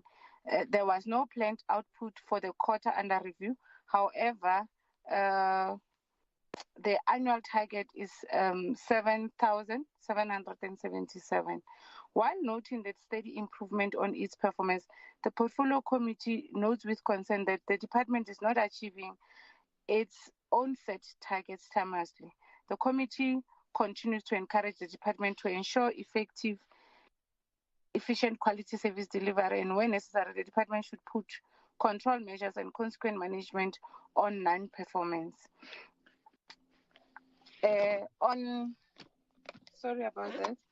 On findings and recommendations by the portfolio committee, the committee noted that there is misalignment between budget expenditure and planned targets achieved, noting that during the quarter under review, the department has spent more than 147%, and it also has underperformed. The committee is also concerned that there are no clear plan on abandoned and unfinished projects. There are no clear plan on dealing with fraud and corruption within the department, lack of clear strategy to avoid invasion of housing units. The portfolio committee noted with concern that the department is unable to meet its targets since 2020-2021 financial year. No clear report on the targets that are set and overachieved. Lack of reporting on which flats were maintained during the quarter under review and how much was spent. No clear report on housing allocation projects that are still under construction and those that are yet to be finished within the financial year 2021-2022. The following are the committee recommendations, and the committee recommends that written responses should be forwarded to the Gauteng Provincial Legislature on the resolution as adopted by the House by the 29th July 2022.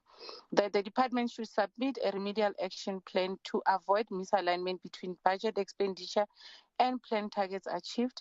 Furthermore, account on the over expenditure as opposed to underperformance. Provide an audit report of all the abandoned or unfinished projects and the financial implications thereof, as well as a plan to finish the projects with timeframes. Provide a detailed report and strategy to combat fraud and corruption within the Department of Human Settlement in Gauteng. The portfolio committee also recommends that the department must provide a mechanism used to avoid invasion of housing units in our province, provide the committee with reasons for not being able to meet its target since 2020-2021 financial years. The department should account on what informs the targets that are set and overachieved.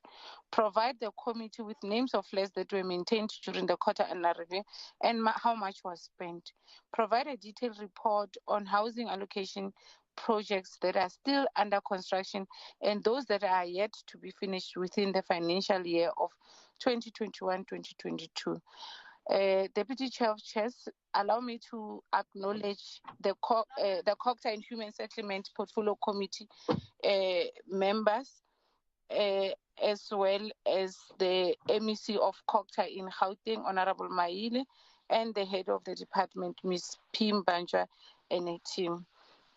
I also express, I think I did that, I express my gratitude to honorable members that serve under this committee, as Member Ngube, Member Schneeman, Member Malema, Member Sirota, Member Msimanga, Member Dlamini, Member Tong, Member Ledwaba, Member Adams, and Member Dilange.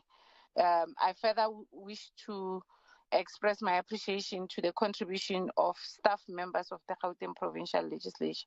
In terms of Rule 117, subsection 2C, read together with 164, the COGTA and Human Settlement Portfolio Committee hereby presents the oversight report on the fourth quarterly performance report of the Gauteng Department of Human Settlement for the 2021-2022 financial year and recommends its adoption. Thank you very much.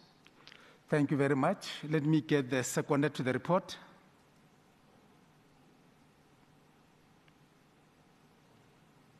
I second. The Deputy Chair of Chairs, Member Adams. Thank you very much. All those in favor say yes. Yes. Yes. And those who are not in favor say no. The yes have it. Secretary, the next order. Thank you, Honorable Deputy Chair of Chairs. Cooperative Governance, Traditional Affairs and Human Settlement Portfolio Committee Oversight Report on the fourth quarterly report of the Department of Cooperative Governance and Traditional Affairs for 2021-2022 financial year. Thank you. Thank you very much. Media Letlavela, present the report. Deputy Chair of Chairs, on behalf of the Portfolio Committee of COGTA in Gauteng, the Portfolio Committee noted that the expenditure incurred by the Department of COGTA in Gauteng is at 1,011,900, which is 88% against an allocation of 127.8 million by the end of the fourth quarter of 2021-2022 financial year. The material under expenditure reported is 15 million, which is 12%. In terms of the total budget and expenditure to date, the department has utilized 97% of its annual budget. The department reported that had reported the following: 1, capacity building intervention on accountability and ethical conduct for councillors and officials in 11 municipalities across Gauteng. The department also reported that 4 experts were deployed in regional teams to support municipalities to address service delivery challenges in municipalities. The expenditure on municipal infrastructure grants remains stagnant, a combined of 29% just 2 months before the end of the municipal financial year. On risk assessment, the Portfolio Committee noted lack of funding to support existing municipalities and new infrastructure, and furthermore, the lack of department's ability to support and build the capacity of the municipalities. In evaluating on the department's performance during the quarter under review and the previous financial year, the Portfolio Committee remains concerned with a trend of underspending in all programs. The Portfolio Committee views underspending with contempt, as it has a negative effect on service delivery. The following are concerns and findings from the Portfolio Committee. Underspending by the department during quarter 4 by 12%, which is 15.8 million. This means that the department has spent below 90% of the permissible spending of the budget. The budget of the department is not fully aligned with the performance targets. Senior management positions not fully filled, lack of funding to provide bursaries to learners with disabilities, non-achievement of the target to do a research study on key local government policies due to budget limitations. The following are the Portfolio Committee recommendations, and the Portfolio Committee recommends to the Gauteng Provincial Legislature that written response should be forwarded to the Legislature on the resolution as adopted by the House by the 29th of July 2022, that the Portfolio Committee views the expenditure of 88% against the allocation of 127.8 million during the fourth quarter of 2021-2022 financial year with contempt, and once more encourages the department to spend prudently. Furthermore, the Portfolio Committee has observed that once more underspending has become a trend in the department, as this was the case in the fourth quarter of 2020-2021 financial year. The Portfolio Committee once more urges the department to put proper systems in place to spend cautiously. The department should ensure that the budget is properly aligned to the performance target. The department spending during the quarter under review was at 88%, whereas the performance target was 76%. The department should ensure that all senior management positions in the department are filled. Vacant positions in the department derails the provision of service delivery to Gauteng communities. The department should budget adequately for all the targets and not disadvantage learners with disabilities by not awarding them with bursaries as they committed. Since the department recorded an underspending of 15.8 million in the quarter under review, the amount should have been redirected to fund the bursaries for these learners. The department should consider undertaking one study per financial year on key local government policies, as there is a significant need of exploring local government dynamics and its complexities. Deputy Chair of Chairs, as the Chair of COGTA and Human Settlement Portfolio Committee, I hereby wish to thank the MEC of COGTA in Gauteng, MEC Maile, and the acting head of department, Mayor Itumele Mokate, and their team. And also I wish to acknowledge and express my gratitude to honorable members of the Portfolio Committee on COGTA and Human Settlement in Gauteng, who are Ms. Busisiwe Mncube, Mr. Greg Schneeman, Mr. Paul Malema, Mr. Sirota, Mr. Solim Simang, Mr. Bonginkosi Dlamini, Ms. Khomozo Tong, Mr. Malesela Ledwaba, Mr. Dalton Adams, and Ms. Dilange. Furthermore, the Portfolio Committee would like to express appreciation for the contribution of the Gauteng Provincial Legislature support staff. In terms of Rule 117, subsection 2C, read together with Rule 164, the COGTA and Human Settlement Portfolio Committee presents the oversight report on the fourth quarterly performance report of the Gauteng Department of Culture for the 2021-2022 financial year and hereby recommends its adoption. Thank you very much. Thank you very much. Let me get a seconder. I second. Thank you very much.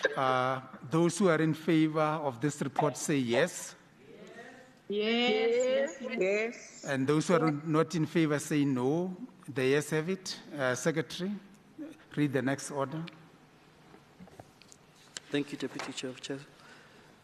Order number 16 is the Social Development Portfolio Committee Oversight Report on the fourth quarterly report of the Department of Social Development for the 2021-2022 financial year. Thank you very much. Let me call the chairperson, R.J. Kekana, to present the committee report.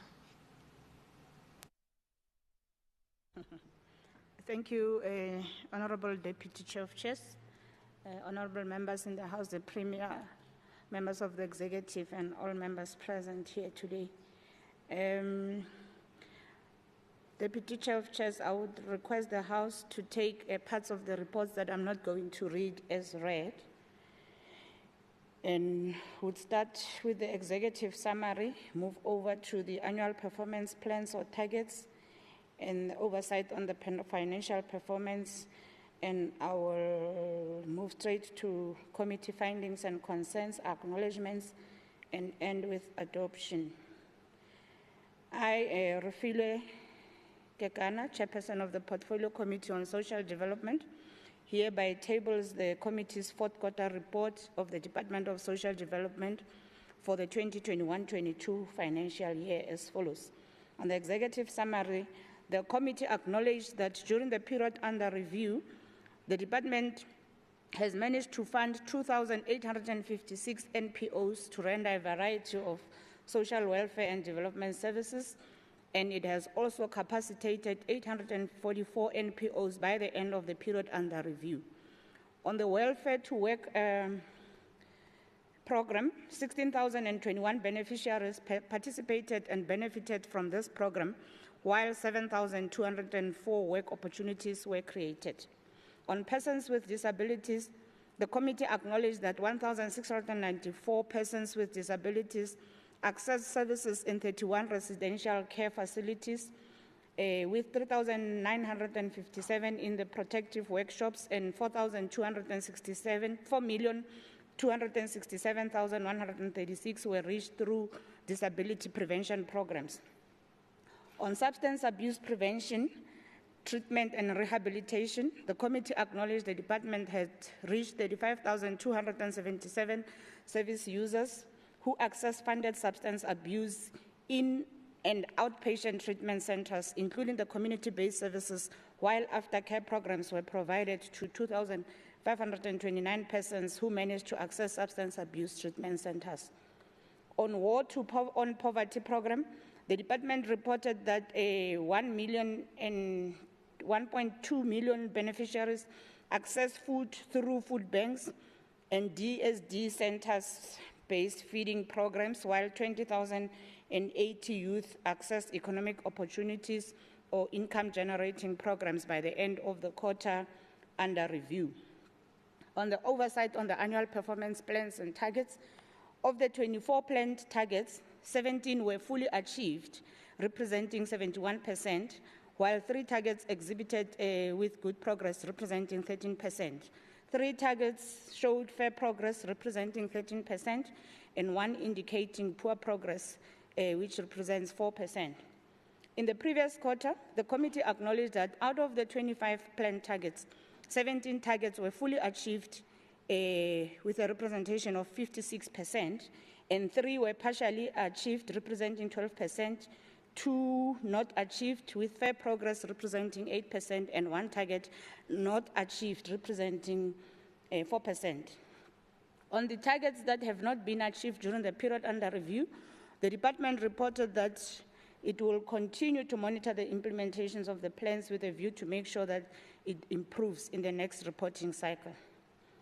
The oversight on oversight on the department's entity project management, and basically oversight on the department financial performance.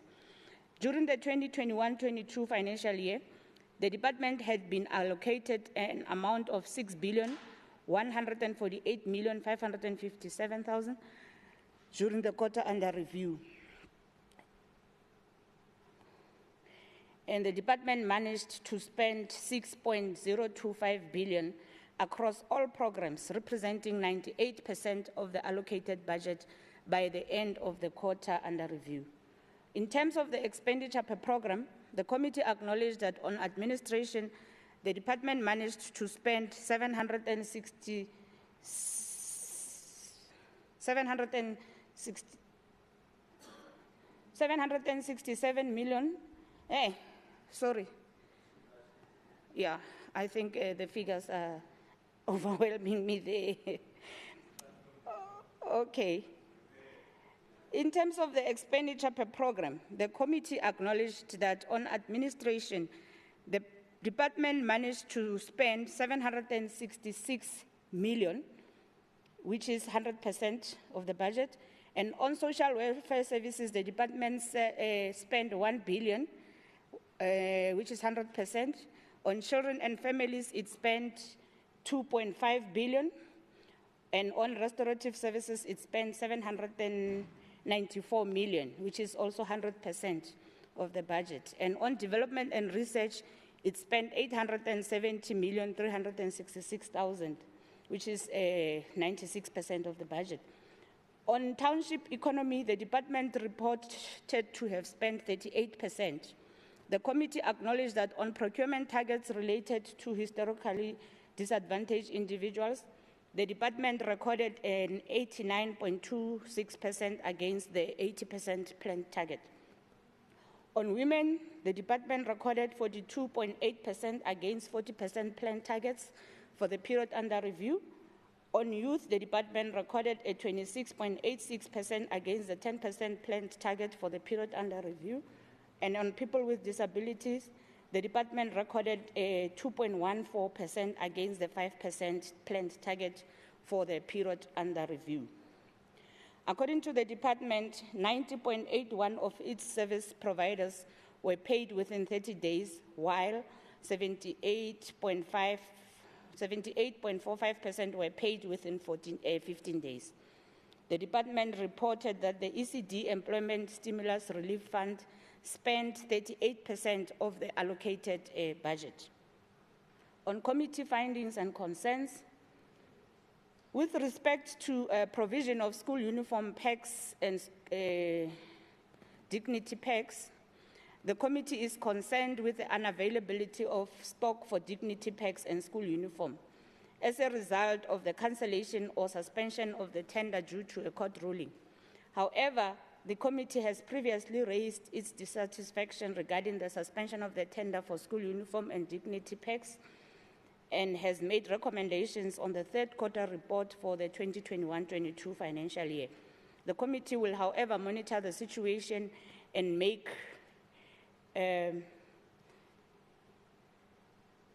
responses known to the department on the suspension of the tender for the school uniform and dignity packs. And the committee also notes the recent changes which may change the findings of the committee as learned in the recent developments with regard to the tender of the school uniforms. And on acknowledgement, the committee would like to thank the MEC for Social Development, Honorable Morakane Mosupie, the HOD, during the consideration of the report, and other officials in the department. I would also like to express my appreciation to members of the committee, Member Nseke, Member Ndlovana, Member Magagula, Member Badenhorst, Member Ledoabadi, Member Engelbrecht, and Member Mufama for their commitment to the oversight process. And I wish to commend them for their diligence during these deliberations on the fourth quarter report. I would also like to thank the officials that support the committee, Mr. Nwala, Zuziwe Mpanso-Mbalo, H. Ngobeni, Sakina Noneli, Njikolo, J. Moloi, El Mantata, Chinzuke, Dingwenya, N. Ntlebi, El Mantata, K. Kulu, and M. Makwela for their dedication in assisting the committee to achieve its mandate. On the adoption, after extensive deliberations, the Social Development Committee adopted the fourth quarter performance report on the Department of Social Development for the 2021-22 financial year. And in accordance with Rule 117, subsection 2C, read together with Rule 164, the Social Development Portfolio Committee tables the report to the House for consideration and adoption, considering the concerns and the proposed recommendations made in the report. I thank you, Deputy Chair of Chairs. Thank you very much. Let's get a seconder. Is there a seconder to the report? Member Engelbrecht will second, Chair. Thank you very much. Those who are in favor say yes. Yes. Yes. Yes. And those who are not in favor say no. The yes have it. Secretary, the next order. Thank you, Deputy Chair of Chairs. Order number 17 is the Social Development Portfolio Committee report on the 2021 Sector Parliament for Senior Citizens. Thank you very much. Let me again call the chairperson, May Refilwe Kekana, to present the committee report. Thank you once again, Honorable Deputy Chair of Chairs. I would like the Chair of Chairs and the House to take parts of the reports that I'm not going to read as read. I, Refilwe Kekana, Chairperson of the Portfolio Committee on Social Development, hereby tables the committee report on the Senior Citizens Sector Parliament for 2021 as follows. On the background, as you all know, elderly people do play a significant role in the lives of their families. And our society, with most of them living in community settings, very often with younger members of the family.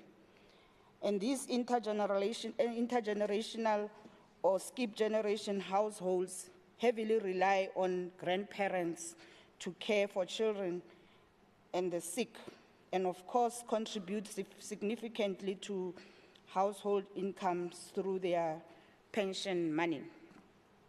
The lives of Gauteng's elderly are almost certainly intertwined with those of younger residents in numerous other ways beyond those presented here. Along with the pandemic's economic and social costs, the human and emotional impacts of disrupted relationships between generations will be substantial. Findings have shown that a very large proportion of people over the age of 60 identify themselves as heads of households. An equally high proportion identify themselves as the primary caregivers. The Older Persons Act promises to protect and empower the elderly, but in reality, the contribution of older people to society is often overlooked and their needs neglected. This is particularly notable in our overburdened health system, where younger populations are prioritized in terms of budget allocation, service provision in poorly suited to older persons' complex health needs, and there is also a severe lack of expertise that are relevant to old people's health needs. With South Africa having introduced lockdown from time to time during the time of the pandemic, the social and economic implications of the pandemic and the efforts to contain it were becoming increasingly clear. Evidence of growing levels of hunger and income insecurity raised concerns about spiraling poverty, social unrest, and economic collapse as a result of long-term shutdowns. The government's introduction of expanded food assistance during the lockdown period involved temporary increases in social grants amounts and temporary social distress grounds for other unemployed individuals, which brought some relief in as far as the pressure that was faced by the elderly. The 2021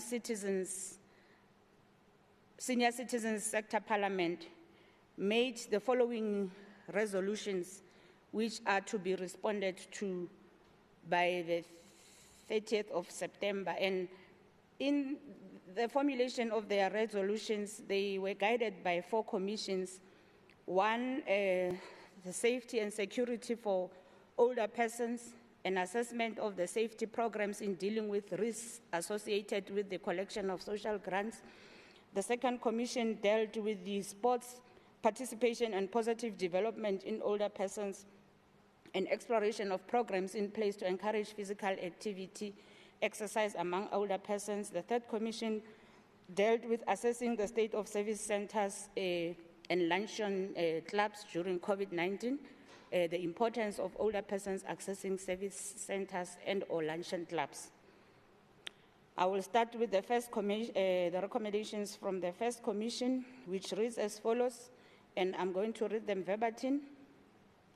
It was recommended that the Gauteng provincial government should ensure that security officers monitor the pay points and make sure that they remove the youth that is loitering around the pay points on the day specific for older persons pay grants. That they should intervene where shops expect elderly people to buy something before they can get access to their grant money. So they are basically asking for protection from the shop owners, unscrupulous business owners that are exploiting them. Make sure that the till shops that are servicing older persons are well managed so that they don't stand in long queues, and request for security to be beefed up in these establishments. Also, request the provincial government to establish strong working relationships with the taxi associations to ensure that they safeguard the older persons, especially on paydays, and make sure that there is visibility of police, and where possible, community police fora members in different areas should be requested to assist the elderly. And to make sure that staff personnel from banks are always available at the ATMs to assist older persons and safeguard them from thugs. Where there is a need, elderly people should be trained on how to operate ATMs, as well as the importance of not sharing their PIN codes. They should, the provincial government should consider making sure that the dates for payments of grants are advertised on media, e.g. on TVs, radios, and local newspapers. Where possible, in areas where there is high crime rate, older persons should be provided with equipment such as whistles, so that they can blow them as and when they are in danger, their safety is in danger. On Commission 2, the sports participation and positive development, it was recommended that the provincial government should ensure that suitable equipment and appropriate clothing is made available for every training that is provided to older persons, and that all departments must work together to ensure that the programs that benefits older persons are provided in rural areas as well. On Commission 3, assessing the state of service centers and luncheons during COVID-19, the Gauteng Department of Social Development should engage the National Department of Social Development in an endeavor to review the NPO Act with a special focus on board members, management of centers, and other related issues that talk to programs for older persons. The Department of Social Development policies must be in line with what is achievable and not jeopardize the existence of the service centers. The department should engage all municipalities regarding environmental health certificates in order to assist older persons to register their own centers. And the department should finally consider funding at least one organization in every ward so that older persons can be properly taken care of by a reputable organization. On proposed recommendations by the committee recommends that the MEC for Social Development, Honorable Morakani Musupie, should facilitate the responses from the Executive Council on all issues raised as their representative in the sector parliament. And the committee further recommends that the MEC for Social Development, Honorable Morakani Musupie, engages the National Minister for Social Development through the MINMEC to ensure that those resolutions that are of national competency are addressed and implemented at national level across the country. On acknowledgements, I would like to express my appreciation to the MEC for Social Development, Honorable Morankani Mosupie, for her cooperation and support during the sector parliament. The leadership of the Deputy Chairperson of Committees, Honorable Mpapa Kanyane, in ensuring a successful hosting of the sector parliament. And my appreciation for diligence, dedication, and commitment goes to members of the committee, Member Magagula, Member Nseka, Member Ndrovana, Member Engelbrecht, Member Badenhorst, Mufama, and Member Ledwaba for their dedication and support during this process. Also, I wish to extend my gratitude to the committee support, Mr. Nwala, Ms. Zuziwe Panswambalo, Ms. Sakina Nenweli, Nonhlanhla Jigolo, El Mantata, Mr. John Moloi, T. Nzuge, Dingwenya N. Mr. Kulu, Ms. Nchia, Ms. Mabuza, and H. Ngobeni for their dedication in assisting the committee to achieve its mandate. And on adoption, after extensive deliberations, the Portfolio Committee on Social Development adopted the 2021 Senior Citizen Sector Parliament. And in terms of Rule 117, subsection 2C, read with Rule 164, the Social Development Committee presents to this House and recommends the adoption of the 2021 Senior Citizen Sector Parliament, taking into account the proposed recommendations made in the report. I thank you, Deputy Chair of Chairs. Thank you very much. Let me get a seconder. Any seconder to the report? Chair, I'll second. Member Engelbrecht. Thank you. Those who are in favor for this report say yes. Yes. Yes. Yes, yes. And those who are not in favor say no. The yes have it. Secretary, read the next order. Thank you, Honorable Deputy Chair of Chairs.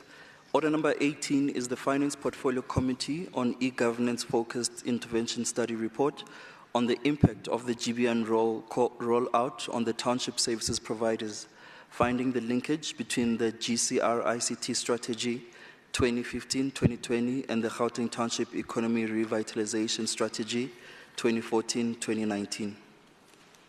Let me call upon the chairperson, Honorable Mpisi, to present the committee's report.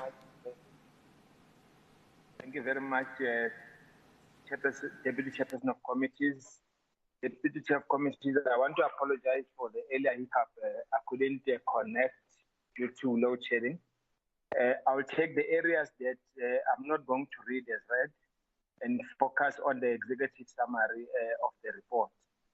The Gauteng e-government department is mandated to implement the latter strategy, and one of the objectives to build an enabling ICT infrastructure for GCR connected government, which is often achieved through the outstanding of services to the service providers. However, through various communication platforms, it appears that the township ICT enterprise are not completely content with the opportunities and the projects given as part of the rolling out and maintaining of the broadband network in the province.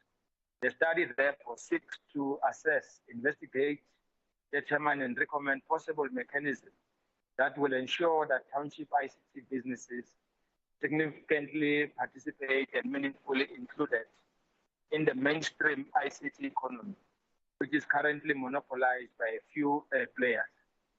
The background of this is the background provides a brief policy context from both national and provincial spheres of government, amongst others, guiding documents, the National Development Plan Vision 2030, the South African Broadband Policy, the Presidential Infrastructure Coordinating Committee planning documents, the Gauteng TMR pillars, the Gauteng Township Economic Revitalization, and the Gauteng ICT strategy were briefly reviewed to give effect to the study background, objectives, and approach.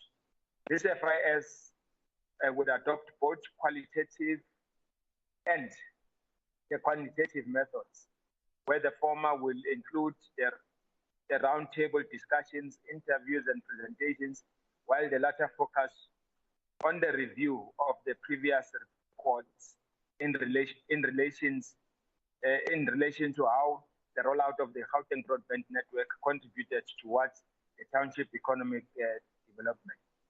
Both the South African NDP Vision 2030 and the New Growth Path identified the knowledge economy as one of the major job creation drivers.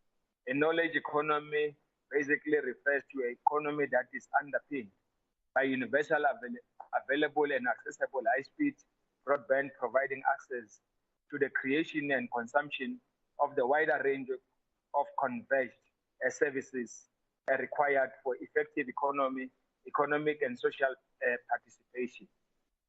The South African Broadband Policy 2013 further gives the effect to the Constitution of South Africa by creating the conditions in the modern electronic world to improve the quality of life of all citizens and free the potential of each person, and in doing so enable equality in their rights, privilege, and benefits for citizenship, including the guarantees of freedom of expression and association of the Bill of Rights.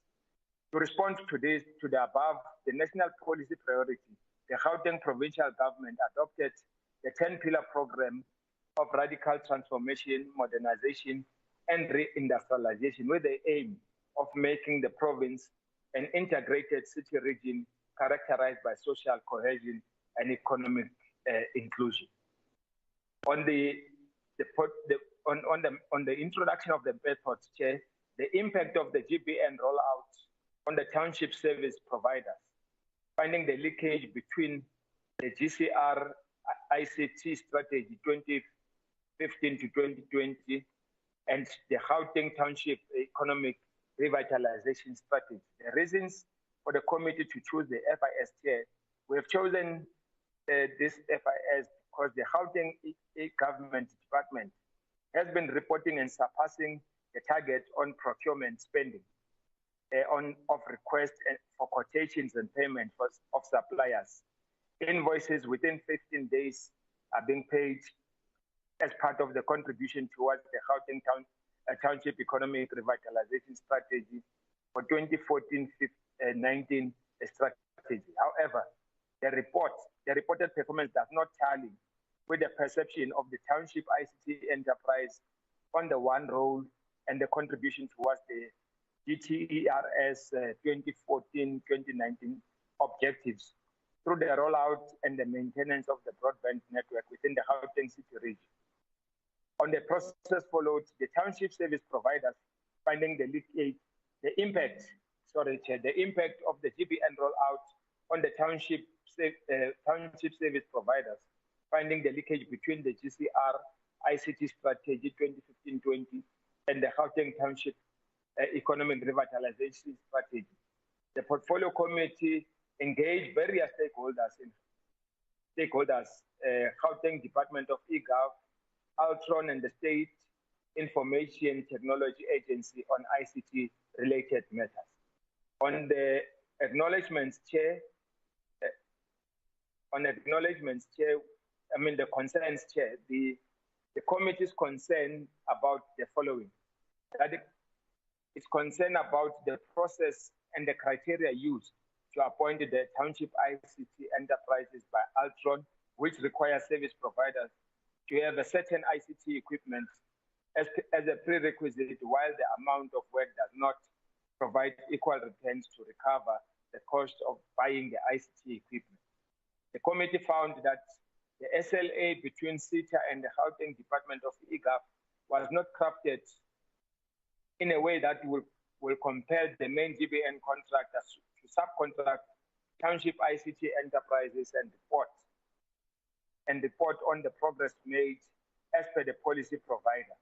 Altron presented that 209 schools have been connected. However, the committee is concerned about the low levels of connectivity around this particular matter. So on the recommendations, the portfolio committee recommends that the department should ensure that the new tender specification take into consideration the Gauteng province policy priorities as outlined in the GTERS and the GCR ICTS strategy, then what skills were to transfer to these service providers and what training was to be provided to them. The department together with CETA and Altron provide progress report on the utilization of the township ICT enterprise twice in an annual reporting period. On acknowledgement, Honorable Deputy Chair, the Portfolio Committee extends the gratitude to Honorable MEC Nkomora Lehoko and the officials of the Gauteng Department of IGA for their cooperation during the consideration of the report.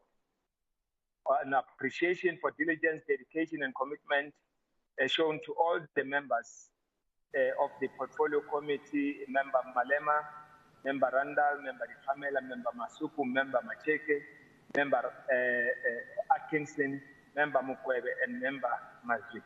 The Portfolio Committee's gratitude is extended to the support staff, the group coordinator, Udibe, committee coordinator, Mainam Molote, committee administrator, Ms. Dibier, Mr. Nzane, Ms. Chilwane, Mr. Setla, Mr. Dikola, Mr. Nsibande, and Mr. Mabuza, and Ms. Msimang, and answered recording, Ms. Singh.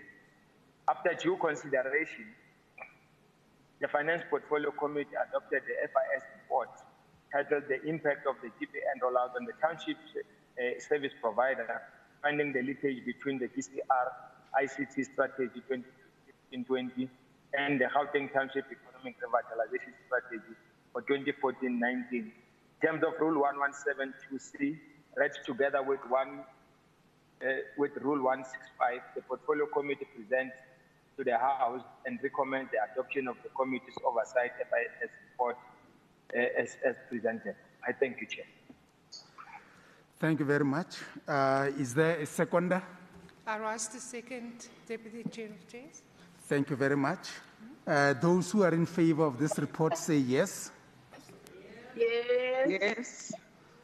Yes. And those who are not in favor say no. The yes have it. Secretary, read the next order. Order number 19 is the Finance Portfolio Committee on Gauteng Provincial Treasury Focused Intervention Study. A report on the Gauteng Provincial Government's compliance with the government's 30-day payment to service providers. Once again, Chairperson Mpisi, present the committee report. Thanks, Chair. I'm struggling to open my gadget again here. Just a second, Chair. Just a second. Just frozen, Chair. Just a second. Apologies for that.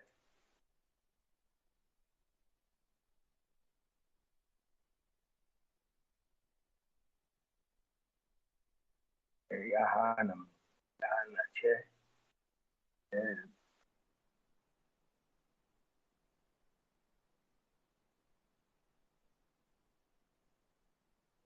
I'm struggling to open it here. Let me reboot again. Break it. Yeah. That is the intervention study report, vote 14. Yes.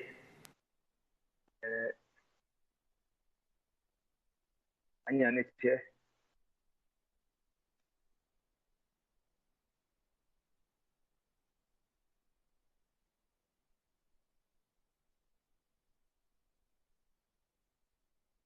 Apologies, Chair.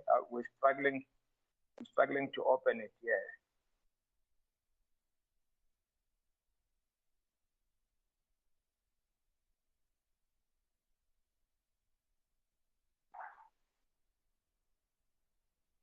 Can I take the fourth quarter report, Chair, and I'll come back to this one?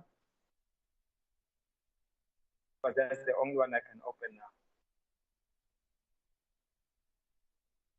We'll come back to you. We're going to the next order. Okay.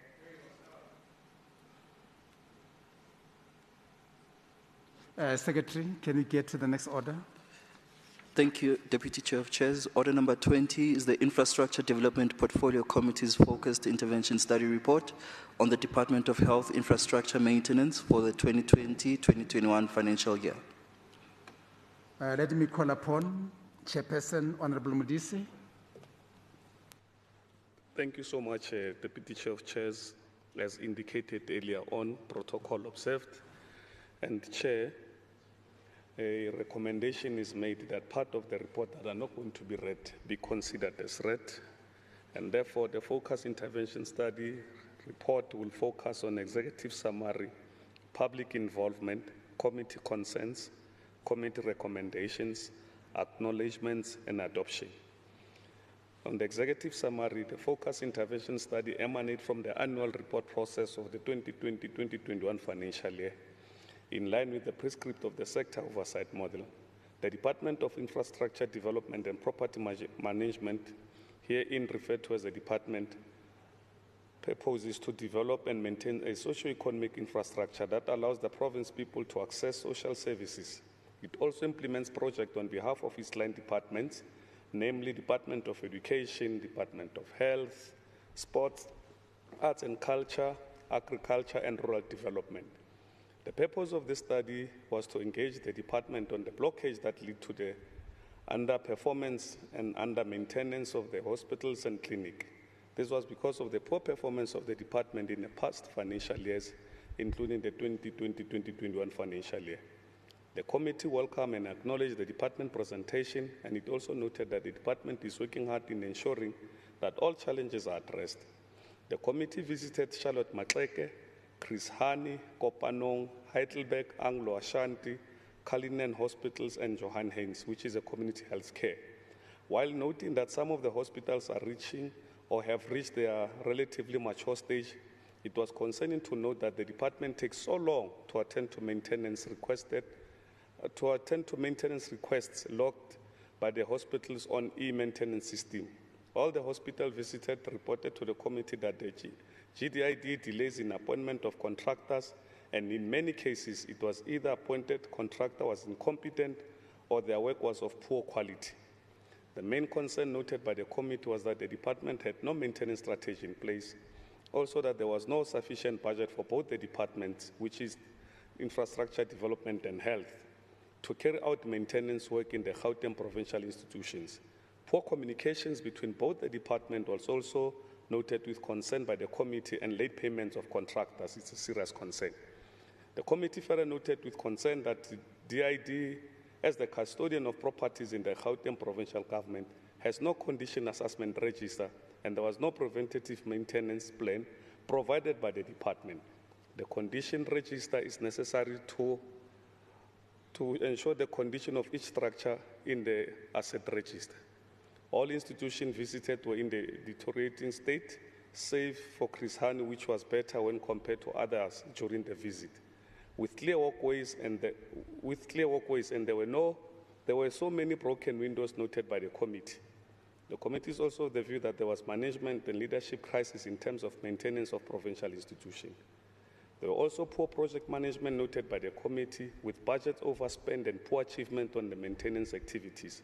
In all hospitals, save for Chris Hani Hospital, fire audits were not up to date, such as Charlotte Maxeke, where fire audit was last conducted during 2017. The committee will continue engaging both the department on maintenance of government properties in the province. With regards to public involvement, the committee meetings are open to the media and public, where stakeholders are provided an opportunity to engage the department on its performance. However, during this process, no stakeholders were invited to participate and make submissions to the committee due to the nature of the topic that required only the hospital management to form part of the discussions. On the committee concerns, the committee was concerned that there was no maintenance strategy policies in place to guide in terms of infrastructure maintenance. There was no sufficient budget for both the departments to carry out maintenance work in the Gauteng provincial clinics and hospitals.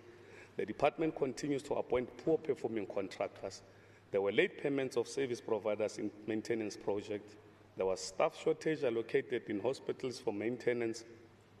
No fire audits conducted in provincial health institutions. Committee recommendation. The Portfolio Committee recommends the following and requests for the Department to report by Friday, August 19, 2022. 1. The Department to develop maintenance strategy policy. 2. The Department to ensure that there is sufficient budget to carry out maintenance of hospitals and clinics in the province.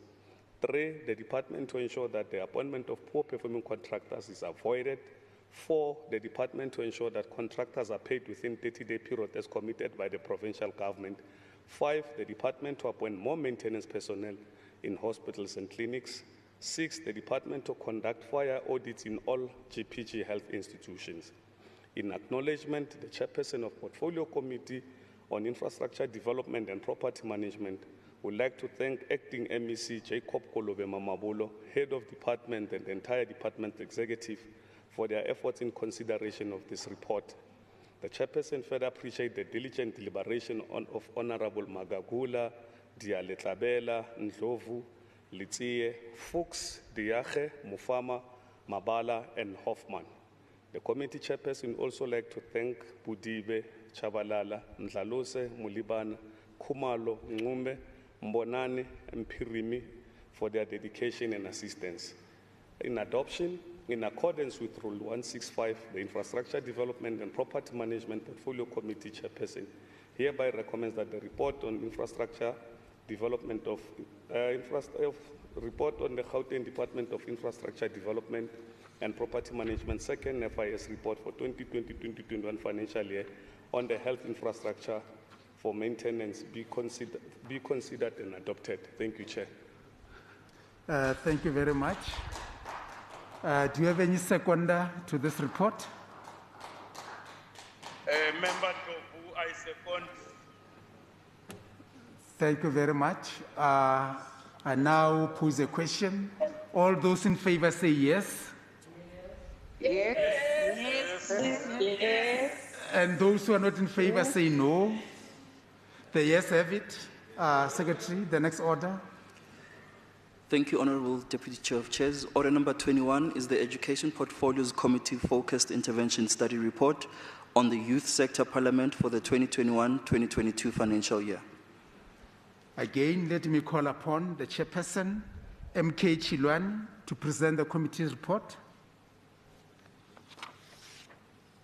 Thank you, Deputy Chair of Committees. I greet you once more, the House at large and the people of Gauteng. The legislature through sector parliaments involves various sectors of society in matters of governance in the province. Through the sector parliament, the GPL engages in targeted sectors of the society to ensure inclusive participation and translate the intention of the People's Parliament into reality in keeping with the prescripts of the Constitution of the Republic of South Africa, which mandates legislatures to conduct their business in an open and transparent manner. The Youth Sector Parliament is one of the sector parliament initiated by the legislature to give youth a platform to discuss and debate issues that affect them as a sector. Can the areas that I will not be reading be considered as read? In synopsis, the Youth Sector Parliament had three commissions. Commission 1, assessing the impact of COVID-19 pandemic on the healthcare system in Gauteng Commission. Commission 2, assessing the response of Gauteng provincial government in response to GBV faced by women and children. And Commission 3, examining skills development strategy in addressing youth unemployment.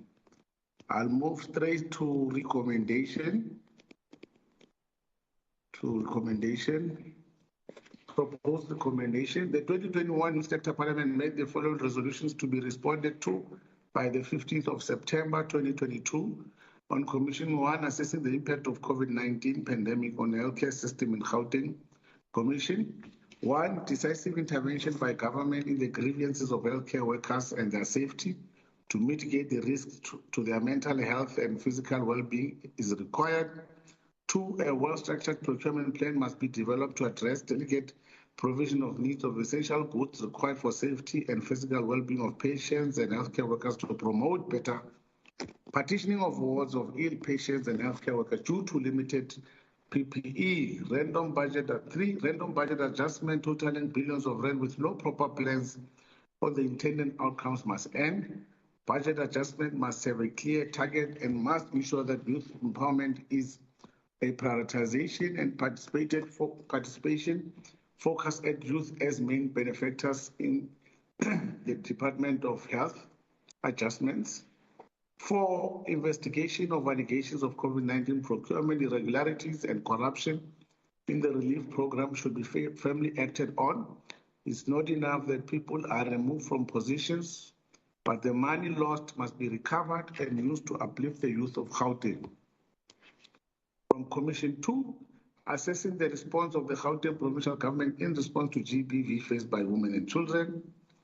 Firstly, government should ensure that bail processes for offenders are stiffened. Secondly, institutions that assist victims should be funded to include social, psychological, and economical assistance channels. Thirdly, the government should amend the current state and look of sentences and publish registers of offenders. That's from Commission 2. Commission 3, examining skills development strategy in addressing youth unemployment. The manufacturing sector should employ unskilled and semi-skilled youth that have been failed by the education system. Jobs in the following industries should be ring-fenced for South Africans and brought to the township: carpentry, plumbing, agro-processing, brick manufacturing, glass-making, metal, and textile. Revival of township economy should be done through concerted government and private sector-driven intervention. The department system should be geared to deal with dual youth pandemic, unemployment, and COVID-19, and attain provision of essential goods and services to maintain a positive improvement of the healthcare system. Young, vibrant, energetic spirits are needed as the South African healthcare system is restricted by an over-fatigued workforce. Employment of youth to take up responsibilities like testing, rolling out of vaccine program, mitigating long queues, screening and enforcement of social distancing, nutrition services, etc. This could be undertaken by the Department of Health Youth Brigade, such as the Presidential Youth Initiative. Abolishing the experience requirement for entry-level work that would be undertaken by Youth Brigade in the Gauteng Department will see an overwhelming number of young people presenting themselves to the service of the department. The government should develop a strong provincial action plan targeting youth employment through enterprise development. National and provincial departments should coordinate to establish enterprise incubation programs and service delivery projects with special outlook to consider the youth. The committee recommends that the MEC of Education, Honorable Sue, should facilitate the response from the Executive Council on all the issues raised as their representative in the sector parliament. The chairperson would like to thank the honorable portfolio committee members, Honorable Hassan, Honorable Kubel, Honorable PC, Ramulifu, Mukwewo, Dos Santos, Duval, Abbas, and Adams for their dedication and support during this process. Further, I would like to thank the group's coordinator, Muzuzue Panzombalo, Senior Committee Coordinator, Ms. Charlene Gaya, Committee Coordinator, Pielo Mashilwani, Committee Administrator, Thabo Kekana, Senior Researcher, S. Nweli, Committee Researcher, Mr. Joseph Makura, Ansad, Ms. Rakshna Singh, Service Officer, Ms. Mavis Ntapo, Public Participation, Tulahani Kumalo, Media Officer, Mr. Takalani Ndo, Information Officer, Mr. J.K. Lutswalo, for the commitment they've shown, and last but not least, the HPL support team organized and facilitated the Youth Sector Parliament. In adoption of Rule 1172C, read with Rule 164, the Education Portfolio Committee presents to this House and recommends the adoption of the committee report on the Youth Sector Parliament for the 2021-22 financial year. I thank you, Chair. Thank you very much. Let's get a seconder. I rise to second on the Deputy Chair, Member Adams. Thank you very much. Those who are in favor say yes. Yes. And those who are not in favor say no. The ayes have it. Secretary, read the next order. Thank you, Deputy Chair of Chairs. Order 22 is the Community Safety Portfolio Committee's Focused Intervention Study Report on assessing the implementation and effectiveness of road safety plans to reduce road crashes and fatalities in Gauteng for the 2021-2022 financial year. Let me call again. Mendrovana, can you present the committee report? Thank you, Deputy Chair of Committee. I'll take the area which I'm not going to read as read. The chairperson of the Community Safety Portfolio Committee, Honorable Alfina Ndlovana, tabled the committee focus intervention study report on assessing the implementation and effectiveness of the road safety plan to reduce roads, crashes and fatalities in Gauteng for the 2021-2022 financial year as follows. This focus intervention study emerged from the constant search of roads, crashes and fatalities in the province. Through the study, the committee aimed to assess the implementation and effectiveness of the road safety plans by the Gauteng Department of Community Safety. The department has a constitutional mandate to ensure that all citizens in the province are and feel safe. It is through the traffic management program where the department develops and implements intervention program to ensure attainment of its road safety targets. During the period of 2011 to 2020, the department planned to achieve at least 50% reduction on road crashes and fatalities. Gauteng is dubbed the economic hub of South Africa. Thus, it has the largest human population of more than 15.2 million people, with vehicles population estimated to 4.9 million.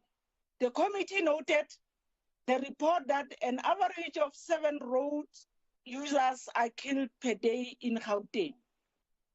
The province recorded at least 9,730 fatalities from 8,741 fatal road crashes in the past 4 years from 2018 to 2021. In 2020, there were 1,949 fatalities despite the country being on lockdown, and these incidents increased to 2,610 in 2021, marking an increase of by 34% when compared to the 2020 period. In terms of the various categories, there were 9,004 pedestrian fatalities in 2020, an increase to 1,270 in 2021, marking 48.7% increase. 489 drivers' fatalities were recorded in 2020, and in 2021, they increased to 635, translated to 24.3%. 417 passengers succumbed to fatal crashes in 2020, with 498 passengers' death in 2021, translated to 18.9%. Motorcycles accident recorded 89 incidents in 2020 and 120 in 2021, translated to 4.6%, while cyclists recorded 39 and 61 in 2020 and 21 respectively, marking an increase by 2.3%. The committee noted at a number of factors which contributes to the upsurge in traffic crashes and fatalities.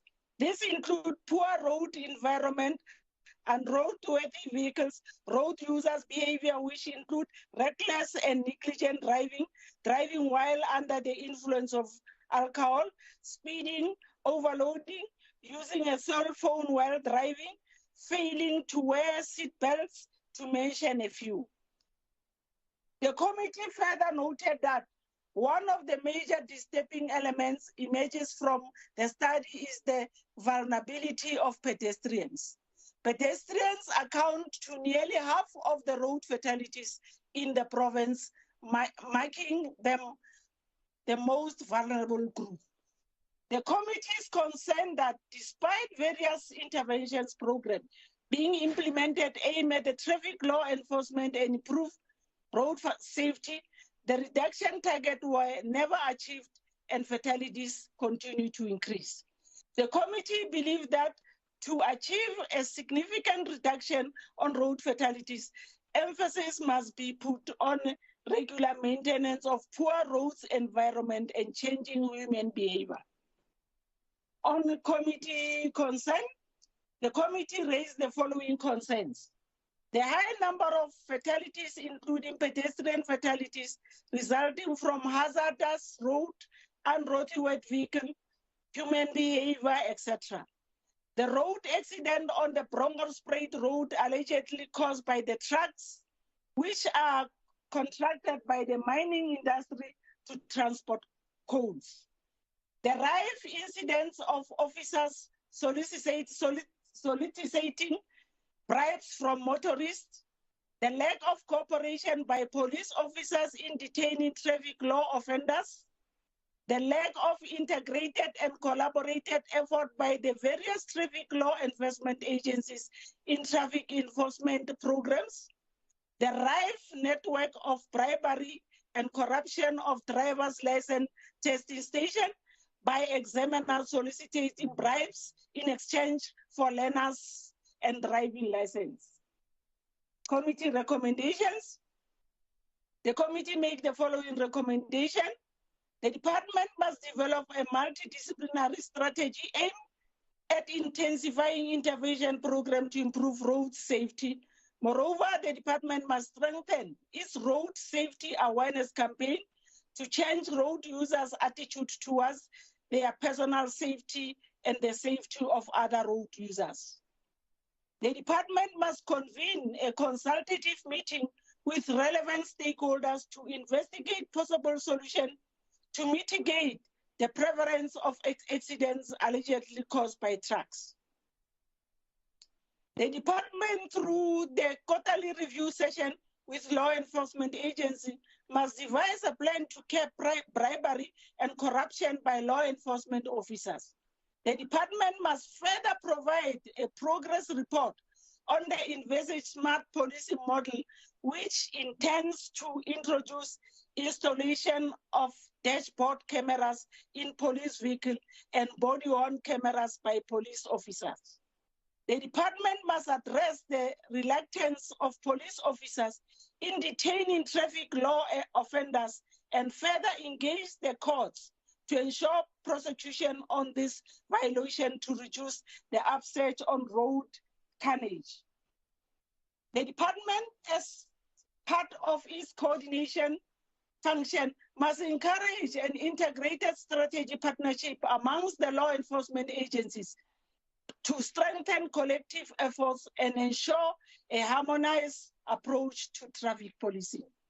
The department must strengthen its intervention measures to curb bribery and corruption involving driving school instructors and examiners soliciting bribes in exchange of learners and driver's license at driving license testing station. The department must submit a progress report on all the above state recommendations by the 29th of August 2020. On acknowledgement, I wish to thank the MEC of the Community Safety, Honorable Faith Mazibuko, the HOD Nonsikelele Sisulu, together with their management of the department for their cooperation during the consideration of the committee focus intervention study.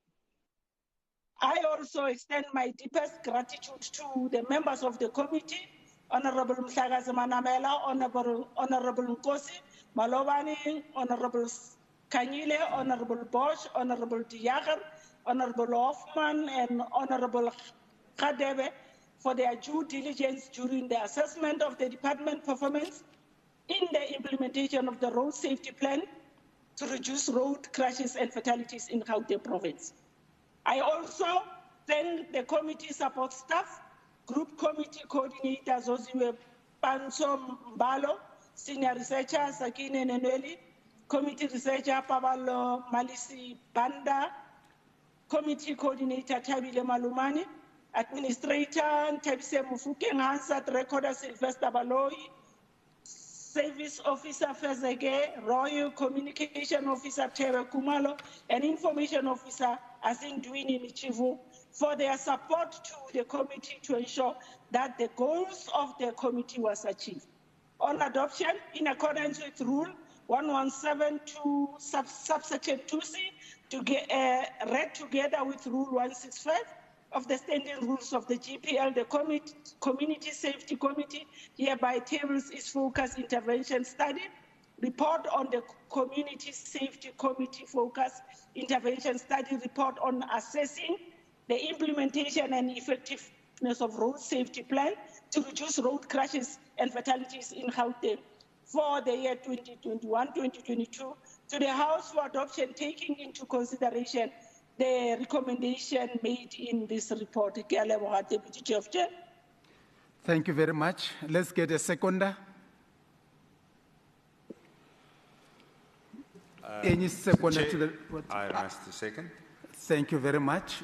Those who are in favor of this report say yes.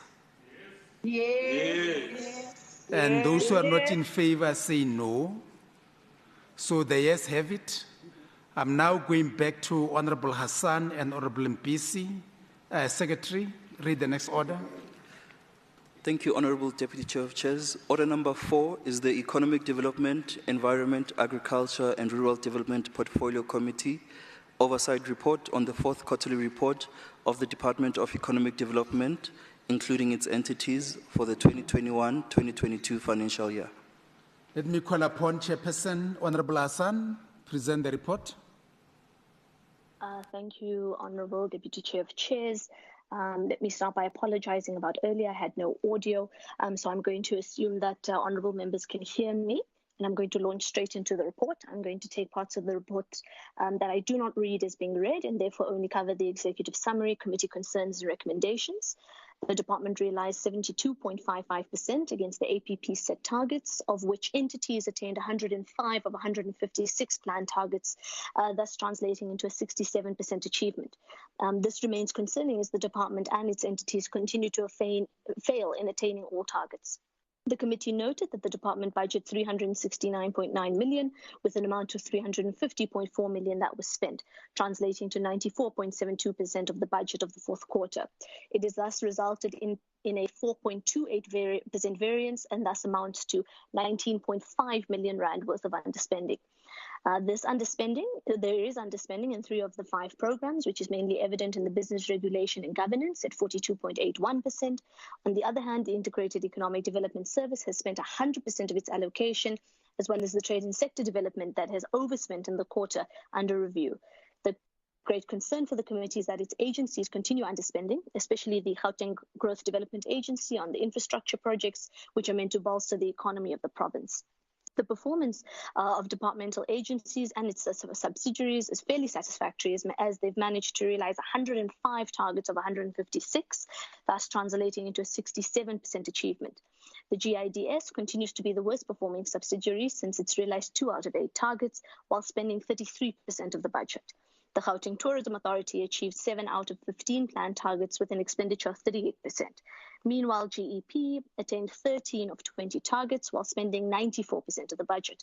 While the Constitutional Hill remains the only subsidiary to realize all planned targets and spent 100% of its budget, the performance of the Innovation Hub in GGB declined when compared with the third quarter.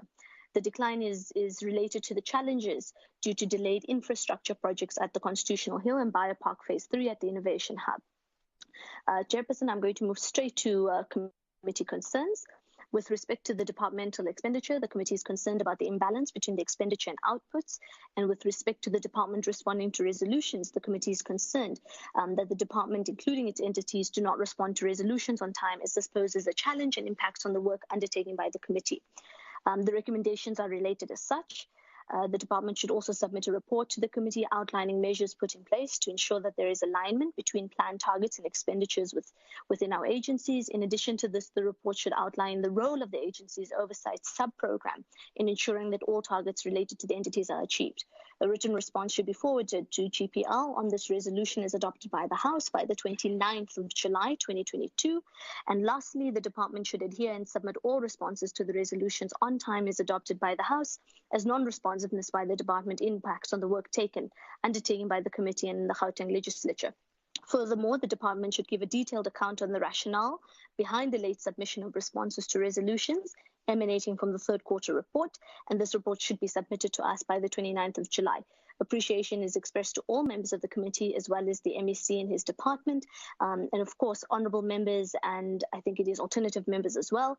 Appreciation and gratitude also goes to our committee staff. After due consideration, the committee unanimously adopted the oversight report of the Gauteng Department of Economic Development fourth quarter performance report for the 21-22 financial year. And in terms of Rule 1172C, read together with Rule 164, the committee presents to this House and recommends the adoption of the oversight report. Thank you. Thank you very much. Do you have a seconder to this report?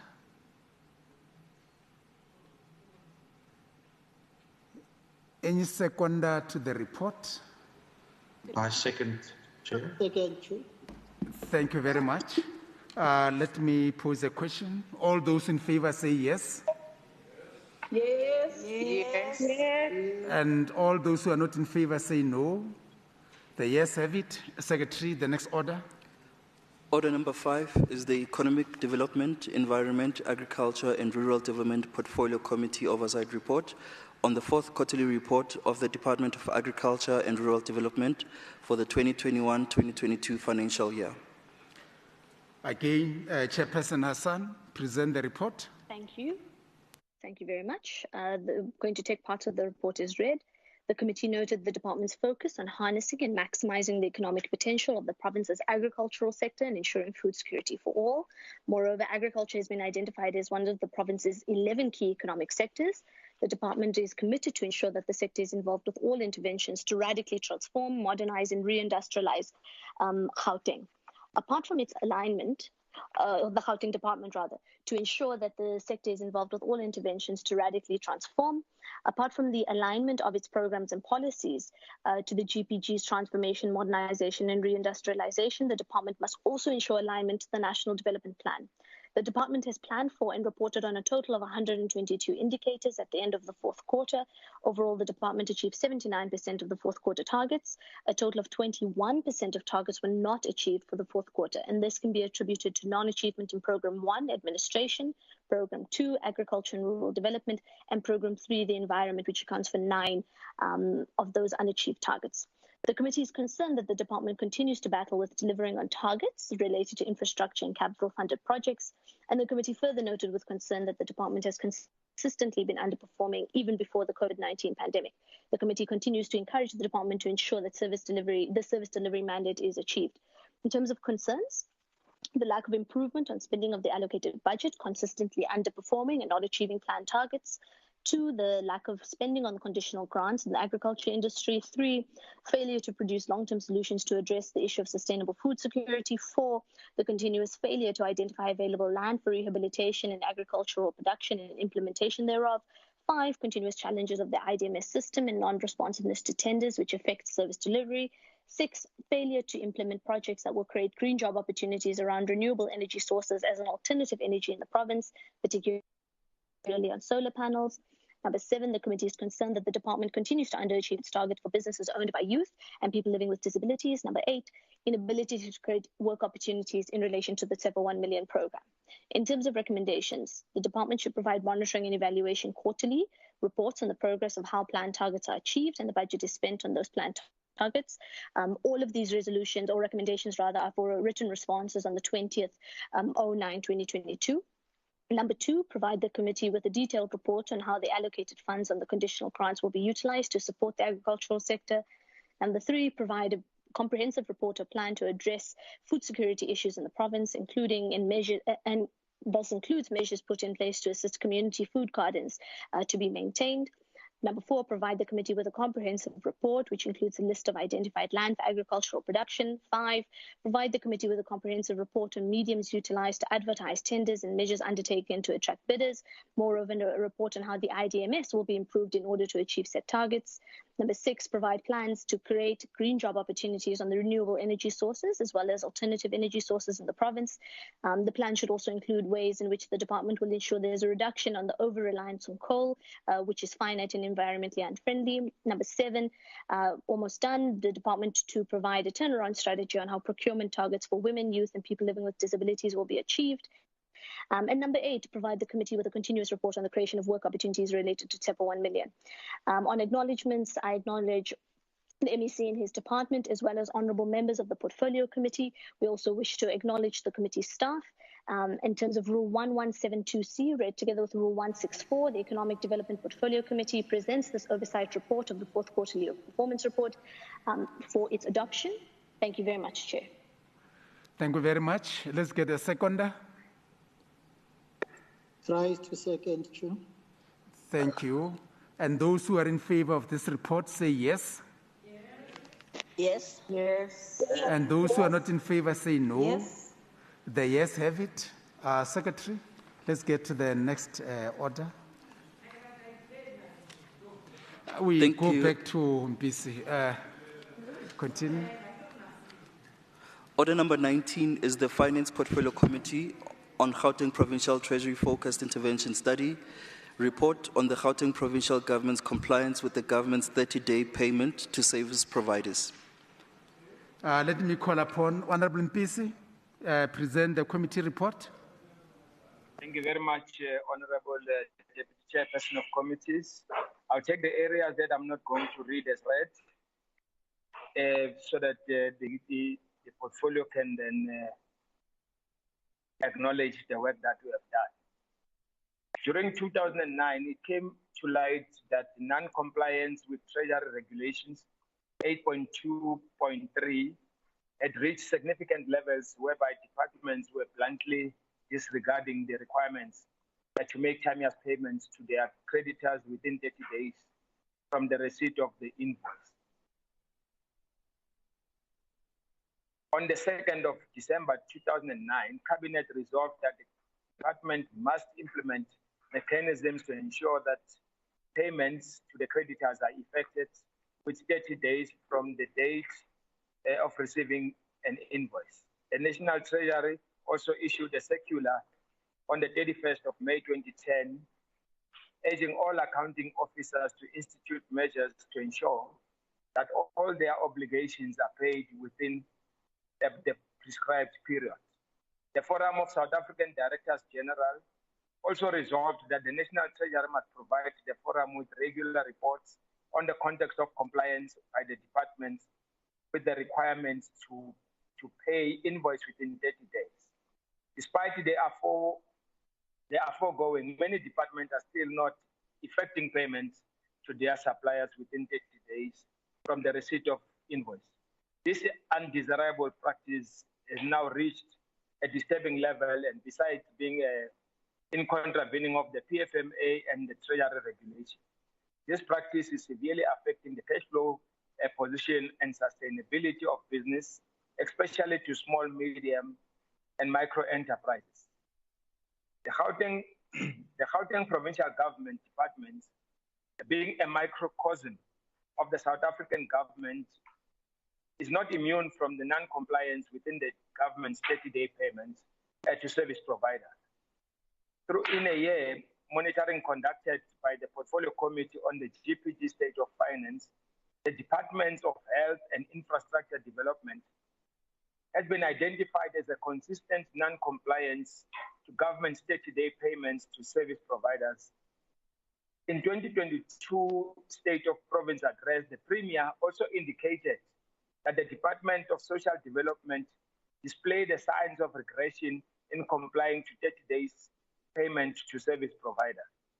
The Department of Community Safety was also identified for benchmarking purposes by virtue of the latter performing relatively better pertaining to compliance with government's 30-day payment for service providers. Deputy Chair of Committees, the Portfolio Committee conducted an oversight through prescripts of the SOM and the Public Finance Management Act of 1999. SOM prescribes 3 elements of legislative oversight. For example, the evaluation of the efficacy of the public service, the appropriateness of the financial resource allocation and management, and the relationship between the key elements, while the PFMA creates the basis on which oversight by a legislature should be exercised. This report seeks to determine the root cause of non-compliance by GPG departments to government's 30-day payments to service providers. Assessment of the extent of the non-compliance with government's 30-day non-payments to service providers by GPG departments, the challenges which impedes GPG departments from complying with the government's 30-day payments to service provider. Consider the remedial measures put in place to mitigate against the non-compliance with government's 30-day payment for service providers, and make the recommendations to ensure that the GPG departments comply with the government's 30-day payment. On the process we have followed, the chairperson, the Portfolio Committee received presentation on the FIS topic from the government, provincial treasury, and the public service commissions on Friday, the 4th February 2022. Thereafter, on the 10th March 2022, the Portfolio Committee received presentation from the Department of Health. There's someone disrupting me, Chairperson. Yes, I've muted. Okay. Yes, yeah. Somebody is disrupting me. Brownie, you are disrupting me, please. The Portfolio Committee received presentations. I've read that thereafter, on the 10th of March, the Portfolio Committee received presentations from Department of Health, Infrastructure Development, Community Safety and Social Development on the FIS topic. On the recommendations, Chairperson,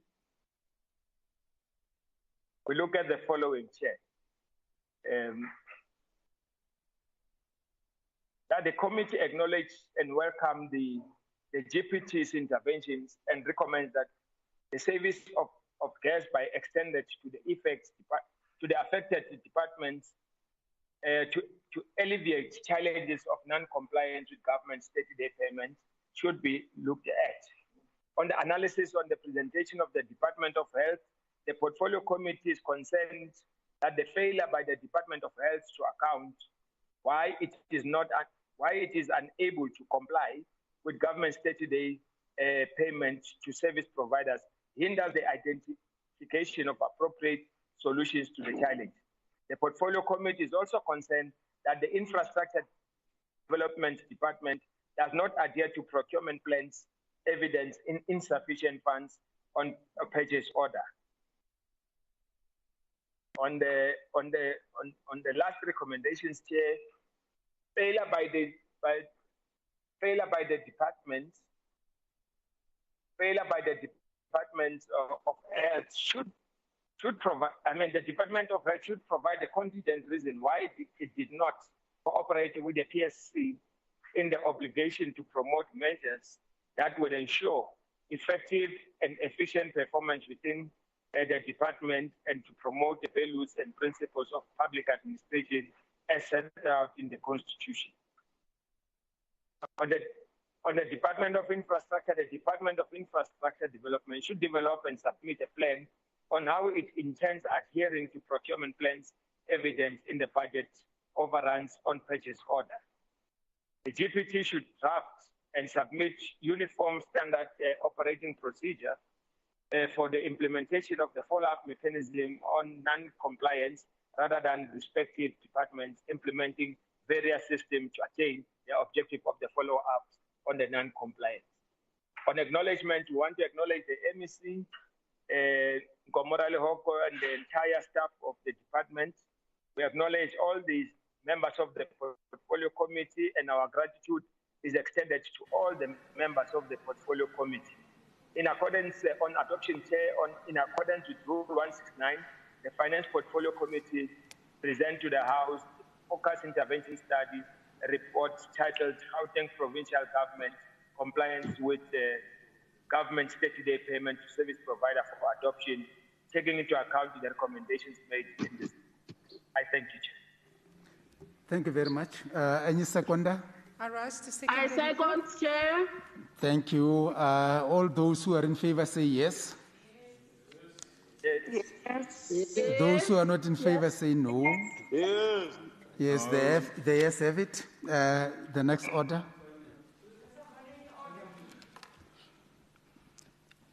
Thank you, Honorable Chair, Deputy Chair of Chairs. The first order is the Finance Portfolio Committee's Oversight Report on the fourth quarterly report of the Department of E-Government for the 2021-2022 financial year. Honorable Mpisi, present the committee report. Thank you very much, Chair. Much appreciated. Thank you, Chair. Now, Chairperson, the department, I'll take that the report has been read, and the areas that I'm not going to read must be considered as read. The department has set a target of 23 and achieved 30, which equates to 90% of the revised APP achievement. The portfolio committee noted the improvement of targets by the department for the quarter under review. The department has reported on one project, namely the Gauteng Broadband Network. Through the project, the department rolls out LAN and WAN to sites. During the period under review, the department plans to provide 22 sites within WAN and only achieved only one site. It has been surpassed as 28 sites has been provided with WAN for the year to date. On the financial performance of the department reported 95% budget expenditure for the fourth quarter, which brings the under expenditure to 5%. Contributing to underspending was due to the military veterans database not being vetted. The portfolio committee noted the delay in vetting the database and will continue to monitor the situation.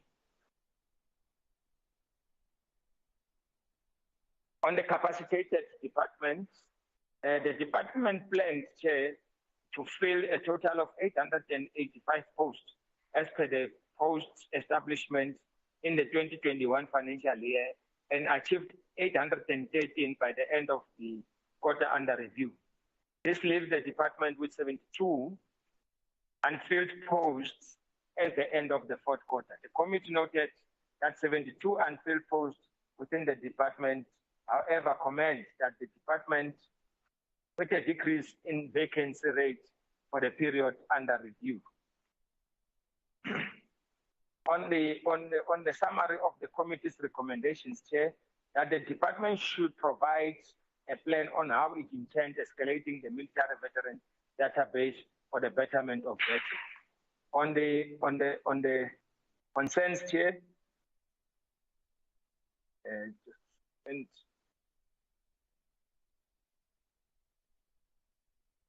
the portfolio committee, Chair, is concerned about the military veterans database that the department has not actually taken very, very serious. We recommend that the department should prioritize the vetting of the military veterans with immediate effect. On acknowledgement, we acknowledge the MEC and the entire staff of the department. We appreciate the diligent work and dedication and the commitment of all members of the portfolio committee. The committee extends its gratitude to all the staff members who are support staff in the portfolio committee. On adoption, Chair, in terms of Rule 1172C, read together with Rule 164 of the standing rules of the Gauteng Provincial Legislature, the Finance Portfolio Committee present an oversight report on the fourth quarter performance of the Gauteng Department of E-Government for 2021-22 financial year and recommends for the adoption. Thank you very much. Thank you. Any seconder? I second, Chair. Thank you. All those who are in favor of this report say yes. Yes. Yes. And those who are not in favor say no. The yes have it. Now, Secretary, the next order. Thank you. Order number 2 is the Finance Portfolio Committee Oversight Report on the 4th quarterly report of the Gauteng Provincial Treasury for the 2021-2022 financial year. Again, Honorable Mpisi, can you table the report? Thank you very much. I'll take the areas that are not read as read and focus on the summary and the recommendation. That the GPT responds to the following strategic priorities. That is economic transformation, job creation and capable, ethical and developmental state in terms of the National Development Plan's medium-term strategy framework, and the growing Gauteng Together 2030 strategy, as well as the economy, jobs, and infrastructure with regards to the GT 2030. To this end, Chair, the GPT achieved the following. The MTEF budget was tabled in line with the prescribed timeframes. The wage bill was maintained at 53% against the target of 60%. The cash disbursements to departments were maintained below provincial revenue streams. The department monitored compliance of 30 days payment of supply in all departments, especially on the 2 departments, which is Department of Health and Infrastructure Development. In regard to ensuring that capable and ethical and developmental state, equity achieved the following pertaining to sustainable local government finances. Or at all 244 suppliers invoice received in the Q4 were paid within the prescribed time frame of 30 days to comply with the 30 days payment of the policy requirement. Submissions were made in 3 IYMs for the department and 1 submission for entities. In supporting the payment of the suppliers on time, the department ensured that 94% of the suppliers' invoices are submitted electronically against the target of 80%, thereby surpassing the set targets. On GFA, Chair, in contribution towards the economic transformation and job creation, GFA reported on the preparation of bankable projects. The private party and the SANSA are finalizing the lease agreement for Innovation Hub, which is EB3. The financial close is expected by the end of June 2022. The PPP agreement and the due diligence are done on the rooftops solar PV project. There is a protracted decision by ESCOM to approve the consent agreement and the grid connectivity agreement.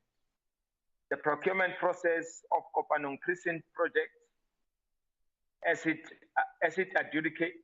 at adjudication stage, whereby the bid adjudication committee will decide on the recommendation of the bid evaluation committee for 4 clusters of the precinct. Chairperson, on Program 2, the Sustainable Fiscal Resource Management, the portfolio committee is of the view that the GPT's non-financial performance is somewhat sound and prudent. Contrary to the planned expenditure of 60% or less on the GPG wage bill, 1.2% in budget allocation to non-personnel and non-capital expenditure was realized. 1 special reference MTEF budget was tabled and 1 adjustment budget was tabled on the 2nd adjustment. On the number of provincial gazetted issues on allocations of schools and hospitals, that was done, Chairperson. On the Program 2, Project Development and Compliance, the Portfolio Committee is of the view that GFA's non-performance is under this program and is not sound and prudent, and as their performance on target is not achieved. On the provincial supply chain management, the Portfolio Committee is of the view that GFA's non-performance is also hindering the process of the SCM process.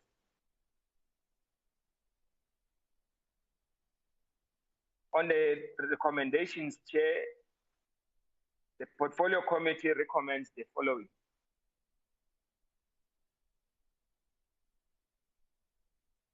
The Portfolio Committee recommends that all the targets set by the department must be improved in the next financial year.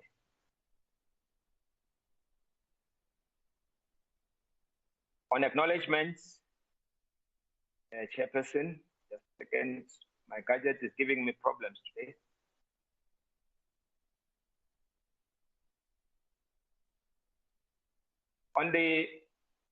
On acknowledgements, Chairperson, the Portfolio Committee extends its gratitude to MEC Ralihopo and the entire team of the department.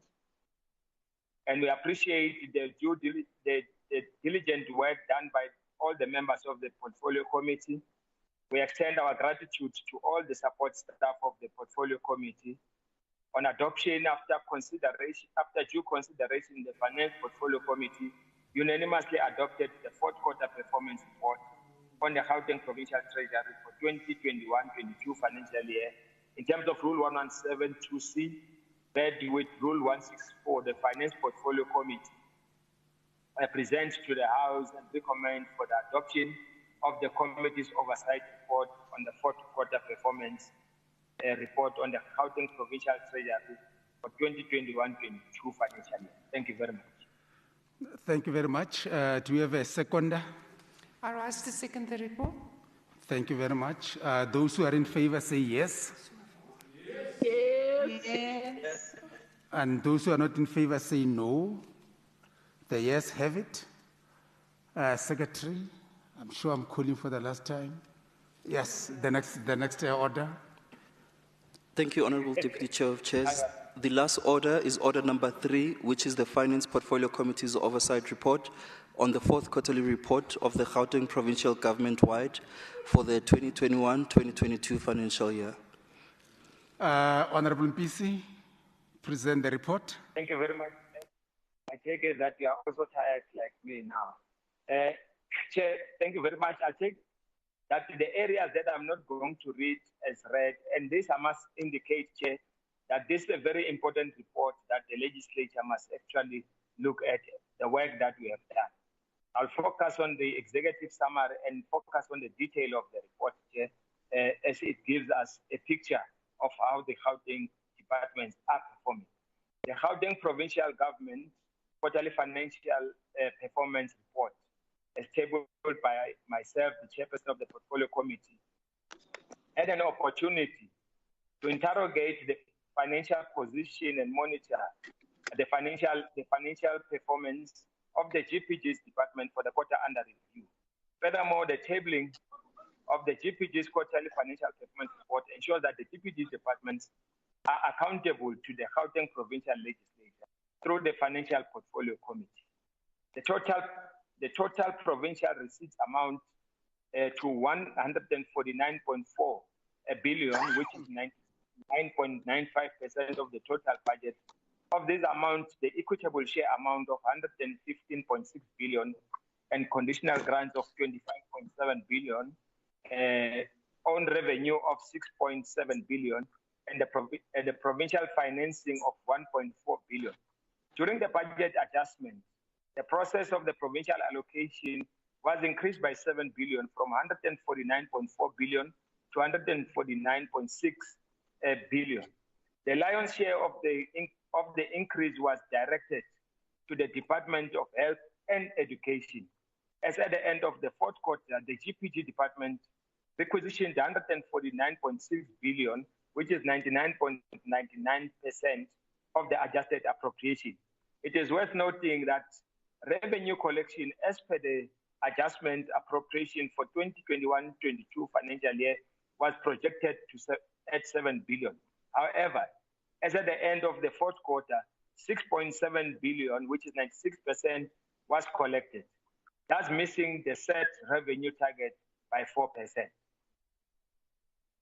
Chairperson, like the same reporting period in the 2020-21 financial year, the overall GPG expenditure amounted to 141.1 billion of the adjusted appropriation, of the 149.6 billion, all the GPG departments spent over 90%, apart from sports, arts, culture and recreation at 71%, Office of the Premier at 79%, the Gauteng Provincial Legislature, ourselves, at 86%.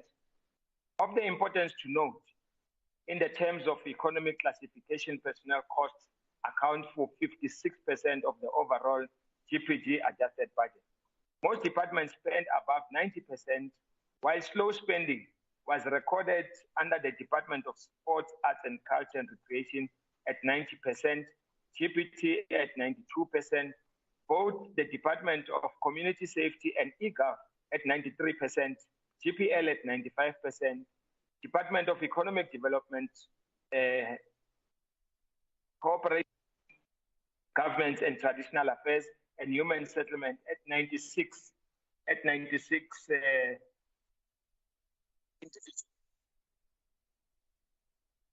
Of the adjusted infrastructure budget of 11.7 billion, expenditure of 9.99 billion was realized at the end of the fourth quarter. Most departments recorded expenditure equal to the above 80%. Regarding the conditional grant, most departments spent below 90% of their allocated funds. The Department of Sports, Arts and Culture and Sports, Arts, Culture and Recreation received a conditional grants amount of 275.2 million, and the expenditure stood at 76%. The Department of Social Development utilized 77% of the adjusted budget to 274 million on conditional grant. The Department of Roads and Transport expended 81% of the adjusted 3.561 billion in conditional grant. The Department of Agriculture and Rural Development expended 83% of the adjusted budget of 145.3 million in conditional grants, while Department of Health spent 88% of the final appropriation of 13.7 billion on conditional grants. Despite the low levels of expenditure, the Department of Education, Culture and Infrastructure Development realized 100% of the conditional grants allocation, followed by the health at 88%. The overall expenditure of the GPG's department on conditional grants amounts to 22.974 billion, which is 89% of the adjusted budget of the 25.6 billion. On the priorities, Chairperson, the GGT 2030 does not constitute a departure from the foregoing policy priorities. It is a planned action set out the vision of the Gauteng 2030, guided by the principles and the priorities contained in the Freedom Charter and the National Development Plan, the manifesto and the work carried out to date as part of the Gauteng Transformation, Modernization and Reindustrialization Program. The GGT 2030 reflects on how the GCR intends to address the fundamental challenges facing the residents of Gauteng. This is unemployment, poverty, hunger, crime, substance abuse, climate change, unsustainable growth and economic crisis, migration, fight and displacement, health inequality, social exclusion, lack of decent work and social protection, political instability, insecurity and violent conflict. In an endeavor to solve these social maladies, the GGT 2030 is predicted on the following priorities. That is the economy, jobs and infrastructure, education, skills and healthcare, sustainable human settlement, new cities and land release that the Gauteng government should focus on. On the oversight for the budget, you look at the cash management here. The portfolio committee noted the direct charges were paid against the provincial treasurer's revenue for political office bearers. On revenue collections, the portfolio committee noted that the overall collection stood at 96%, which represents the under collection by 3.42 million, which is only 4%. The portfolio committee is concerned that despite the relaxed COVID-19 regulations and the associated lockdowns, the Department of Roads and Transport and Economic Development were still under collecting on their appropriate revenue. The portfolio committee noted with appreciation that the Department of Health collected 98% of the appropriation target of 510. In conclusion, Sir, Chair. Other departments collected an average of 143.2 million after their combined. In conclusion. Chair, on the recommendation, I know the report is huge, but I want to go to the concerns of the portfolio committee. The portfolio committee noted under expenditure on the conditional grant and will monitor the progress. The portfolio committee is concerned about the protracted process of issuing a bus tender and whether it will ever be concluded by the Department of Transport. That the portfolio committee is concerned about the delay of the approval conditional grants business plans, which calls on the question the department official responsible for the same. On the concern again, Chair, the portfolio committee is concerned that the criteria utilized by the GPT to allocate infrastructure grant to the Department of Health during the mid-year budget adjustment without satisfying itself that these projects will be implemented during the remainder of the financial year. Move for the adoption, Chair. Okay. Okay, Chair. I wanted to give you the entire report, but let me go on the adoption. After due consideration, the Finance Portfolio Committee adopted the fourth quarter financial performance report on the Gauteng Provincial Government for 2021-22 financial year in terms of Rule 1172, C read with 164. The Finance Portfolio Committee presents to the House and recommends the adoption for the Committee's oversight report on the fourth quarter financial performance reports of the Gauteng Provincial Government for 2021-22 financial year for adoption. It can just name. Thank you very much. Let's get a seconder. I second, Chair. Thank you. Those who are in favor say yes. Those who are not in favor say no. The yes have it. So this concludes the business of the day. But now this is the last sitting of the quarter. And from now henceforth, you are going for recess, meaning you'll be going for constituency work. But for the next, the date for the next sitting will be, we'll tell you in due course. The programming will have really to get on this. Can we rise? We have come to the end of the sitting. Thank you very much. Thank you, and then thank you very much. Thank you. Enjoy your recess. Thank you, everybody. Enjoy your recess. Thank you, Deputy Chair. Good day, everybody. Bye-bye. Have a good recess. Leave us alone, please. Salute everybody. Bye-bye. You must work. You're not going to leave you alone. Bye-bye.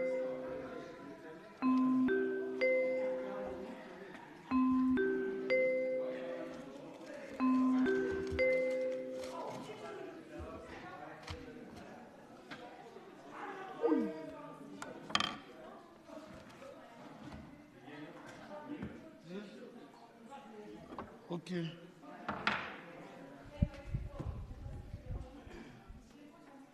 It's in Tatama headset. It's in Tatama.